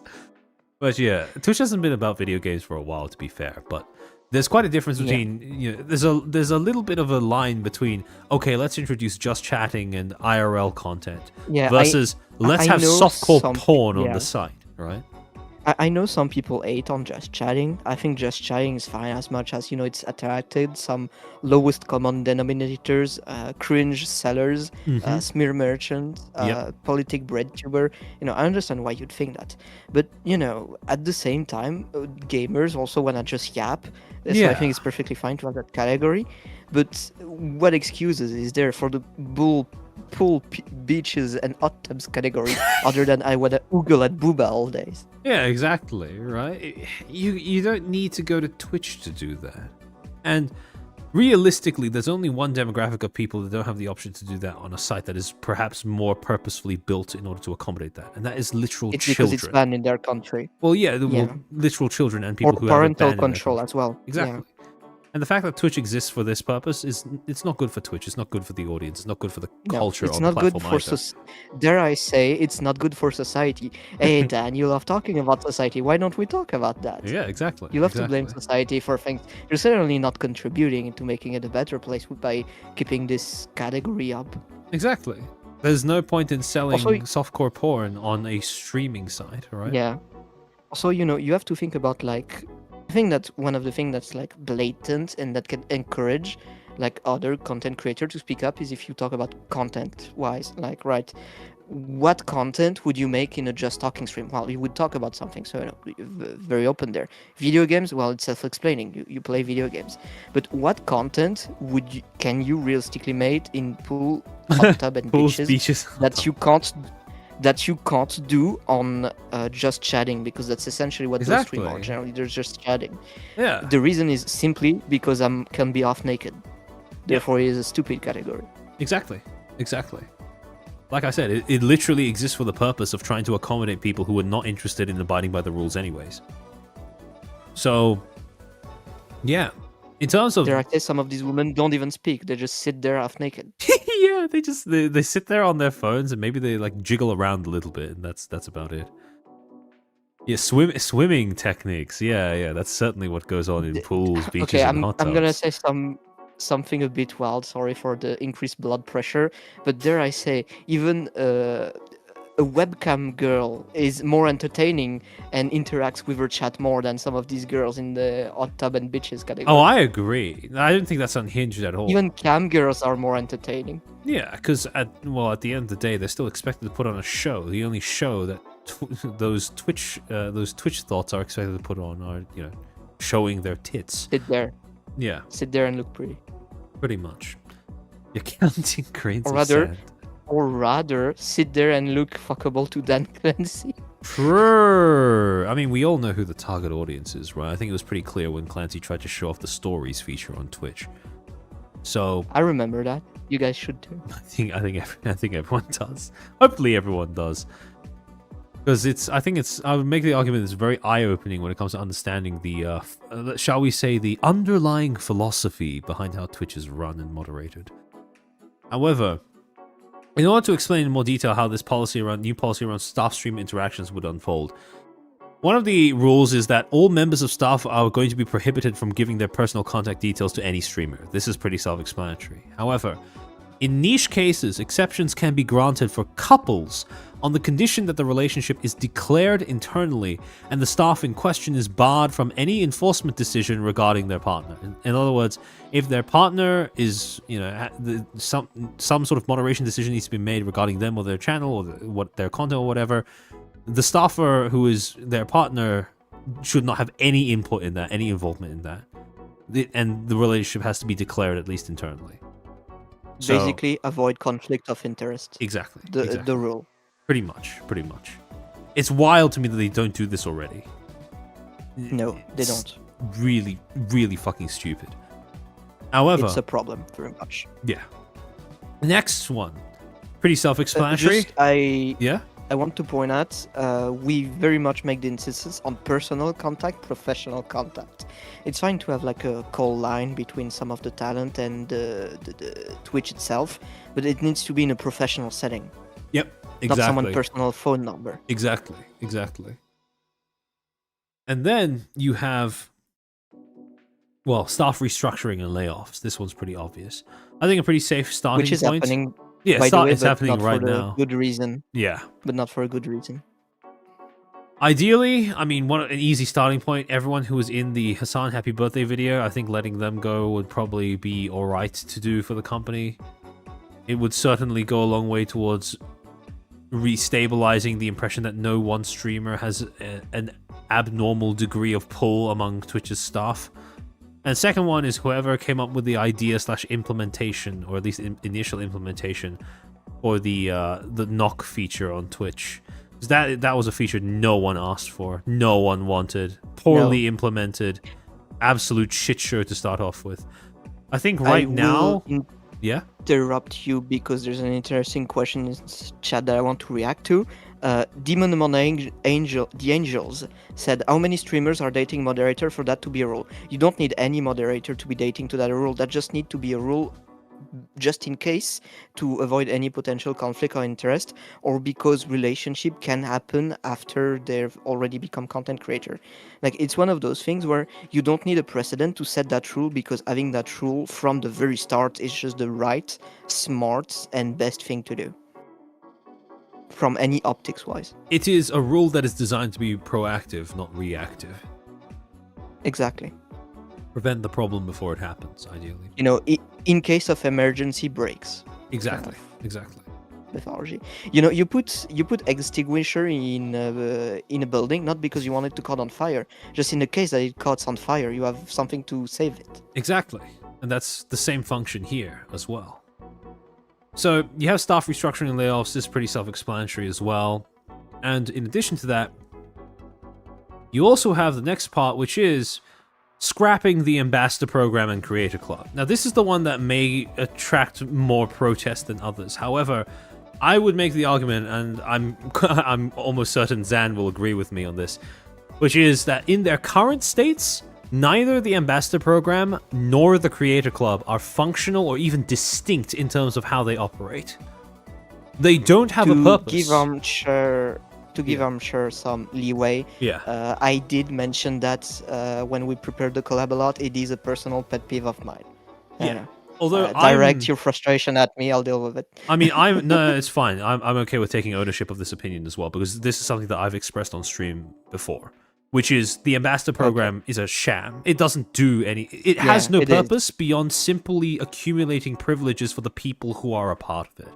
And if that was the only point behind it, dare I say, just for a participation trophy at this point. I make the argument that's the creator club, like that. The creator it's for club is social credit at this point. You know, kind of, yeah, exactly. And the thing is, rights. I'm okay with a program existing in order to, for no purpose besides providing privileges to the people who are a part of it, right? However, in order for that to be alright, I'd need to look at the selection criteria. And let's be honest, the ambassador program does not have a coherent selection criteria. It just seems to be whoever already has someone on the inside when it comes to Twitch staff, and that's pretty much it. Or someone who the administration arbitrarily deems to be representative of the creators in a similar niche. We're just vibing it, bro. Exactly. It's just selected based off of vibes, from what I can see. And of course, you also have the problem that they don't actually have a function, in the sense that they are not the first to raise a problem. They are rarely the first to raise a problem, if they even are at all. Because it's always other people among the Twitch VTuber population who complain about something, and then maybe the ambassadors end up reacting to the discourse in some way or other.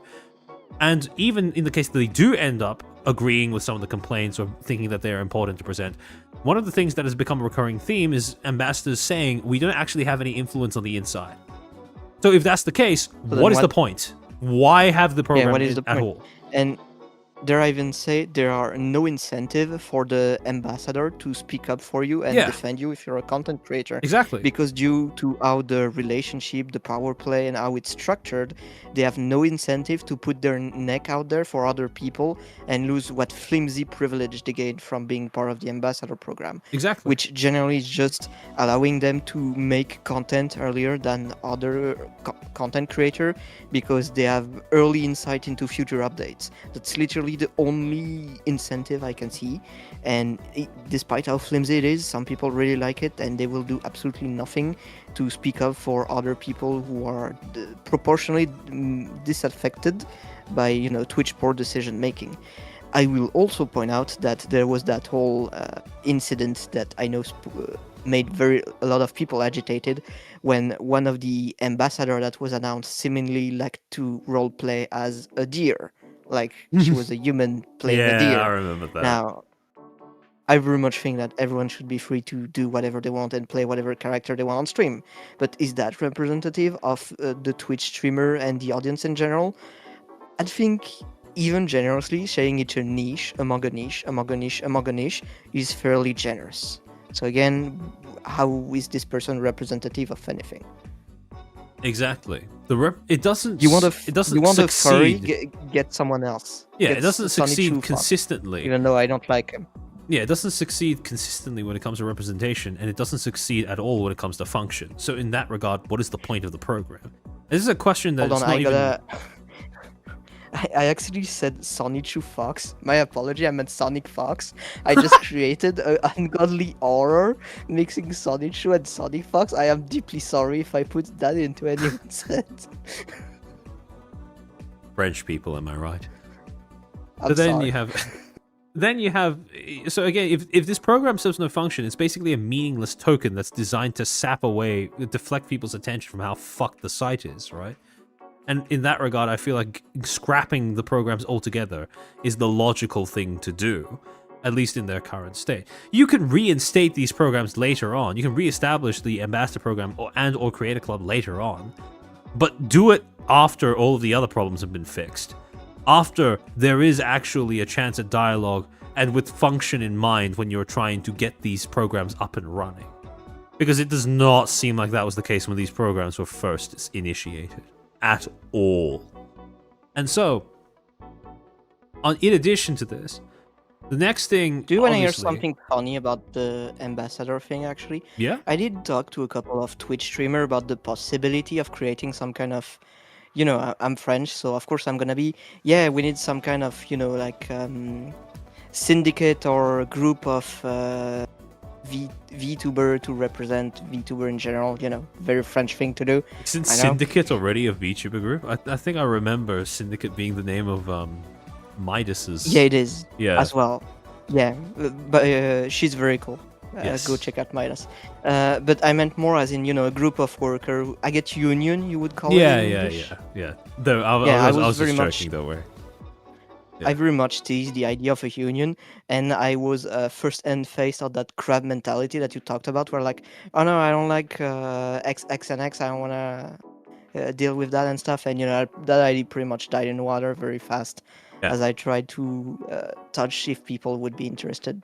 Oh, yeah, for sure. So, you know, I mean, to show you how cooked Twitch, the Twitch crab market streamer mentality is, even if it would globally help everyone, they are unwilling to move for others because for whatever grievances or lack. For some, it's like lack of, I guess, it wouldn't change anything is also an argument I yeah. point at me often, Yeah, exactly. And I mean, you know, as well as personal grievances. good luck trying to get two people who are beefing with one another to try and join the same side, right? When it comes to pushing for things that both of them are going to benefit from.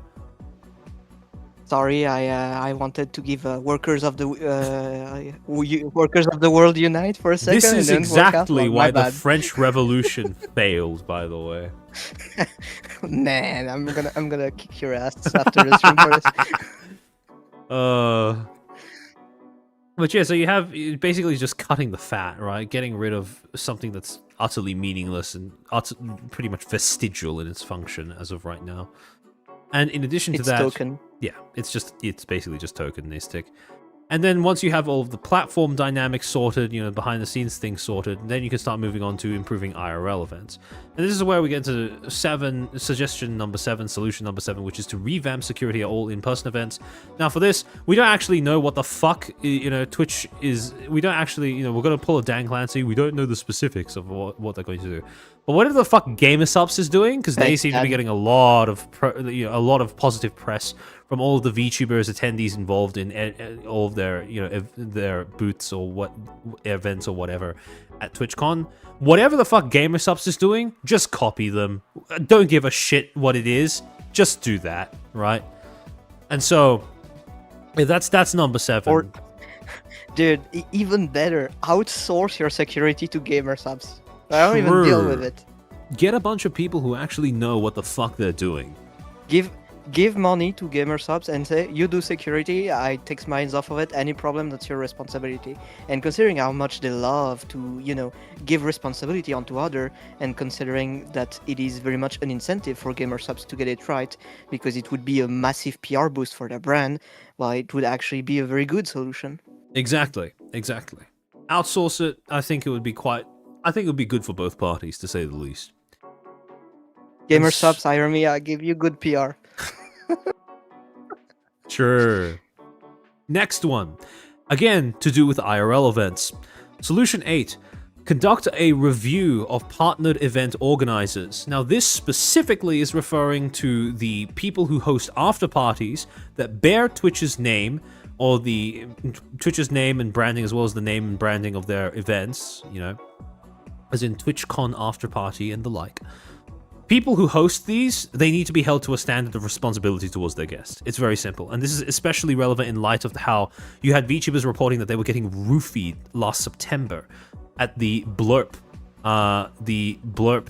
after party that was being hosted. So, first point, any Twitch affiliate who organizes events bearing Twitch's name and or branding must abide by a set of uniform safety and security measures. For example, provision of drink covers, guest and +1 vetting, etc., etc., etc. One that shouldn't need to be said is actually sticking to the capacity of the event and not going over it. Any organizers who fail to abide by these obligations have their partner status revoked. That way, it's very simple. You bear Twitch's name and branding, you fuck up an event, you endanger people at that event, you lose your affiliation with Twitch. Very simple, very clean. And then finally, because of how... Yeah? Do want to point out that this is not like outrageous demands. This is very basic. Yeah. Anyone who telling you that this is asking too much, question be very suspicious of people who look at this and go, that's too much. You can't possibly expect us to abide by things like providing people with drink covers, vetting our guests in +1s, while also bearing at least a tacit endorsement of Twitch themselves while hosting an event of our own. Like, that is not too much to ask of people. Like, if that is too much, they should not be hosting events to begin with. And then finally, this policy may be retroactively enforced across events from the last 2 years, so basically 2024 to 2025.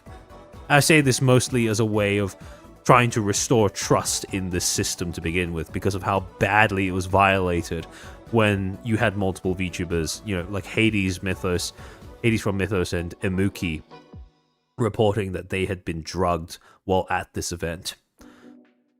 So, I do want to mention an interesting comment I'm seeing in your chat from Jando5877. Would people not just not use Twitch's name for the after parties then? Well, guess what? Then that's not Twitch's problem anymore. Problem solved. Yeah, exactly. Not Twitch's problem. And also, if they are going to drop the Twitch affiliation just so they can have parties that don't have safety and security measures, I think it becomes more a case, a more easily justified case of natural selection if people still look at that and decide to attend the parties. Because I don't think you can make the same argument here, since, yeah, sure, the parties do have a reputation behind the scenes for being a little dubious in terms of how they're organized or run. But they still bear an official endorsement from Twitch, which lends a degree of credibility that provides enough room for you to be a little bit more forgiving of people deciding to vest their trust in the organizers. However, I say it does give them a degree of responsibility as well, because they are using their name, exactly, with their knowledge. Twitch and their for sure consent. bears a degree of responsibility if someone attends an event that fails to provide them with basic security measures like vetting guests and +1s, or giving them drink covers to make sure they don't get roofied or something like that. So, yeah. And, well, I mean, final two solutions, not too out there. This is more something that Zan suggested, so I'll let you take over for this one. But the 9th solution was to rework the emote artist royalty system that Twitch uses. It's a bit more of, I guess, a more unique problem that arose fairly recently, and I was gonna make the artist people among your audience very happy. This is specifically in reference to an emote from the Binding of Isaac game that was taken down because Twitch did not want to renew the contract and tried to make it sound like, oh yeah, it just expired. And the artist, didn't get back to us or anything. When in fact he did say that he was open to negotiate, but Twitch just was unwilling to spend any kind of money to keep the emote up. By the way, despite it being, fairly meaningful to the culture of the platform and its legacy and whatnot. And that's also been happening with a couple of other emotes that have been taken down for various reasons and whatnot. And some of these emotes have been replaced with AI generated emotes. And so clearly there's something that's either not working with the emote system, if, well, this is what's happening right now. Now, either they are unwilling to pay any money and they're cutting cost, and, well, that's a problem, or either they are there's something about the contract itself that doesn't work and does need reworking. Yeah. Also, we should bring back the gun run emote because I think it would be funny. This is a joke, by the way. Yeah, I was going to say, I don't think they're going to do that. And I think that, to be fair, what was Gunrun's legacy? A community manager that then managed to scam both talents and investors out of millions? I don't think that's exactly one of the best. Yeah, that's why I'm saying they should bring the emote back. That'd be funny. I think if they were to put them in like an emote museum, I think that would be pretty symbolic of how most community managers usually turn out. It's a nice little bit of, it's very on theme. Dude, they should make a special event for like 1st of April Fools, where they bring that emote from like banned people or something. True, they bring back all of the banned emotes just for a day, and then everyone can spam them to their heart's content. I won't lie, I do miss the Pog emote. I miss the Pog emote. I don't think the Lizard Pog quite makes up for it, to be honest. Sure. See, yeah, I always have the greatest idea. Yes, you do. This is why they pay you the big bucks. Exactly. I wish they did. As do I. Then you have the last. I almost said something different there. The last solution, number 10, which is to acknowledge prior moderation and platform failures. Now, the reason why we put this last is because realistically, this is only something that you can do in good faith and credibly once you've already gone through and implemented each of the prior 9. Before you get to that point, this is pure lip service. No one's going to believe you. I mean, honestly, it's a bit of a coin toss as to whether people believe you even after doing those prior 9. But with time, it'll become more credible if you are actually taking steps towards fixing the platform. But yeah, no, it's important to at least have a symbolic, sorry guys, we fucked up. We understand that what we did before was, not great. And so we're going to be turning over a new leaf and doing things differently from here on out. It's especially better to make it once you've done all of the previous thing, because you can say, here's how we fixed it, and here's what we're gonna try and do more moving forward. Yeah. You're already showing proof that you've taken action, and you're trying to highlight how you're gonna try your best to move forward in the future, which lends itself to the benefit of the doubt, which is a concept that I'm very much speak often about, and that should very much be pushed for if you're in any kind of like PR issue. You should work that benefit of the doubt to the max. You should put yourself in a position where people are willing to believe you if you put in the effort, but then you also have to put in the effort, and that's generally the part a lot of people kind of miss. Yeah, benefit of the doubt is very much a resource, and it is a resource that you gain through actions, right? You can't generate benefit of the doubt purely through just rhetoric, because at a certain point, it'll start yielding diminishing returns. If people hear you talk about something and you don't actually change anything about how you operate, then no one's going to believe you when you say, for real, this time, surely. And so, Pinky promise this time. Yeah, exactly. And Twitch is way past the point of people not taking them seriously because they've said the same thing so many times while doing the exact opposite. I mean, just look at Dan Clancy. How do you want to take that seriously? Yeah, exactly. Right? This, which is why also, by the way, firing him is point number 1. Yeah, exactly.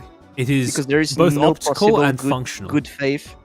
There is no possible good faith as long as he's CEO. Yes, exactly. Also, dare I say, making this prior moderation and platform issue acknowledgement would require a CEO or a PR rep with balls of steel, very calm demeanor, and very, don't give him don't let him sniff a rail of white powder before he goes up there, because he's gonna have to be very mindful of the way he presents certain things. Yep, exactly. Or just throw in Trainwreck, because that'd be funny. It would be kind of hilarious to have Trainwrecks come back for this. But I come back as Twitch CEO. Look, that'd be hilarious. God, I kind of want to see that now. Make Trainwreck Twitch CEO for real, for real. That'd be funny. yeah, Bring back gambling. sure. Make gambling great on Make- Twitch again. It's sort of like it's like when two poisons kind of like fight each other in the same host body, right? Like you can only have Yeah, gambling pretty or much. softcore porn. You can't have both at the same time. Damn, man. If I had to choose between the Twitch two, would though, to be never. honest, I'm choosing gambling. Man, imagine you realize that Twitch is so cooked. We're at the point that we're like, yeah, maybe bringing back gambling would be better than having the Twitch nudity. Like, That would be kind of cooked. That would be kind of cooked. Am I having a fever dream? In what world am I in where this is like the lesser of two evil? Yeah. I mean, yeah, like Noxon said in chat, right? Gacha is already gambling, and that's allowed on Twitch just fine, so... That's also why I say gambling is better than softcore porn when it comes to what to show on your streaming platform. Because you have gacha games, right? Oh, okay. Some gacha games do veer quite close to the latter as well, but, you know.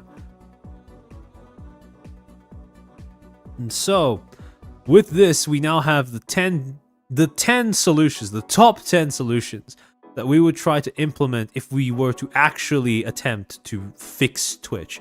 All bets off, no limits on power, all suggestions taken seriously.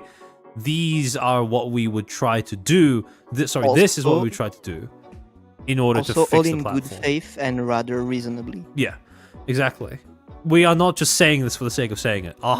We genuinely mean when we say that we think that this would be good for the platform because it would reverse a lot of the more harmful decisions that have proven themselves to be detrimental over the course of years, if not months or weeks or days.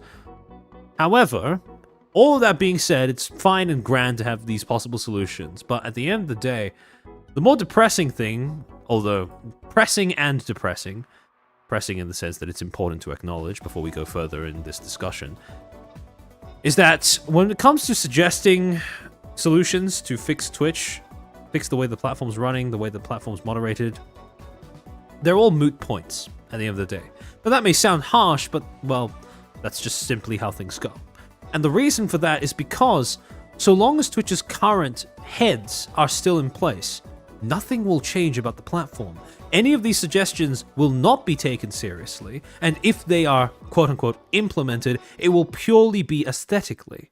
There will not be any functional, deep-seated changes in a way that would actually make a meaningful difference. It would just be all performative bullshit. And the reason behind that is because, like we said, the heads of Twitch, as it exists right now, are people who all operate off of bad faith. And to touch on how this is an issue that seems to... It doesn't just affect VTubers, but Twitch VTubers in particular, especially the bigger ones, have expressed difficulty multiple times in the past with actually acknowledging this and integrating it into how they communicate with Twitch publicly. Right, to sort of showcase this. On October 22nd, Zentreya made a tweet bemoaning the fact that Twitch seemed to be, yet again, going into a very obvious downward spiral as a platform, right? Quote, "You know I'm not one to be super vocal, but right now Twitch is definitely not inspiring any confidence from its partners and community after so many questionable and ridiculous decisions, and frankly, it's scaring me. Lying to their partners/community about viewership, oh yeah, that happened too, I forgot to mention that. Culling the quote-unquote bots, but instead cutting actual viewers. This is why lurkers are not really counted on Twitch in terms of the CCV unless they actively type or use redeems in chat. The bot problem still remains and is out of control. Lying about tighter security, and even posting about it with confidence only for there to be large issues regarding security being non-existent, and now having partners fear for their safety and leaving, not to attend next year even, this is referring to TwitchCon. constant miscommunication, even throwing away gifts from the community for streamers. With all due respect, current CEO doesn't seem to be in touch with today's streaming platform. That's putting it very, very lightly. Maybe this platform's position isn't for him and is better suited to someone with a more relaxed, maybe this platform position isn't for him and is better suited. I assume Zen means he is more suited for a position more quote-unquote relaxed from the clips that I've seen. Actions taken by the platform that has led to many partners questioning the directions of Twitch. The list goes on for the mistakes these past 2 years. I think overall Twitch is in a position where we need to be more vocal than ever.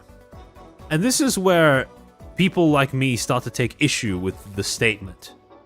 I think it's been that way for a while. It's been quite observable for a good amount of time, even while Vishoja was still a thing. And again, this is just a rat, but I do think that the, shall we say, close relationship between executive body at Vishoja and Twitch may have played a role in perhaps maybe shielding some of its members, at least. Not all, but some of its members from the worst of Twitch's arbitrary moderation decisions at times.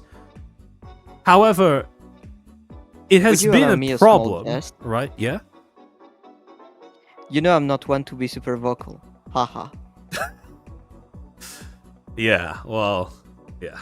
I mean, I wasn't going to get into that part of the statement, but again, the point remains that this has been an observable problem on the platform for a while, and the fact that it's being talked about now as if it's this new thing that can only be freshly acknowledged is kind of, you know, it's a little kind of blind leading the blind, so to speak, right? It's kind of where have you been these past 2 years, you know?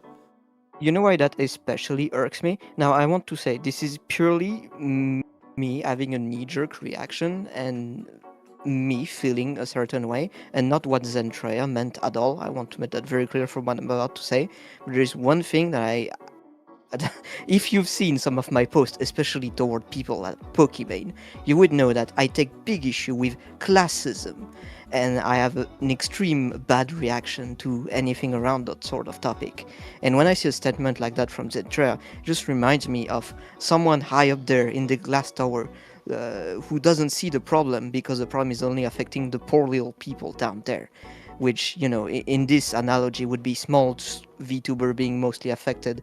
And by small, I don't necessarily mean small, I mean just smaller than Zentreya, who is like a titan of the platform comparatively to most other VTuber. And I cannot help but seeing how Zentreya speak about this as this new thing irks me in that way. Now, I know people are gonna say, oh yeah, typical French reaction. But, I mean, come on. I'm sure people will understand my point that I'm saying by this, that this is... Oh my god, I'm really about to say this. Okay, alright, fuck it, I'll say it. This is very much a reaction that's born out of privilege, that you are able to point this as a new thing. Yeah, it's not really... Now, to be very clear, it's not said, you know, Zentreya is not saying that this is new. But what I am saying is that the way in which it is phrased makes it sound like something that is only just apparent, which is, you know, this is why I say that it is important to progress the framing of the discussion from questioning or quibbling about whether the problem is happening or whether you think a problem is happening, to now progressing to the point where you are able to say with your full chest, this is a problem that exists. What do you plan to do about it? Because unless you are able to progress the conversation to that point, you're never going to get anything done. You're not even going to get the bare minimum, which is proving to everyone watching that Twitch doesn't give a shit about its creators. And that may sound like a low bar, but it is a low bar that is important to clear, just so people understand exactly what they're dealing with. And so, to go on with the rest of this tweet... To just compound on that, we had Alinity as like a warning sign 5 years ago that there was some deep issue with Twitch, and people absolutely deflected that. And, you know, at the time that was a big talking point, people brought up, you know, sexism and whatnot as like a way to dismiss this accusation of Alinity getting preferential treatment. Well, turned out shielding Twitch from those criticism always ended up making it worse, and it's been spiraling for 3-4 years now. Dare I say, it's not been just a problem for the past 2 years, which is also why I think it's frustrates me with the way Zentrea put it, because it's not for the past 2 years. It's been like this for at least 5 years. Yeah, We've had like the half a first warning decade, sign right? for anyone who was paying attention. You can definitely point to the fact that Twitch has a major favoritism problem with the introduction of pools, beaches, and hot tubs, right? And that happened way back in 2021. So yeah, this is not new. This is not last 2 years. This is half a decade, right? At least. And you know, as Itsumo mentioned in chat, Itsumo Knight, it's only just apparent because they no longer have a direct link to Twitch via Vshoujo. You know, maybe that plays a part. We don't know exactly the ends of it. That's As a Dan would say, rat. we don't know the details. Yeah, that's a rat, you but know, it is a very believable one, in my opinion. let's just say at that least. it's not an impossible scenario, considering Gunrun was very much in bed with Twitch executives. Yeah. But to go on with the tweet, I think Twitch overall is in a position where we need to be more vocal than ever. And again, that was something that was always the case. You could argue that that was even the case back in January of this year, but at that point, there didn't seem to be a very solid line in the sand. However, to go on, not streaming to boycott is fine, but ineffective, as some people will continue to stream since they're unaffected, or some who can't because they need to make ends meet. But being vocal, asking questions respectfully, especially to higher peers, not just Dan Clancy, of what is happening, is a good way to go about trying to push for change. Well, would you look at that? It's the same thing that people like me were trying to push for back in January, when the whole thing happened.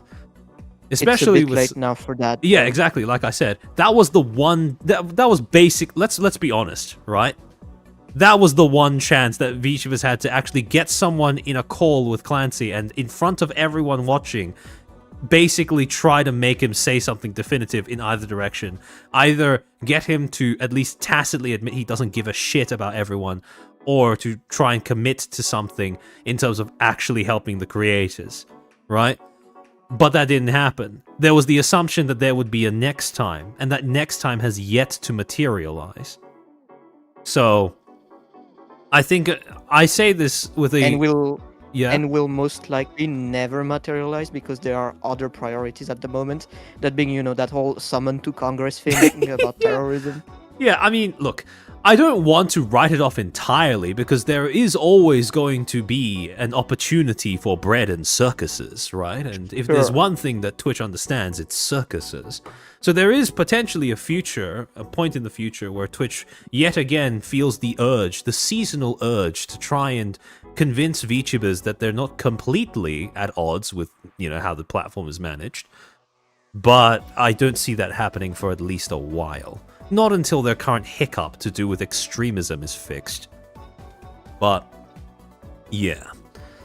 But then to go on, especially so much happening, partners, creators, no matter the size, shouldn't be scared to go to a convention or worry that Twitch doesn't care for them and lies to them constantly.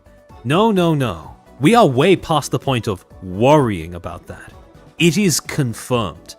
And this is what I mean when I talk about progressing the discussion. The framing of the conversation. It has to be clear. You can be polite, you can be courteous, you can try to be amicable, but make no mistake, you are not talking with people who have your best interests at heart. You are not talking with people who care about you, your career, or your community. These are people who see you as an inconvenience at best, especially because you insist on having standards that are applied to you consistently as they are applied to your peers. Yes, maybe peers that are only peers in the sense they use the same platform may be very different to you numbers-wise, but at the same time, they are still your peers, in that they are other streamers streaming on the same platform. And so there shouldn't be a very obvious inconsistency in terms of how the rules are applied to you versus how they are applied to them. If there is an inconsistency, that should be addressed. And if that inconsistency exists, no more pussyfooting around, oh, people think that this is happening. No, we have examples now. That's the benefit of hindsight. We have precedent, we have example, we can point to a few select concrete examples and say, yeah, no, these are two cases of streamers doing the same thing but receiving different penalties. Explain that to me. Unless the conversation to progresses, you're just going to be looping on the same thing over and over. Yeah? I guess to say it more succinctly, Yeah. I don't know if I'm even saying that right. Twitch is not your friend. Be polite, but don't give them anything. Yeah. Don't make assumptions on their behalf. Don't give them leeway to disown their responsibility to their creators or their audience, right? Don't make excuses for why people may think a certain thing or try to be more charitable than necessary when it comes to trying to characterize how they come across to the audience. That's their job, not yours. If ever there is another opportunity in the future for a big Twitch VTuber to sit down with Twitch and actually ask some questions, hopefully at that point, the whole trick that Clancy has been using of deflecting and reframing the conversation no longer works.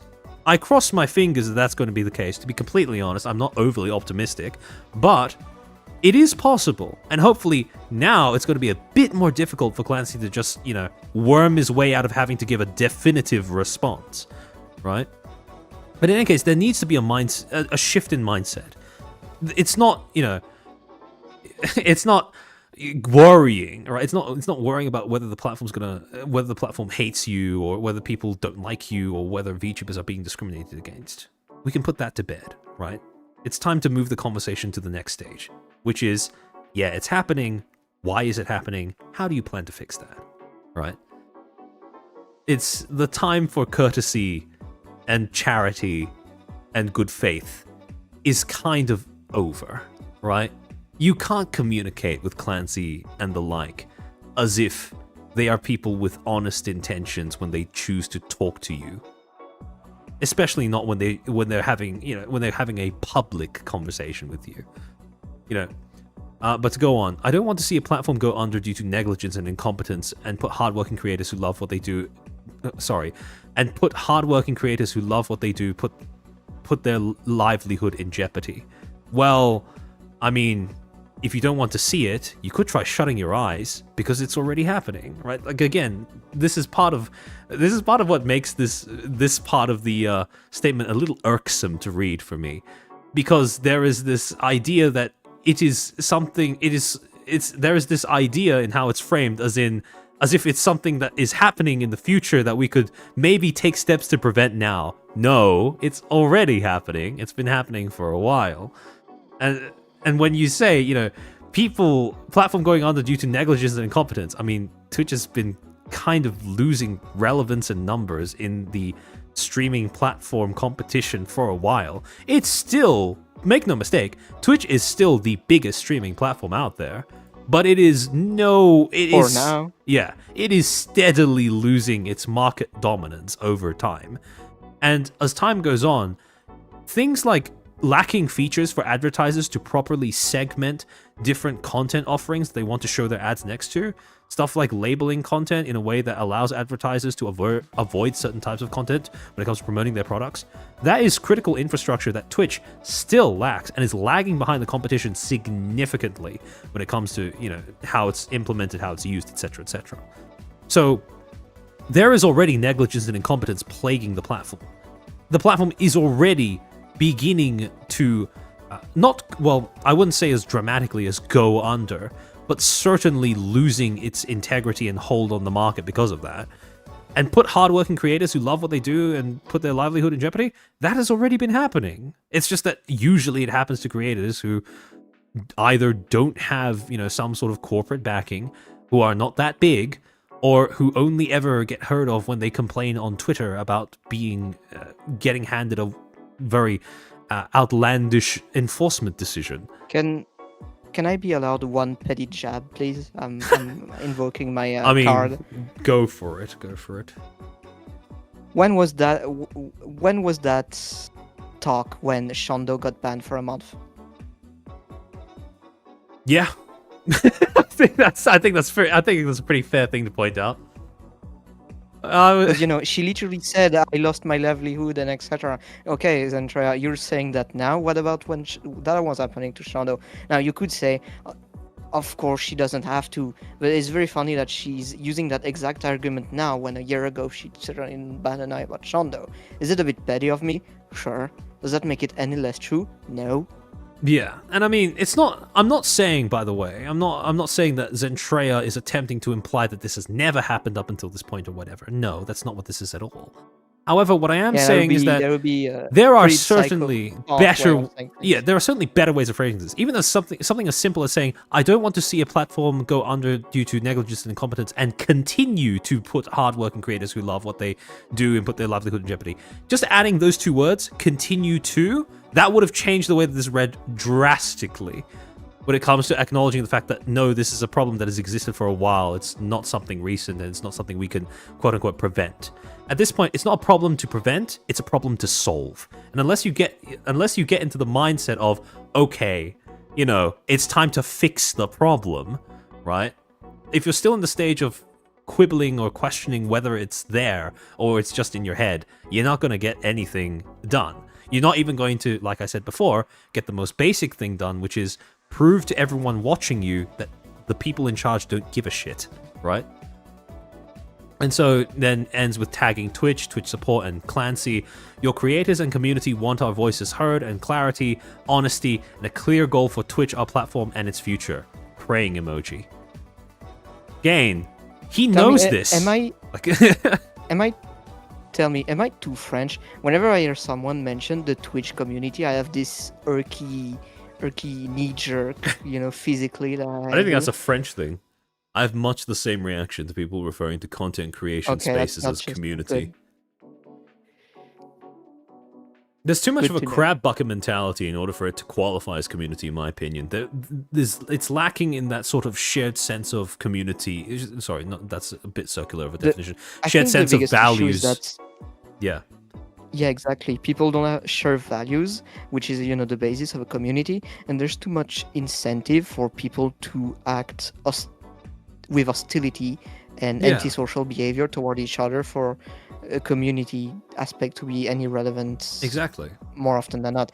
Like, I understand why people are phrasing it that way, but it's a terrible way of doing it. And community makes people feel safe. It makes everyone feel close together as if they're all in it together. And I understand the appeal, but I don't think it's useful.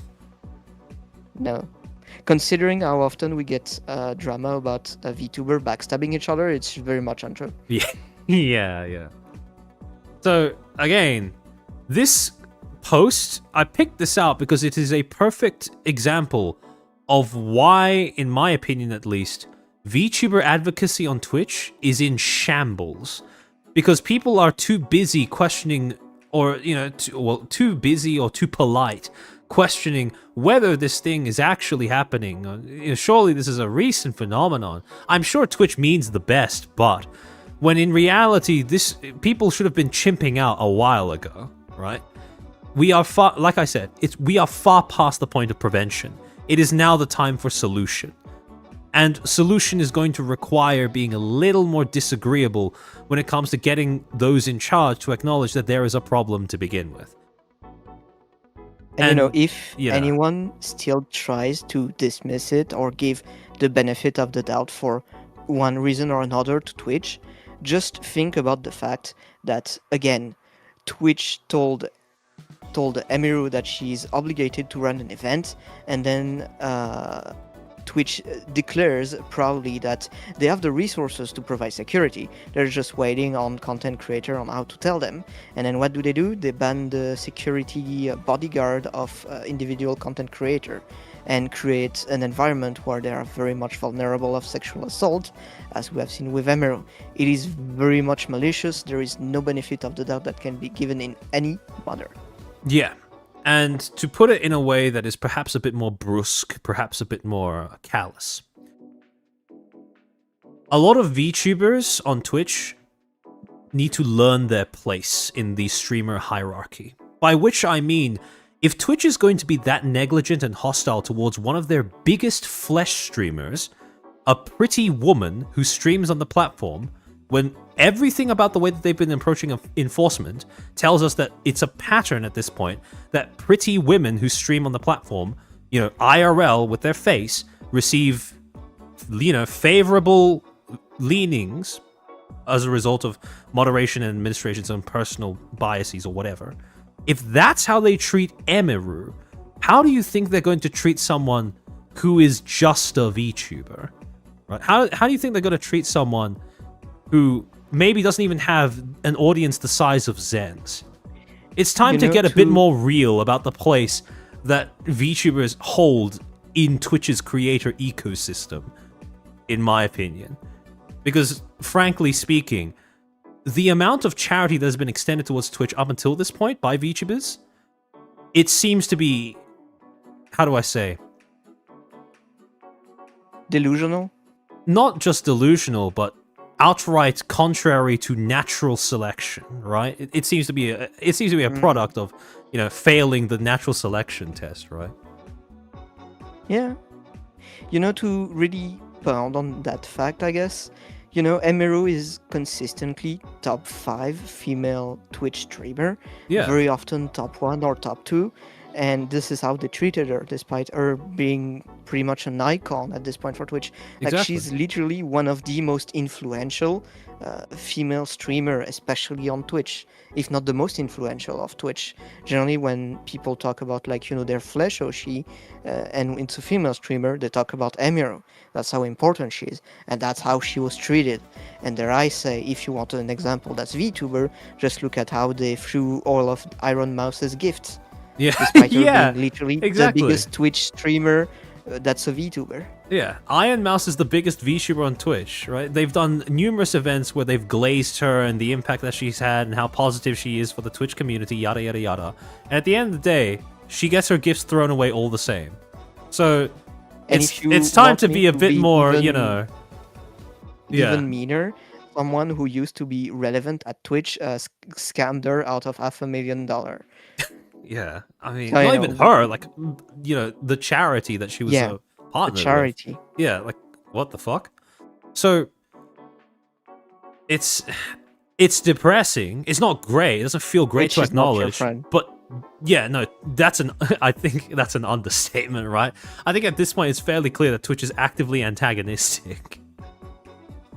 And if you're not able to understand that, if you're not able to acknowledge that and pivot how you communicate with Twitch publicly because of that, you are not, to put it harshly, you are not fit for the role of, VTuber advocate to Twitch. Because you and Twitch will not be having the same conversation. You will be operating off of two completely different ideas of what you guys are discussing. And again, Emiru is, she is nobody, right?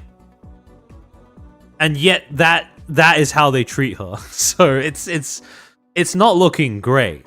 However, to tie things back to the inciting incident behind this new wave of discussions about Twitch's incompetence as a platform, there is something about Emiru's response that I do think is, well, as grim as the circumstances surrounding its emergence are, there are a few points about how she deals with Twitch, how she communicates with Twitch, regarding Twitch, especially in a public manner, that are worth learning from and adopting. And that's how her approach towards engaging with Twitch publicly exhibits the following 3-step process. In step 1, she identifies, addresses, and then contests specific claims made by Twitch. What did they do in the aftermath of the incident? How does what actually happened, according to her, her managers, herself, and, the people around her, actually differ from that? She singles out specific claims. Did they contact the authorities? Did they detain the person? Did they cooperate with the authorities? Etc., etc., etc., right? And did they cooperate with Emiru and her staff?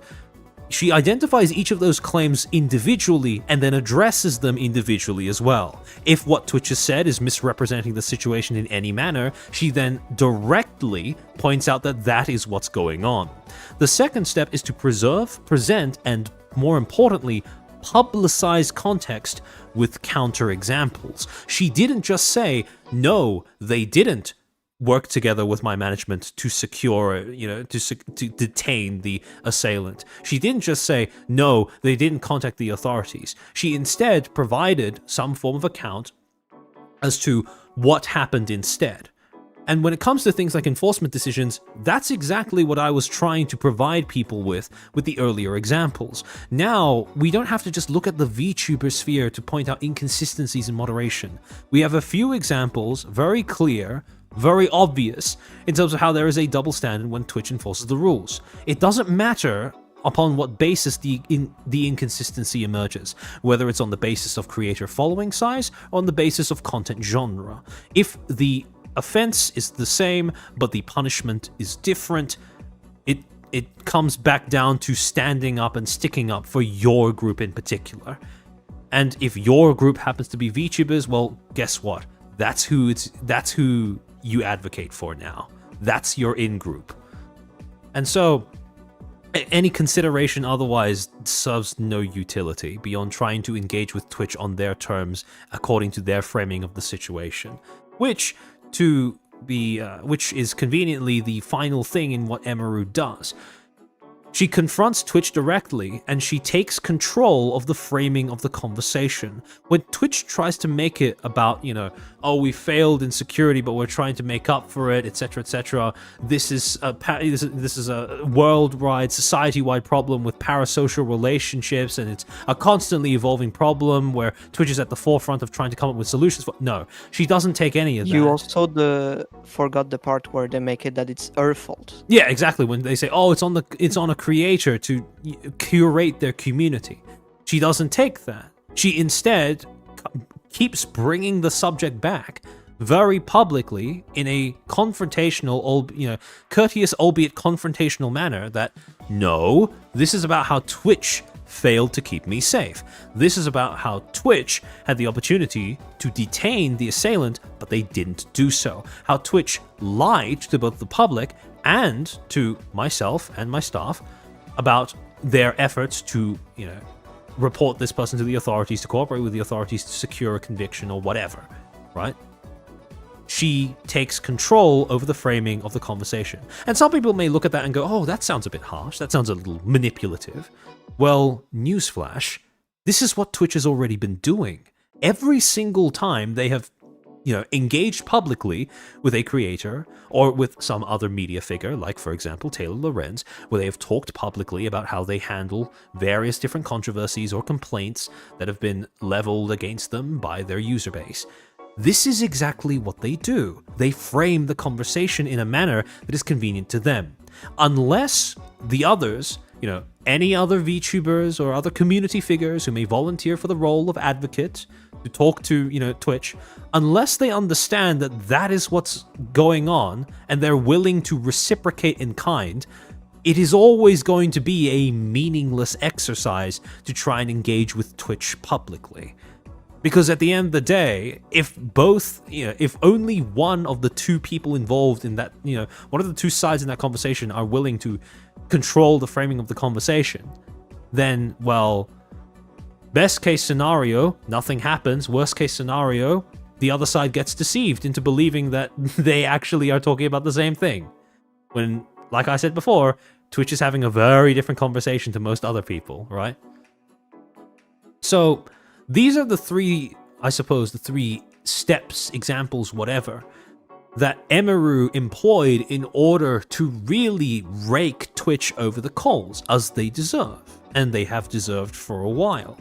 Because when it comes to standing on your rights as a creator, when it comes to trying to create enough public pressure and to essentially, even though this might sound bad, aggravate public sentiment to the point where the general public becomes more sympathetic to your cause to attain some form of redress over an issue that you've been facing with the platform, this is what you have to do in order to create that context around your claim for better treatment.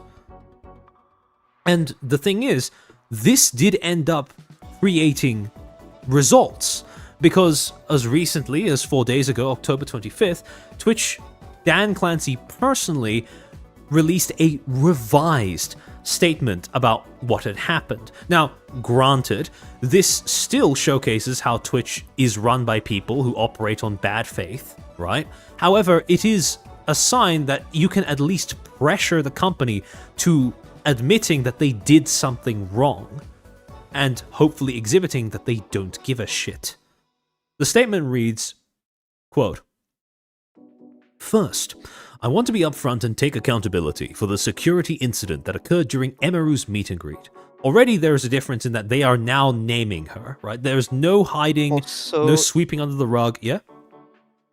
I still find it funny that, you know, he calls it the security incident as if there was just this one and not a flurry of Yeah, others. exactly, But right? granted, it's a statement to specifically address what happened to Emiru, and I'm being a bit of a twat about it. Yeah, I mean, I think at this point, I don't think that's too much of a loss on Twitch's side.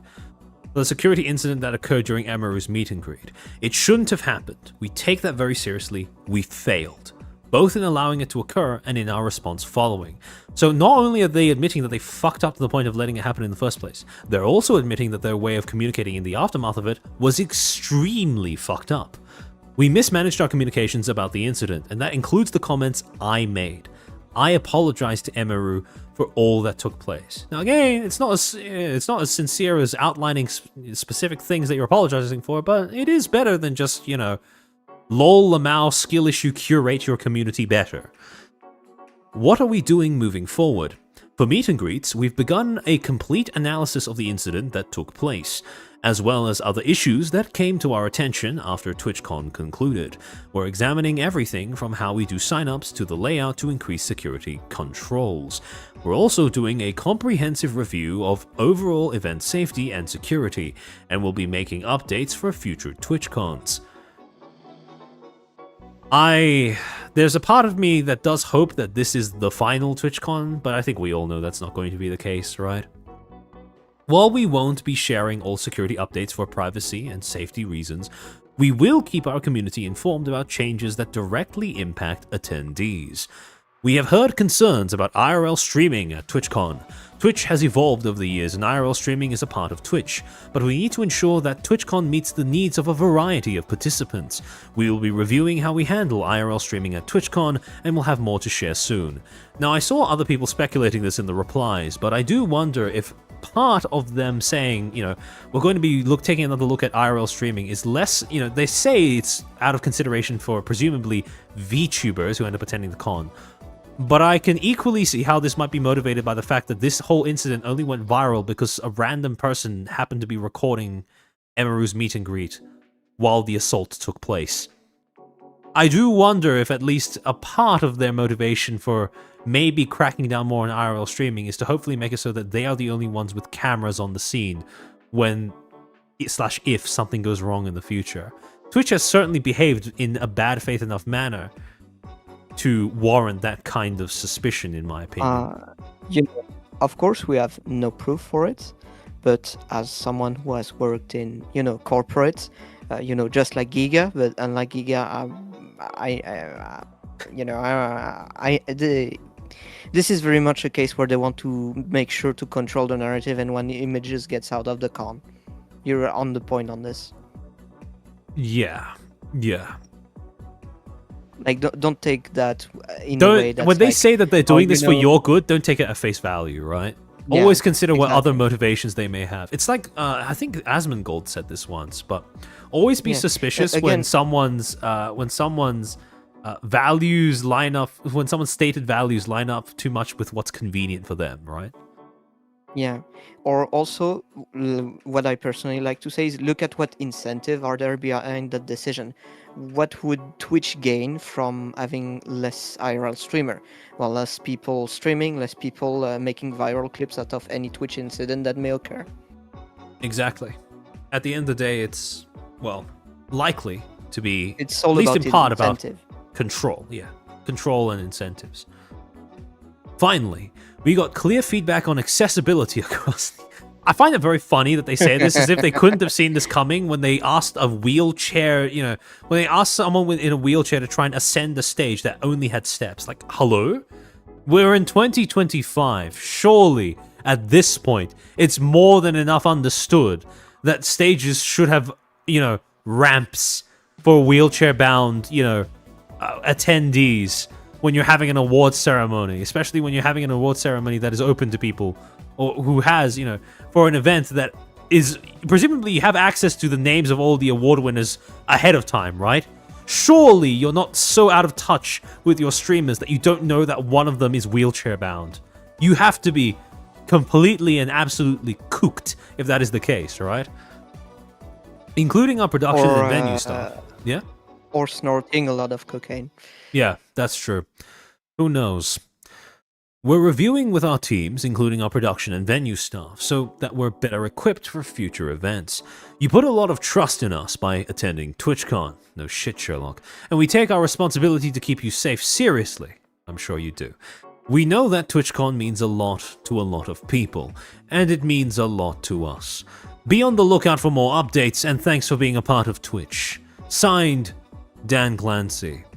Again, it's pretty obvious. They're not negotiating in good faith. They're not saying this in good faith. They're only saying this because of the optics nightmare that's been created by Emiru announcing that she's possibly looking at suing, at minimum, the assailant, right? It's quite obvious that that's factored into why the statement has been revised and put out as is. However, that being said, it does need to be said that Emiru's communication strategy does seem to have yielded results.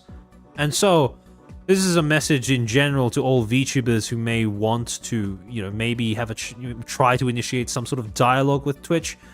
This is the strategy that you are likely going to have to adopt if you want similar results. If not Twitch fixing a problem, at least them admitting why the problem isn't being fixed, and that they have been ignoring the problem for a while. Bare minimum that the problem is there to begin with, and it's not just all in everyone's heads. However, like I said, I guess this is... Yeah? The biggest takeaway you can take from this is that, yes, it is a much better statement. Yes, it does include things people have asked about and that there is reason to be optimistic about. Will they implement it, though? Unfortunately, stories... we have plenty of example, and stories does goes to show that generally when they say things like that, they don't really mean it. So, it's very much in doubt, and it very much would not give them any benefit. Yeah, pretty much. Don't give them the benefit of the doubt, right? So... As other people have pointed out, this post pretty much exists as a protection in case of legal liability Yeah. brought up onto them. And realistically speaking, if there is a case, considering how grossly incompetent they've mismanaged the security, we didn't include that screenshot, sadly, but I did brought it up to Armchair. There were some diabetics people that were holed up and they tried to take their EpiPen away from them. Now also suffer from some chronic illness, and that's basically reckless endangerment of another person to deny them the right to have their medicine with them. Yep. Pretty So I know. much. Again, just to really hammer home the fact that this is in bad faith, right? That Dan doesn't actually mean it when he says he cares about everyone, etc., etc. One I do day want to point out after... they didn't mention that in that statement either. The Sure. whole point about denying people medicine and stuff. Yeah, that's true. Granted, they yeah, can't cover acknowledge that. everything, but I feel like it is fairly big enough. Yeah. So, one day after the statement went live, or actually, I think later on the same day, perhaps because of time zones, Emiru would end up going live on a stream and then revealing an extra little tidbit about Twitch's, shall we say, generous representation about how they handled things. Let me play the clip. Told her that at their place of work, Man, Emiru Someone had a came- rough So time. basically, she's talking about someone contacting her manager and telling her about someone showing up at their workplace that matched the description of the assailant. came into their work who matched the description of the guy, and this person was saying like, "Oh, I'm, traveling to Texas, and I caused like quite a stir at a TwitchCon." And this person reached out to my manager, reached out to police, San Diego police, interviewed them.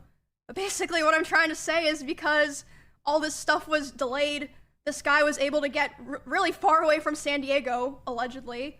And this whole time, my manager was basically begging Twitch, dude, please give us his name. We don't know who this person is. For all we know, he lives around where Emmy and her roommates live. I can't help her if I don't know who this person is, and they were refusing to do it. But after that tip, Reminder, in the initial statement, Twitch tried to say that they cooperated with Emiru and her management. from the person who said that the guy came into their workplace and was talking to him, my manager demanded the info from Twitch, so they did end up giving it to police, but not my manager, as far as I know. She still doesn't. Yeah, so the investigation's still going on, but it's like been a huge mess because of all of the delays and like refusal to work with the police. And yeah, it's ongoing. I can't like say too much about it. Like all this that I'm saying, obviously I like ran by my lawyer and stuff. So, to recap, Twitch failed to secure the venue. Twitch allowed an assailant to approach Emaru to the point where he was able to lay hands on her. Twitch then failed to detain the assailant. Twitch refused to cooperate with the authorities. Twitch refused to cooperate with Emaru and her management. And after all of this, they went public and tried to claim otherwise. So, in case there's any doubt in anyone's mind that Twitch is not operating in good faith whatsoever when it comes to any of its creators, surely this should put it to rest. Reminder, this is Emaru we're talking about. Not, you know, some VTuber. If they're willing to do this to her, like I said before, imagine what they think they can get away with when they're talking to anyone smaller than her to any degree. Especially a VTuber. Yep. Someone who is still, you know, socially, you know, in mainstream media, they're still considered fairly weird. I'm sure you remember those articles. So I know. Yeah. Take that into account as well. Exactly, right? Joe, incompetent at best, malicious at worst. It's not even, we're past that point, right? We're past the point where distinguishing between the two. It's malicious. Actually, yeah, we're past the point where the distinction even really matters, right? Because at this point, it is just, you know, malicious, basically. Whether it is intentional or not, it is malicious, and that conversation ends there. Yeah, pretty much. And again, this is what I keep referring back to. This is what I keep looping about when I say progressing the discussion, right? Moving from one stage to another. Moving from is this happening to okay, it is happening to how do you plan to fix it? Moving from okay, I get you might not have meant to do this to oh, this is happening under your watch way too often to okay, you for sure intended for this to happen. I don't give a shit what your reasoning is. How do you plan to fix it? Right?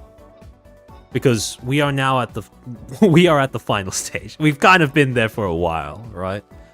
But it's taken people a little longer to catch on, but at least now it does seem like more people are catching on. Let's say, hypothetical speaking, considering they've, you know, tried to, you know, it does feel weird how they made sure the guy got away with it, in a sense. Yeah. We still don't know who it is, but you know, normally it would be considered very much like I don't know, drinking something weird or something in my wine and I'm having those schizo rants. But what if it's someone that is known or a friend or relevant in any sense of the matter with current or past Twitch members? I do think it's a little weird how they seem to, based off of what Emma said, they seem to be actively getting in the way, like refusing to cooperate rather than just and, not knowing. Normally it would be schizo posting, but considering how infamous at this point it is that Twitch lets their favorite people get away with sexual assaults, that there is blatant favoritism, you know, at this point, is it really me schizoing out on this hypothetical scenario, or maybe another case to add to the pile? Yeah. You know, it is a reasonable scenario to consider. Yeah. Which would make Twitch extremely liable legally, by the way. If that is to be, again, this is all down to the results of an investigation that is still ongoing, so I'm willing to sort of wait to see how things turn out. I agree. But, you know, I think it was worth mentioning. Yeah, that's fair enough. Billy, TwitchCon is in the running to become DashCon, ? I think DashCon was, well, I mean, was DashCon the one with the pissy ball pit? Yes. Okay, yeah, I think that one was probably better because you didn't have anyone jumping into that, fracturing their spine, right? So I think in certain respects, Twitch is worse. At least to my knowledge, at DashCon, while there was a lot of degeneracy, there was no SA. Maybe I'm wrong, and please call me out if I am wrong. But Yeah. maybe unironically, DashCon was safer than TwitchCon. Like, I know which you is said that as a hilarious. joke, but unironically, it does. There are arguments that DashCon was less of a shit show. Actually, Mr. Denos, the question is Iron Mouse the only VTuber that Twitch would listen to because she's more mainstream? I don't think so. I don't think. Well, I mean, even if she is, she got her gifts You're thrown out all giving the same. Twitch too much credit. Yeah, she got her You're gifts giving thrown Twitch out just too like much everyone credit. else. So like, I can't hammer this point home enough. Iron Mouse is a titan when it comes to VTubers on Twitch. She is still just a VTuber though. When you're looking at the way that Yeah. Twitch sees things, when you look at the way that Twitch has been treating its creators and the lines that it has drawn between individual creators or groups of creators, Iron Mouse is big for a VTuber, right? She is still a VTuber though in the eyes of Twitch. So, yeah. And Iron Mouse remember didn't- that yeah. Twitch considers VTuber the lowest common point denominator in every situation. Kikarun? No, she did. It was stated she said as much in that tweet that she made on the same day as Henya, Kuro, and Phoebe made their tweets as well, that she did get her merch thrown out. Or not her merch, but her gifts, her fan By gifts. the way, I'm interrupting you because someone sent me a very funny DM. Apparently, Morgue Pie has been banned for 12th time in counting. Who? So I know. And so Morgue Pie, someone infamous for, Oh. pushing She should have been those permit a sexually explicit long time boundaries. ago. Yeah. That one should not be on the know. platform. But again, this 12th time. is exactly what I referred to, right? Which is if Twitch really wants to change, if they really want to establish a precedent against the kind of behavior that would seek to rules lawyer their way into a platform that is more focused on softcore content, what you would want to do is retroactively go through your serial offenders when it comes to making sexual content. And, I'd say more than 5 penalties for the same reason after 2021. You can pretty safely say they meant to do that. So it's time to get them off of the platform. It's time to sunset that. It's pretty funny because, fun fact, by the way, Tester, we had exactly. that discussion. We had that discussion before the collab, and even I was like, maybe you should give them the benefit of the doubt, Yeah, no. study each case No. effectively. Even I am being more generous than you here, which is, I think, pretty crazy to think about. But, even I will admit 12 time. I mean, come on. at Nah, this fuck point, that, like, no. Come on. I think 5 Yeah, is, fuck that. most platforms go with 3. If I'm being lenient, so I'll go with 5 because it's over an extended period of multiple years. But if you have more than 10, you should be perma'd. No, I don't give a shit about the context, man. Just perma the streamer who's been banned for the same reason like 12 times. Didn't she collab with Dan Clancy as well? Oh yeah, she did. Or something like that? Yeah, she did. So the whole favoritism thing, Yep. Again, Yep. blatant. Yep. Wait until the 13th. Yeah, maybe that's the lucky number that Twitch is waiting for before permaing her. Maybe they just really want it to be on brand and on theme. If she tries really hard, maybe she can submit in time for Halloween. Maybe, just maybe. But yeah, in any case, if there happen to be any VTubers who are watching this from Twitch, if you stream on Twitch, if there are any VTubers who happen to be watching this who have lofty ambitions of maybe becoming some sort of spokesperson, advocate, or whatever for VTubers and how they are treated by the platform, hopefully this has been at least somewhat informative, if not entertaining, as a way of hopefully breaking down how Twitch operates, how it communicates, and more importantly, really showcasing and hammering home the fact that they don't give a shit about you. They haven't for a while. And they've been using the same tricks for a long time when it comes to not answering your questions, not giving into your demands, and deflecting your concerns. It's not in your head. Yeah. May I get a word in about? Sure. Give a conclusion, I guess. Yeah. Throughout this stream, we have been very cheeky. We have been very critical. We have been sometimes very harsh and very firm. But I want to make sure that everyone who is watching right now and who will consequently watch and maybe react to the stream in any shape or form, that this is coming from a place of tough love, and the reason that we are doing this from the beginning is that we believe that this would be beneficial for the viewer, the content creator, and the platform. And we are doing this because we care, which is, more than many people can say. And I think that's why you should care about it as well. Yeah. We have, prior to this, right, last year, I adopted a quantitative method towards trying to examine Twitch's enforcement, to trying to showcase how there seems to be a bit of a bias in favor of OnlyFans peddlers, platform pen testers, TOS pen testers rather than, VTubers, etc., etc. And, we did that whole thing where we looked at the top 5 streamers from the Pools Beaches, top 6 streamers from the Pools Beaches Hot Tubs category versus top 6 VTubers, examined how among those groups VTubers were disproportionately punished for things. However, at this point, I think we've moved past quantitative. We can start talking about qualitative, because rhetorically speaking, that tends to be more effective anyways. So now we have both. So we have a little bit more to work with, if that is a resource that people are interested in drawing on. There is one other thing, though. Actually, Zan, you want to take the lead with this?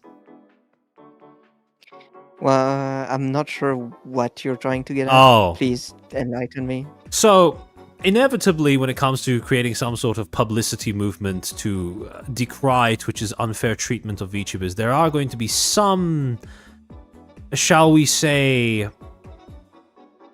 more liberal interpreters of what Twitch's discrimination looks like. I get it now. Yeah. We will, we are talking about this in good faith, right? When we say that Twitch discriminates against YouTubers, we mean it, right? We are being genuine when we say that. However, it has become clear that not everyone is in the same boat when it comes to being subjected to Twitch discrimination. To give an example of what I mean, what we mean when we say, there are going to be some people piggybacking off of community goodwill to try and get an in with Twitch. This is an example that I discussed in some of my previous streams about Twitch enforcement as well. But one that I will always default to is Fifi. And this is one that you wanted to raise as well, Zan.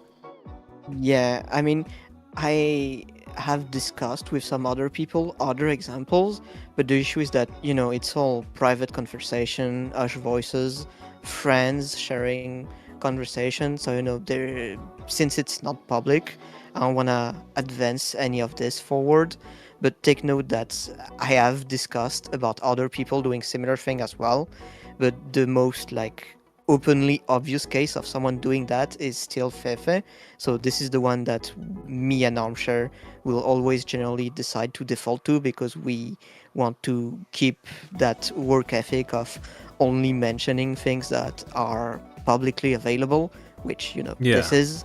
I think that if you say that you've been discriminated against by Twitch, if you are going to say we've been mistreated, etc., etc., it's always helpful to have some form of video evidence. I've been saying this for a while, right? Show the bit that you've been penalized for, and hopefully using that, confirm that it's not, it's not an instance of you actually trying to play fast and loose with the rules of the platform, and it's actually, the platform or the moderators screwing you over. So if you guys remember, last year there was this whole song and dance about how Fifi had been banned multiple times, how her lawyers had been trying to contact Twitch, etc., etc., to get her unbanned, and she made a tweet that went viral, and the tweet worked, right? It drummed up enough attention on Twitter for Twitch to take notice, and at the end of the day, a few days later, she was unbanned. However, the thing that made this particular incident a little bit weird, a little bit unlike the others, though, is once she got that in with Twitch, she was no longer very forthcoming publicly about what exactly she got banned for to begin with, right? You had users underneath the comments of her post about being unbanned saying, we'll never know why it happened in the first place, and then Fifi says, I actually got in a call with Twitch support who were very kind and walked me through the specific moment that was flagged, so this exact situation won't repeat itself again, hopefully. And then Lydia asks, what was the problem? Very understandable question. And to this, she doesn't reply. Other users come in saying, never since. Yeah. Other users have said, well, you're going to just tease us. It might be a partner NDA deal. She's revealed more previous bans before. Just a guess. She doesn't view it as worth telling us. I don't know. And then Fifi says, I can tell privately. And that's where this conversation ends. Right? That's it. Now, this leads me to one of two conclusions. Either the ban was valid and her unbanning was invalid and purely a product of, weaponizing Twitch Cloud, or the initial reason was valid, but she doesn't feel like sharing it because whatever reason, even though it would be helpful to more creators than just her. For whatever reason. Right? Yeah. Either the initial ban was unfair and she doesn't want to share that so that, even if doing so would mean that it's a landmine that other people no longer have to step on, or the ban was valid and this was all wasted publicity, in my opinion at least. And of course, well, I mean, there have been other by the way, this was posted in February of this year, right? It's a screenshot presumably taken... Ban, by the way. Yeah, it is presumably taken from her stream, right? She posted this herself. I'm starting to understand why I was banned 8 times on Twitch last year. Well, no shit, Sherlock. By the way, that black bar, I added that in because of YouTube, and I didn't want this screenshot to blast the VOD. So, in the original photo, it was basically, she censored this when she posted on Twitter with just a heart emoji. I can only imagine what it originally looked like, which was possibly without the heart emoji there to censor what was between her legs. But I mean, if this is the shit that you're posting from your streams onto Twitter, no shit, Sherlock, you're gonna get banned by Twitch. So it's kind of like, there are always going to be instances where people are possibly weaponizing free publicity generated by the quote-unquote community, feeling bad about the way that Twitch is approaching moderation. But instances like this are, I will be the first to criticize some of the stupid rules like underboobs and some type of clothes being banned. But, when you're going fully naked, at this point, you're kind of taking the piss. Yeah, exactly. This I couldn't have said it better myself. This is just taking the piss, right? There's no way you look at this and say in good conscience, oh, I'm being discriminated against by Twitch moderation. No, you're not. We know you're not. You know you're not. This is just a game that we're playing. This is a charade. Exactly. It's really fucking stupid. So... Now, I know some people then might ask, okay, but why would Fefe do that? Well, it's easy. Clout. Publicity, Again, yeah. Look at the incentive. Why would someone want to get banned on Twitch? Well, currently there is this. I would call it growing, as we would call it. That it's always been there. But let's go from that aspect. A growing sentiment that Twitch is discriminating against VTuber. Then what do? You push a little bit of those boundaries to get banned, so you can join in on the pity farming about how Twitch is evil and how much they are unfair to VTuber. Now, it is true, but you are clearly getting yourself banned intentionally so you can piggyback off those people, therefore kind of like diluting and actually damaging people who take genuine issue with Twitch. And I think that's what some of those VTuber don't realize, is that by doing this, the only thing you're doing is giving more ammo for people to excuses Twitch bullshit behavior. Yeah, and when you may be winning some clouds, your views are down, you want to get them up, so you get a quick ban. Like, congrats, girl, you won a short-term win, but long-term, Twitch is still fucking everyone, including you. So what did you achieve? Nothing. And even worse, you made it worse for everyone else. Good fucking job. Yeah. And on top of that, just as I said, I believe that, the flesh streamers who try and push the boundaries of the rules should be banned in order to send a message and make an example. I have the exact same stance when it comes to shit like this. Doesn't change the fact that Fefe is just using a VTuber model. If she's parading it around naked, ban. It's that simple. That's not the kind of behavior that Twitch wants.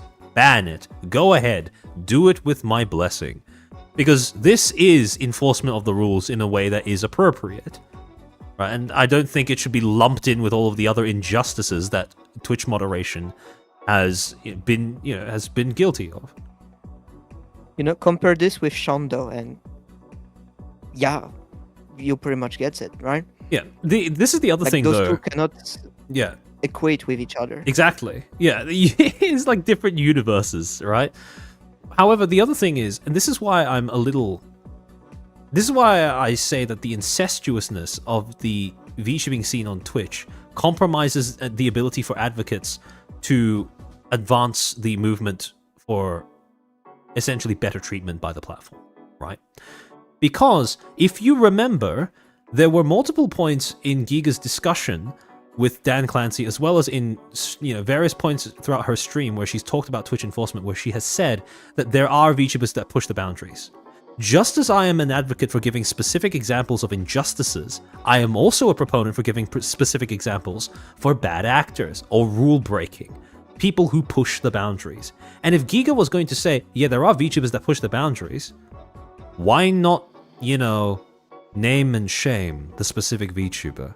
Like, I get that that's a little, I get that that's impolite. I get that that might be a bit of a social taboo. But if you're talking the ability for a platform to accommodate an entire genre of streamers, I'd say that, perhaps adopting a more utilitarian perspective towards the conversation may be a bit more beneficial in the long run, right? If this kind of behavior gets removed from the platform, I don't think anyone's going to miss it besides anyone who was too busy jacking off to actually keep their eyes on the screen to begin with. So, yeah. There's just too much vagueness going around in either direction. No one feels able to, comment specifically. It seems it's, it's a very gridlock conversation. I'm going to allow a small leeway, calling out Fifi in front of millions of people on an official Twitch stream with Dan Clancy. It could come off as a bit petty and targeted, and I would understand why in this hypothetical scenario she would not want to do this. But I share your sentiment that, there need to be a bit more naming and shaming on people who obviously break the rule because they feel like they can profit from breaking said rules. It's not even, I'm not even expecting her to do it, in the patch notes episode, but it would help if people are able to point to specific examples when they are saying something like VTubers do push the boundaries though. Like that's a very general statement to not qualify, right? And I think that pointing to examples like this would help significantly to qualify that. In the same manner as I would attempt to qualify reasons behind me saying, yeah, Twitch discriminates against VTubers. So, yeah. It's... My point is... Are they is... discriminating against VTuber? Yes. But are they discriminating against you, Fifi? No. Exactly. What I am saying is that the advocacy movement needs more balls, and so far it has been too much pussying out when it comes to how Twitch is being communicated with. This is pretty hilarious, and I'm sure many people will be able to make a joke out of that quote. Well, I mean, it's there if people want to make it. So, yeah, that is the stream. A review / suggestion stream when it comes to the problems that Twitch is currently going through regarding the way that it treats its creators, more specifically the way it treats its VTubers, as well as some possible pointers when it comes to how public discourse with Twitch should probably be altered, shall we say. A few new directions to move in, perhaps, when it comes to talking with Twitch and its representatives.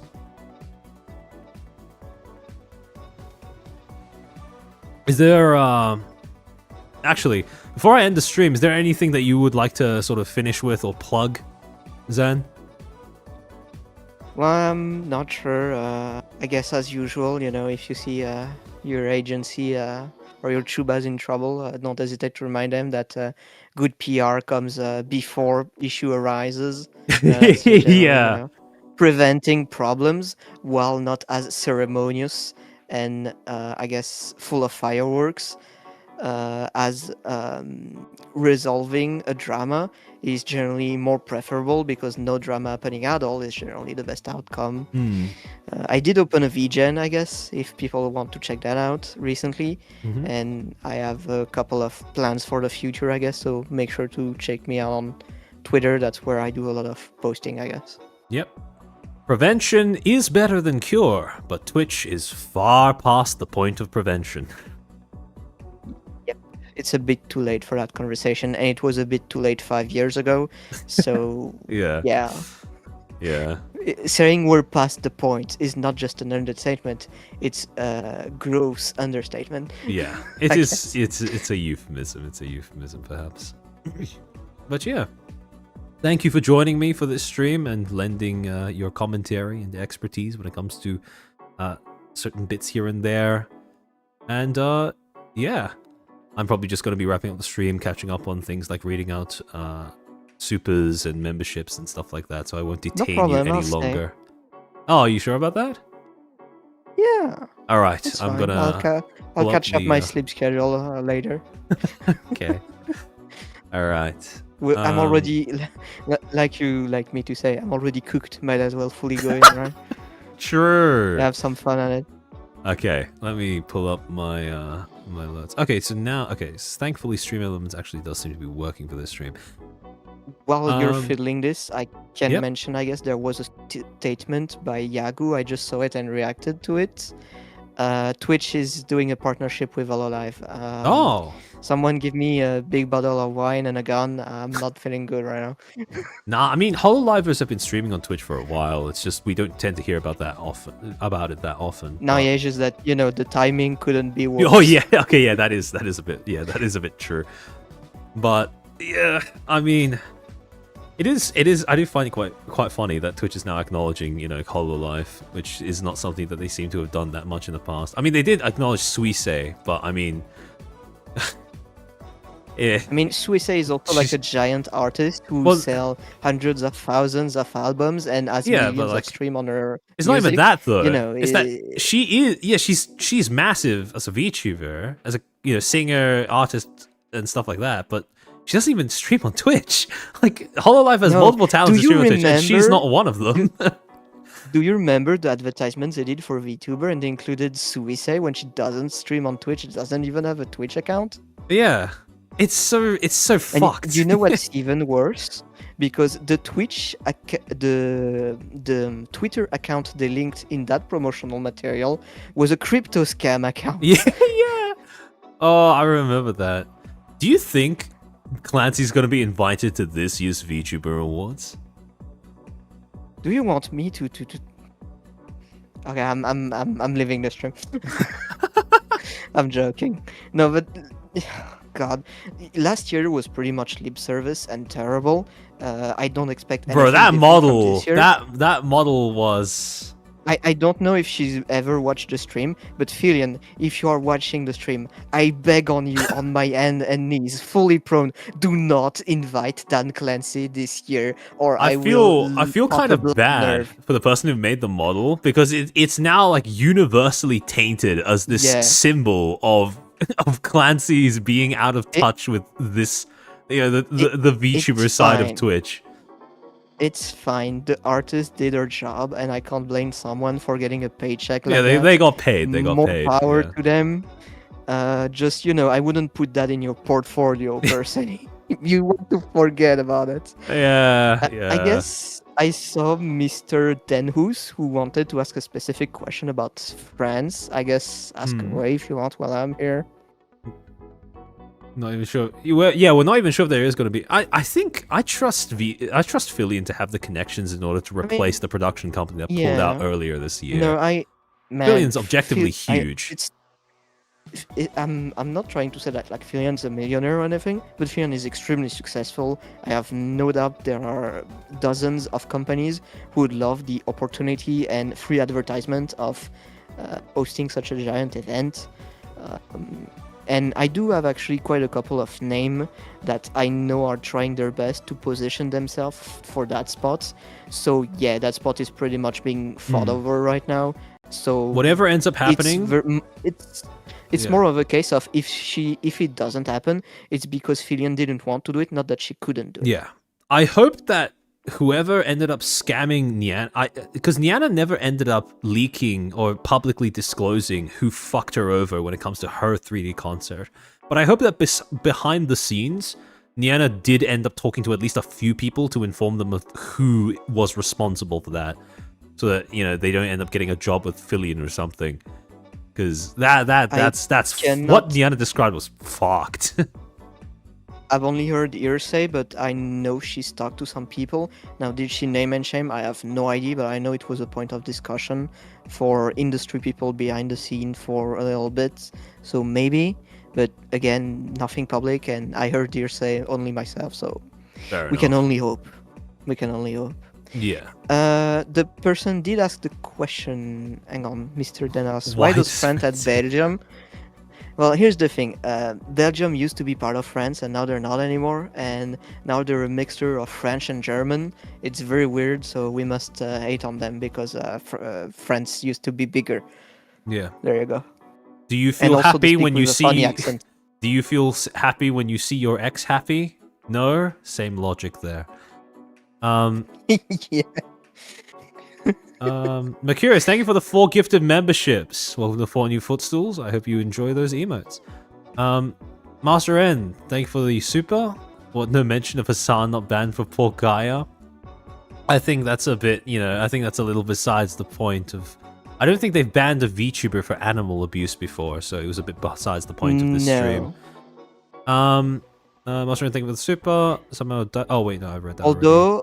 Although I am waiting for his New Year Eve event for Hassan to cosplay as Raiden from Mortal Kombat. I think that would be... if your reputation is that fucked anyway, might as well play into it, right? Might Exactly. as well make good just go all in. Right? You have nothing left to lose. I know sometimes I say these things and people think like I'm taking the piss, but no, genuinely, Hassan, if you ever listen to this stream, which I know you will not be doing, do it, cosplay as Raiden. It will be mad funny, make mad content, and it will be entertaining. Might even fix your image while you're at it. I don't think. I think it's too gone for that. Oh, you have to give him a reason. You have to give him a bigger reason. Come on. Oh, okay, sorry. I mean, the hater might even find it funny. Sure, exactly. Knockney Moose, thank you for the super. Billy X Armchair Loot stream when we're not doing that. We're not doing that. He cannot be allowed anywhere near anything that might have to do with feet. And I just, I don't want the stream to just become about feet, more to the point. Billy, thank you for the super. Oh wait, I read that already. Lamau, Dan turned Twitch into OnlyFans. Oh wait, I think I read that as well. Yeah, you have. It's not even OnlyFans, it's OnlyFans lit, because at least on OnlyFans you can actually see naked women. Sure. It's such a sad niche to occupy. Softcore pornography. You know what? I'm gonna be even more petty than that. I can enjoy some good NSFW ASMR VTubing on fucking Fansly or OnlyFans. I can't do that on Twitch, so screw you then. I can't even watch regular ASMR because those also often get banned, so screw you then for taking the ASMR away from the people. Why are you taking the ASMR away from the people? Curious, thank you for the 5. Can we remove the PB image from the screen? Alright, I'll switch to something else. Please do. Switch to the brain heart screen, please. Alright. So let me move over. Through popular demand. Okay, there we go. Thank you, Trumpet. I almost forgot about to ask that. Same. As well. Jay hates his readers. Thank you for being a footstool for 15 months. I heard Taylor Lorenz Day Ruin. Understandable reaction, to be honest. Kazuki Kazakiri, thank you for the 10 gifted memberships. Welcome to the 10 new footstools. I hope you enjoy those emotes. Master N, thank you for the super. OMG Hollow just announced Twitch Siege Holiday. Yeah, I need to take a look at that after this. Yeah, that's what I mentioned. The Twitch. I saw some people saying in chat that the reaction seems to be universally negative, but I don't think it's gonna hurt Hololive. But yeah, no, Twitch is it's a rough time to announce that event. You know when you see something and you just side-eye with disgust? That's pretty much this collab. Yeah, pretty much. That's literally that meme from The Boys with like Homelander side-eyeing in disgust. Oh yeah. when one of the new recruits is like trying to fuck him or something. Yeah. Yeah. Yeah, I get what you mean. And he's like, and you get the side look, like on the TV yeah. set thing. Yeah, yeah. Mercurius, thank you for the 5. Twitch hasn't made a profit since Amazon bought it. When will Bezos pull the plug? That's the point. Twitch is not supposed to exist for the purposes of making money. It is essentially a loss leader. It's a glorified tech demo of what the infrastructure behind it can accomplish, is the way that I've Sure, heard I it know. being described. Twitch should be used as a way to advertise Amazon capability to run like their To run a internet website, services yeah. and Essentially, their server. Twitch exists to show other people how to make a Twitch clone. Like that's pretty much it. Because at least Yes. every Twitch This clone is makes pretty much- Amazon money, pretty much. I mean, this is pretty much what Kick is, but with gambling. Yeah. And I mean, look. You know, one of the things that I find one of the silver linings, few as they may be, about this current situation is it's finally put an end to that insufferable talking point where people try to make it out as if they pick streaming platforms based on morality or some shit. Like, come on. No, we actually didn't mention that. I don't remember if we talked it in the lead up to the collab, but I remember Zentreya doing a stream on Kick and people giving Zentreya mad shit for it. Like, how could you stream on Twitch, blah blah blah blah blah. And Zentreya had to apologize for using Kick. Like, imagine having to apologize for your audience because you decided to stream on another platform. What the hell are we doing here? Yeah. You know, it goes back to my whole discussion point that I often talk about, where you shouldn't become a slave to your audience, which include you shouldn't give that sort of power and apologize to your audience for the way you make content, and that way mainly being the platform you used. If you want to use YouTube, Kick, Twitch, should be up to you. Yeah. And like, why are we shaming people for using Kick? Like, feel free to criticize Kick. I have plenty of criticism for Kick as well. But why are you shaming Zentreya for using Kick because it has better rates for streamer and currently Twitch is, being Twitch?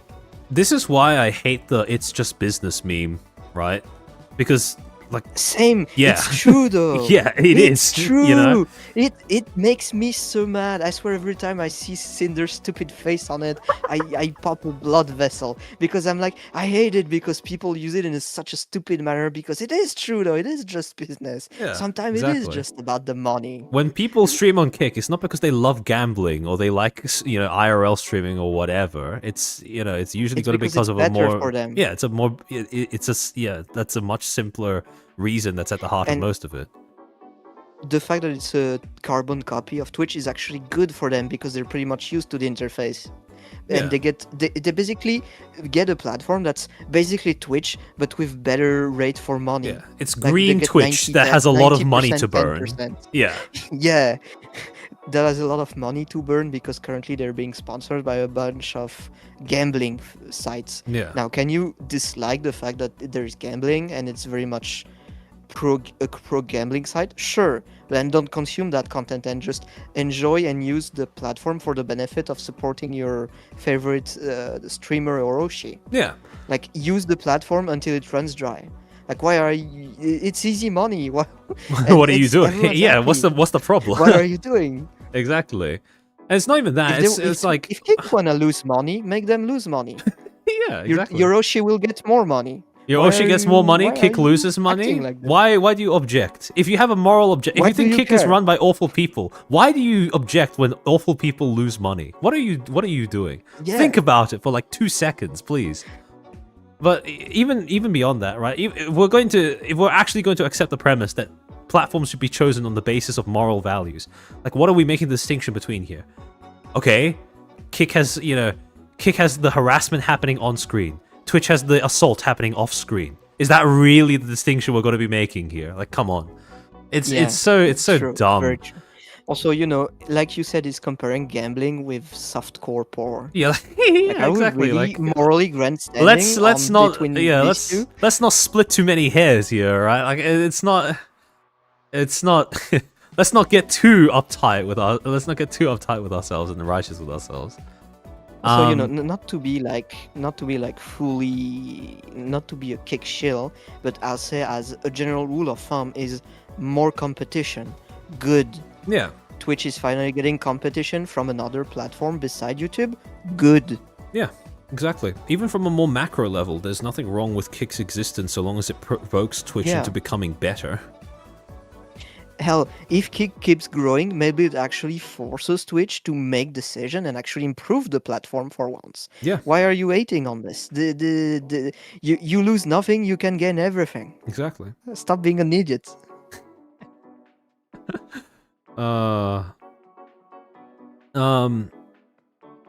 Let me see. Artemis, thank you for being a Footstool for 7 months. Damn, Chair said KMS, bye-bye YouTube money. It should be alright, it should be alright. I think I'm allowed like 1 or 2 every VOD. Knockney, Is that like a Knockney coupon that you can redeem? Yeah, basically. I assume so.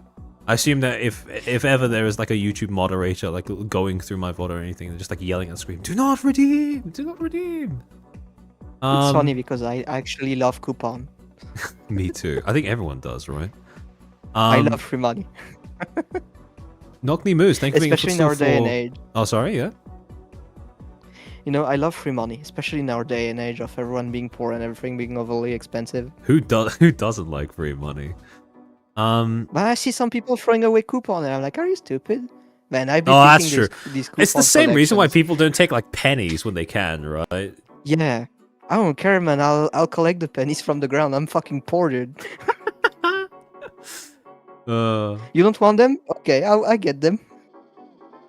Did you see I think this was relatively recently where some guy on Twitter bought like a whole like several boxes worth of pennies just so he can have access Yeah. to the metals within them as a sort of investment into the future. Wait, that actually may be very smart. Yeah, that is pretty smart because the pennies Wait, go out waiting of for the- circulation relatively yeah. soon, so yeah. Waiting for the inflation and then you sell the copper in those. Yeah, actually pretty smart. Yeah. Man, I do wonder how that imagine- investment is going to go. Curious. Imagine we're in a day and age now where buying pennies for their copper content is considered a wise investment. We do live in a bit of an absurdist world. We live in a clown world. We You know, do, Dan we Clancy actually was do. right. We do live in a society. after all.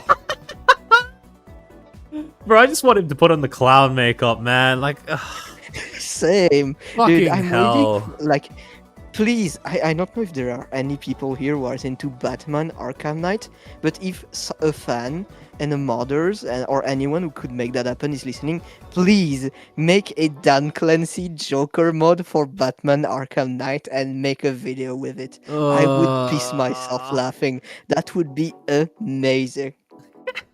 Hell, you know what? Send it to Pippa. Let her make a video on it. Let her make a stream on it. God, I have so many ideas, dude. You don't know. I should be renamed the content king. People in the audience probably can tell this because the only stream on my channel that's reached 14 hours has been the one where I was reviewing that patch notes episode. But every time I watch an interview with Clancy and some other person, it tilts me so much. Like he just No, doesn't. same. He doesn't say jack the entire time. It's just this constant exercise of dancing around the question, usually while the person You know, I- nods along. Like it's I so. use that expression toward other people, and I think it's just very appropriate. It's someone doing someone doing clown cartwheels in front of you, trying to distract you from the fact they're horrible and they're Yeah. saying some very questionable material. That's exactly. Yeah. Gemini, I did draw you with clown makeup. That is true. That is true. If you guys remember the the McDonald's picture with me holding a McDonald's application, that was drawn was by funny. Noxin. Yeah. I look forward to the next time I find some sort of circumstance to use it. Yeah, I also believe Twitch is a loss leader for Amazon. It's gonna get worse for Twitch because once Amazon gets rid of Twitch's Prime subs, a lot of people will be in trouble. Yeah, pretty much. Yeah, as well. I don't think people. Well, I mean, in general, I don't Believe it think. or not, Yeah, Prime subs are a lot of subs on the platform. yeah, that is a lot. It is. Like, well, it genuinely. is kind of like you know that meme with the extension cord plugged into itself. Yeah. Yeah, it's a bit like that. Um, hold on, let me. Oh, Knockney Moose, thank you for being on Footstool for 15 months. Armchair TwitchCon appearance when? Not over my dead body. Master, I mean, thank you I'll for. go to it. Yeah. No, I'm sure you're being stupid. You should say, "I'll go to it if you pay me." Sure. Well, then I'd actually have to follow through. Right? I can't be doing the typical subathon thing where the donathon thing where I ask for Yeah, and then money you for a pull up goal in. and then I just don't do it. You pull up in a chair costume or something. That'd be Yeah. funny. I don't know, man. I'm. You let people sit on you.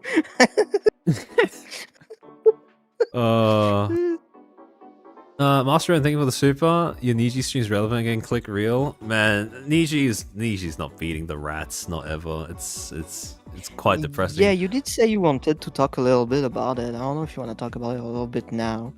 I mean, I do have to end stream relatively soon because there is something else that I wanted to plug actually.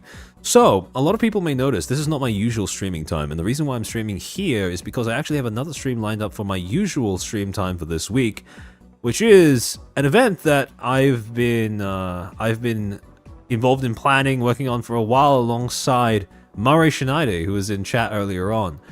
And that is the Fright Night Festival. Basically, a whole stream dedicated to scary stories, spooky songs, and just having a grand old time with submissions from a whole bunch of very talented other content creators who've been kind enough to lend their creative expertise or their vocal abilities.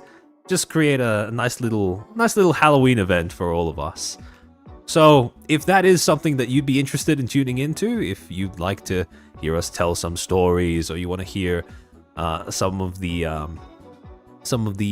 well, in my opinion, some of the best medleys of spooky themed songs that I've seen in a while, best thing since Living Tombstone still made FNAF covers, please come check it out. It'll be taking place as I said during the usual stream time, 12 p.m. AEST on Saturday, or 9 p.m. on 9 p.m. Friday EST. So yeah, go in. It's gonna be top entertainment or your money back. Yeah, exactly. So this is top spooky season. Spooky season, peak spooky season, exactly. So almost as scary as Dan can see. Dan can see. Yeah, pretty much. All right, as per usual, slides will be uploaded after the stream. Timestamps will be uploaded a little bit later as well. It'll be in the pinned comment under this stream eventually. And yeah, I'm going to hold on. Let me see if I can find someone to raid actually who's still online at this time. Very spooky. Amen. Alright, hold on. Okay. Sorry, my browser's kind of freezing up again. Alright, let me... Ran Cossack, thank you for being a Footstool for a whole year. Thank you both for the stream. Hope you guys enjoyed it. Weakest armchair enjoyer. Amen. Oh, actually, Hannah's streaming. Hopefully this time when we raid in the chinchilla, by that I mean the chinchilla. Hopefully this time she's not about to end stream when we raid in, so we're gonna give it another go. All right. Hopefully it works this time. Behave in her chat. I want you to integrate seamlessly, and yeah, hope you have a nice time over there watching her play Peak. Hold on, okay, it's saved, thank fuck. Alright, thank you once again for joining us for this stream. Hopefully I get to see you guys on Saturday/Friday as well. And thank you, Zan, for joining me for this little chat. I'll see you guys soon. Peak is playing Peak. Bye. Have fun. Bye-bye. Otsu chair.